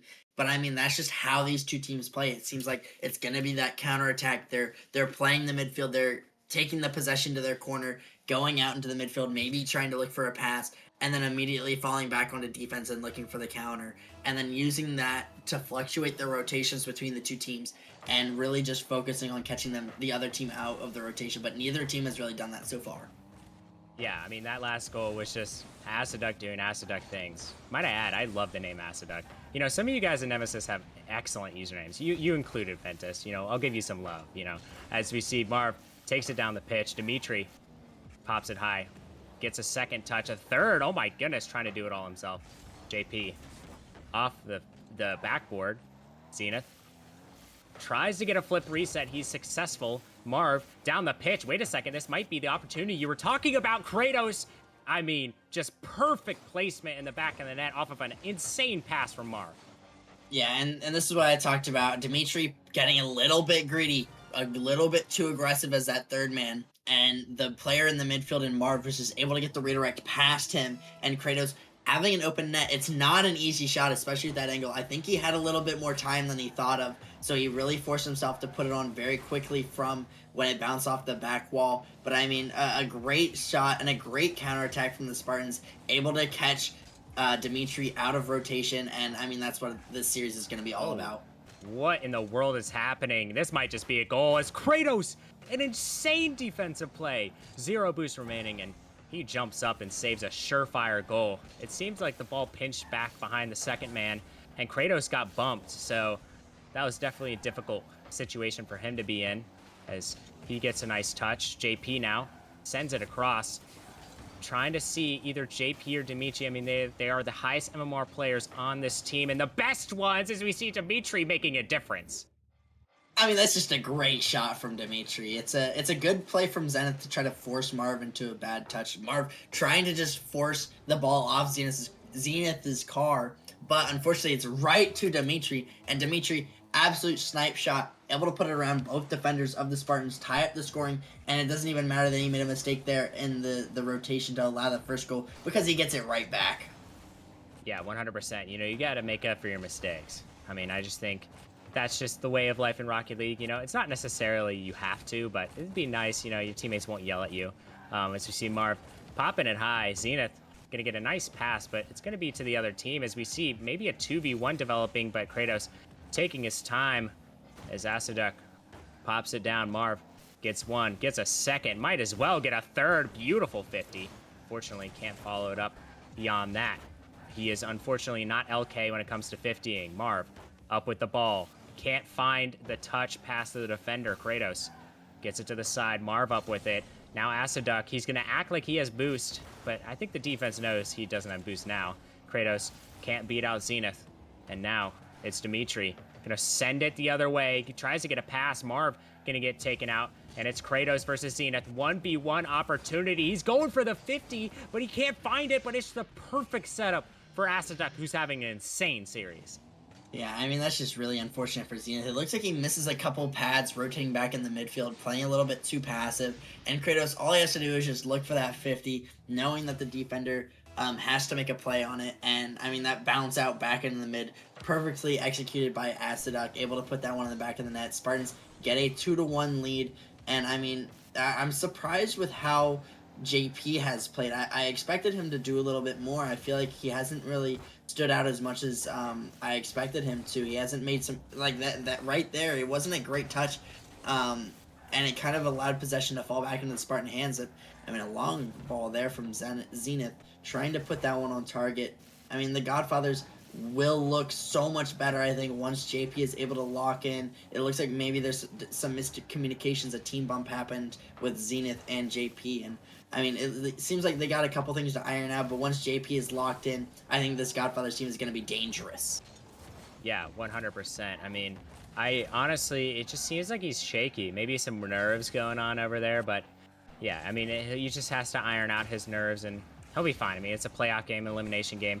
Totally get it. You're down 2-1 and 1-0 in the series. Totally understandable, but, you know, it's now or never as JP, an insane save, just talking about him. Asaduk takes it high, flip, reset in tow, gets it over one, Dimitri. Nice ball. Marv can't get it to go, and now Asaduk has to take it slow, gives it over to Kratos, who gets blocked away. Marv, excellent cut from him. Kratos ends up getting the boost, and now it's Marv to send it all the way to the right. Kratos has a ton of boost, but misreads the ball there. That could be detrimental. Asaduk sends it to the sidewall. Less than a minute to go. Can the Godfathers come back into this one? They so desperately need a goal here. Can't go down 2-0 in the series. Zenith gets a nice 50. That's popped high. Marv, though. Excellent play from him, but JP, a nice 50. Asaduk takes things into his own hands, sends it down. JP there to corral that one. He sends it over the midfield line. Kratos with one. Beautiful control touch from him. He gets a 50. Oh, no. Marv floating towards the net. That's disgusting. Yeah, that's a great angle from Marv. Able to just float there, read how slow the ball is coming off the sidewall. A great angle. I mean, this game and the last minute or two of this game have been super, super scrappy from both sides. We saw a lot of double commits, a lot of demos coming out, a lot of cuts in rotation. And, I mean, Spartans just came out on top. It seems like they were just a little bit more polished. They didn't make as many mistakes. And a good beat in the midfield, especially on that third man, as JP looking for a psycho. I absolutely love and respect that effort out of him, but maybe just trying to get something going with 9 seconds left here. Zenith trying to play that one, but Marv getting a 50. Dimitri getting a beat, but it's all the way into the Spartans' corner. Asaduk getting the clear out, and that ball is going to hit the ground. Oh, it's not yet, though, as maybe just one for the road, but no, Asaduk is going to put that one down. Spartans taking a 2-goal lead. We didn't see a timeout in the last series. Maybe the Godfathers will use their timeout and try to reset themselves a little bit. It seems like Spartans started to run away with it at the very end, just from all the pressure and it seems like some nerves and some jitters. There are a lot of double commits from the Godfathers. I mean, the question is, are Titan League players allergic to timeouts? Because it seems like they might be. I think they need to get a vaccine for that, for sure. As we see, I mean, honestly, Spartans, they looked pretty good, but Godfathers, they were right in it. You know, they were in it the whole way. It just unfortunately didn't go their way. An unfortunate 50 down the pitch. And I mean, Marv with that insane shot. I still can't, I mean, he pre-jumped it from basically midfield. And he got that insane angle. So kudos to Marv on that shot. But honestly, Godfather's not out of it yet. I mean, Zenith is playing out of his mind. I just think he needs JP to step up. Dimitri's playing pretty up to par, I would say. It's just JP who's kind of struggling a little bit. He's struggling to find his rhythm, maybe finding his place in this team, right? Because, I mean, you have so many talented players on the team. You don't necessarily know where you fit in sometimes. So they're going to have to figure it out quick if they want to, you know, beat this insane Spartan squad who have been having their way with them so far. As Asaduk sends it over. Zenith can't get much other than that. Marv now down the pitch. It's in the midfield. Dimitri over to Zenith. He sends it down. Asaduk fakes out for Kratos. Dimitri off the sidewall. Almost just bounces right in. Zenith gets a control touch. He gets demoed for his efforts, and now it's up to Kratos. Kratos with one. Can't find another. He gets bumped away. Asaduk gets a nice touch, but it's not the bounce he was looking for either. Marv off the ceiling it goes. Dimitri tries to send it over, but Marv says no. Dimitri gets another touch, but Kratos pre-jump of doom from him. Zenith off the sidewall. Aciduck now sending it high. Zenith reads it perfectly. Now what can they do with this one? JP sends it down, but right into Kratos' car. This could be dangerous. A nice 50 from him. Can't get it to go there, as we see still some more struggles coming out from JP here.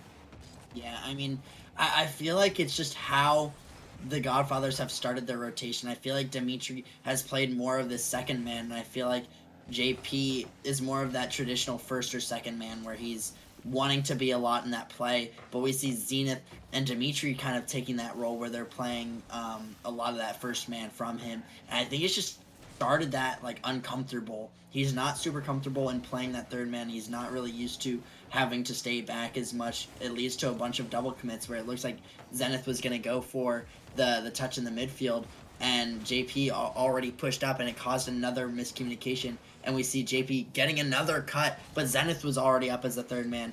And I mean, it seems like they don't have clear kind of roles. They want to play differently than they need to. And it's something that Godfathers haven't had to be used to. But it looks like this, an own goal coming out from Marv. Kratos trying to put that one off target, but unfortunately not going to be able to do so. And that is absolutely disastrous for the Spartans.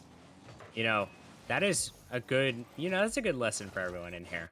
If you're in your defensive end, really limit the amount of times you're flipping, because it is basically an unskippable cutscene, right? I mean, you can't do anything about it. Once your car touches the ball, it's pretty much wraps as Zenith tries to get it into the back of the net. Dimitri can't find the touch. JP now over to Zenith. JP, finally some life from him, but Zenith, an insane goal. Yeah, I mean, I think it's just what JP's used to. He's used to being this kind of aggressive player, and being forced into that third man rotation has not been good for him. I think that Zenith has been really used to playing that third man role, kind of letting JP and Dimitri do a lot of the work between the two of them and helping be that cleanup player at the third man role, and then Dimitri also shifting into kind of a third man role to help out if needed.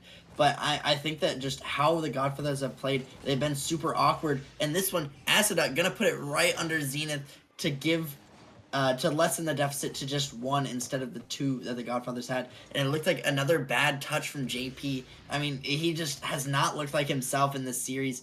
A little bit lackluster, and I think he's just super awkward with his in the rotation. Yeah, 100%. I mean, he had that great assist, but unfortunately for him, got dunked out by Aciduck, who, again, great play from him. I mean, honestly, oh my goodness, Aciduck.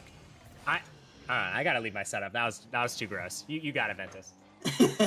Yeah, I mean, that's a great touch off the corner. Just a skim right post and in. I mean, you could say a little bit lucky. Aciduck, a great shot though, nonetheless. And this, I mean, he's been so great for this Spartan squad. I mean, really kind of become their shooter. I mean, him averaging 0.8 goals per game. He's the leader on his team. Well, actually, I take that back. Kratos is the leader on that team of the Spartans. But I mean, Aciduck also just absolutely insane on both sides of the ball. A great save though by Kratos, but the net is open. Zenith is gonna put that one home, and JP gets another assist.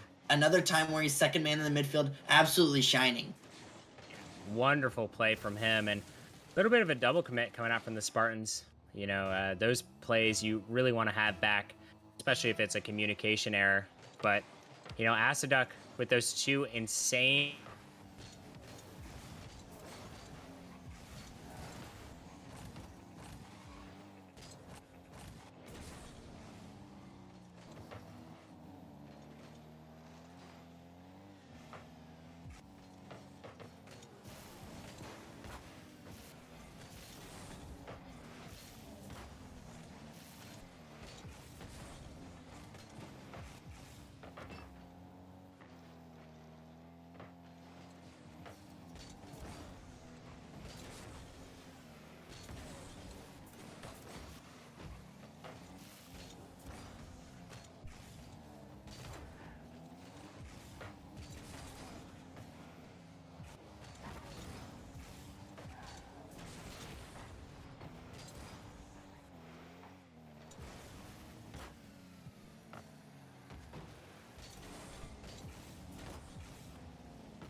Hello?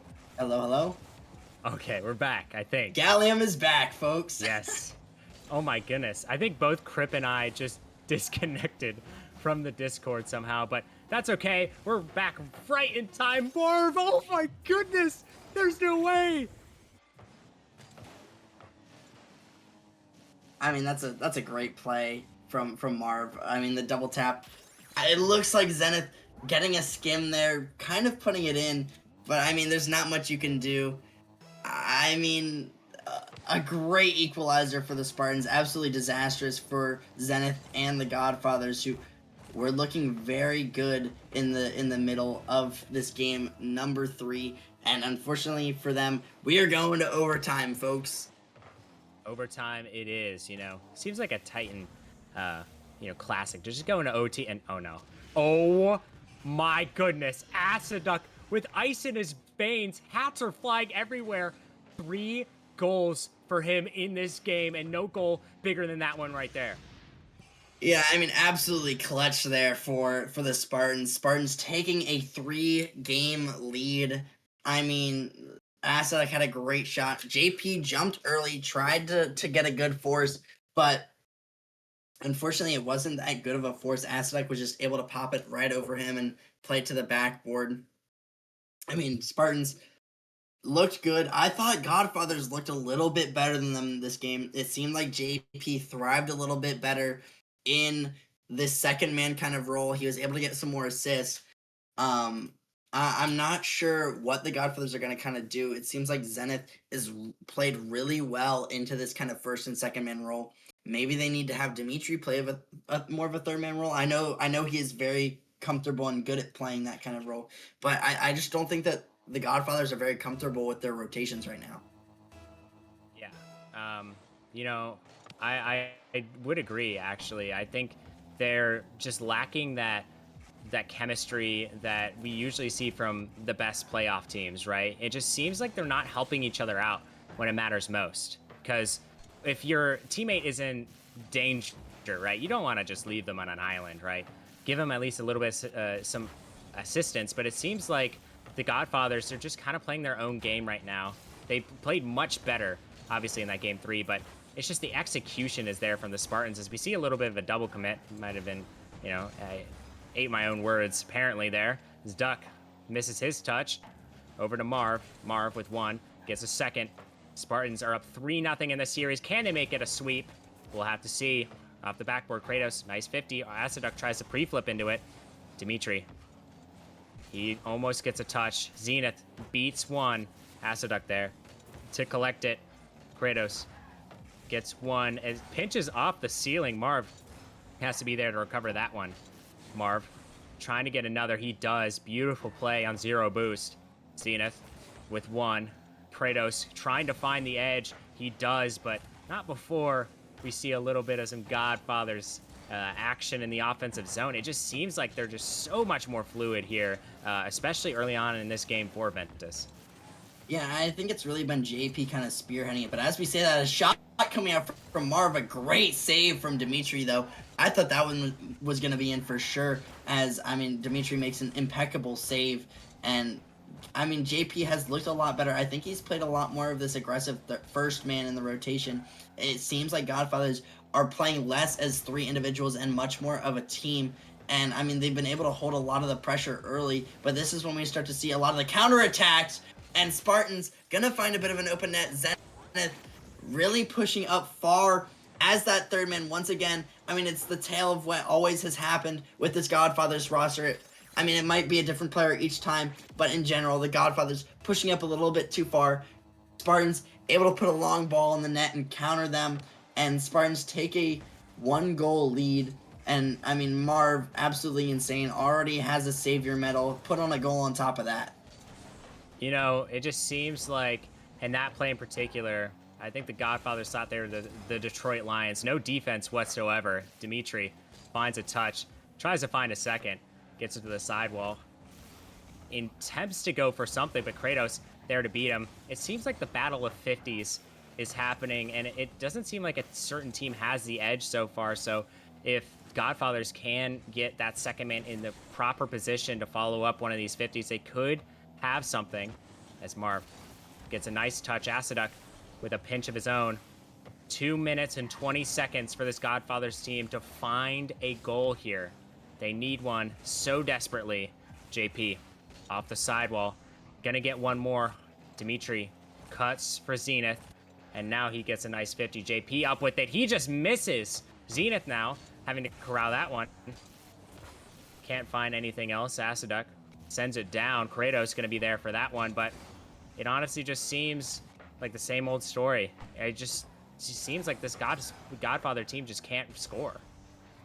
Yeah, I mean, they've had the couple chances. They have the 4 shots. They actually have more shots than the Spartans, but I think the Spartans just do so well with maintaining their composure, maintaining their boost and resources on the defensive side of the ball, and just wait for a mistake to come out from Godfathers, whether it's a double commit, whether it's an over-rotation, whether it's just a bad challenge from the third man. I mean, they just wait for the Godfathers to make a mistake, and this one might be it here, as Zenith not able to find a touch. Aciduck going for a bump, Dimitri having to get a good save, but again, it whittles away the Godfathers' defense. One by one, it starts to show cracks in their armor as Aciduck is finally going to put that one home. We just see time and time again, Kratos gets a beat on the defender, forces the next defender to go, and then Marv gets a beat on the third man. Aciduck able to finish that one up before the Godfathers members can get back. That one is just such a Spartans play, right? It just seems like all three of them working in cohesion. I said it in the last game before the series started when we were talking about the bracket. I said the Spartans are my dark horse team. I think they genuinely could make a run, and we're seeing it here, right? They're dismantling this Godfathers team with 2 of the better players in Titan League on them. So, you know, if they can put up this performance, if they can win this series, I think they could go far as Aciduck sends it down. JP with a control touch, tries to get a 50. Beautiful 50 from him. Kratos going to pay for that one. Zenith tries to drive up on Aciduck. Can't find the touch. Marv to Aciduck. Quack? No, he's not back. Marv can't get that one. Dimitri goes up the sidewall. Marv off the ceiling. Zenith tries to get the double. He does, but not on target, as Godfathers, rightfully so, are sending all 3 players. Kratos with the demo. Marv tries to find the back of the net, but he doesn't necessarily need to score. They just need to waste time here. And I think they've just about done it. They've wasted just enough time. So I can confidently say the Spartans have taken down the Godfathers in 4 in very convincing fashion. What a series from them. Yeah, I mean, Spartans dominant all the series all the way. I mean, even though they had a couple mistakes where they own gold, they had a couple plays where they just didn't look that great. Godfathers seemed to be able to start getting their way back into it. They immediately slammed the door closed. They didn't let Godfathers get any momentum. I mean, they just looked so good, man. I mean, I definitely think that these guys can be a dark horse in the playoffs. I mean, we have some absolutely amazing matches, though, coming up now in the Titan League. We have Venganza taking on the Spartans, and we have Inferno taking on the Dragons. I mean, these games are going to be so amazing. I can't wait to see what is going to happen. Yeah, it's going to be definitely a fun one. So make sure you guys stay tuned, because our next game day is on Friday. All right, Friday and Saturday, matter of fact. And I'm going to be there. Are you going to be there? You better be there. All right. I'm going to be very disappointed if you're not. All right. Well, see you guys later. Have a great rest of your night, and happy Thursday, everyone. Peace out.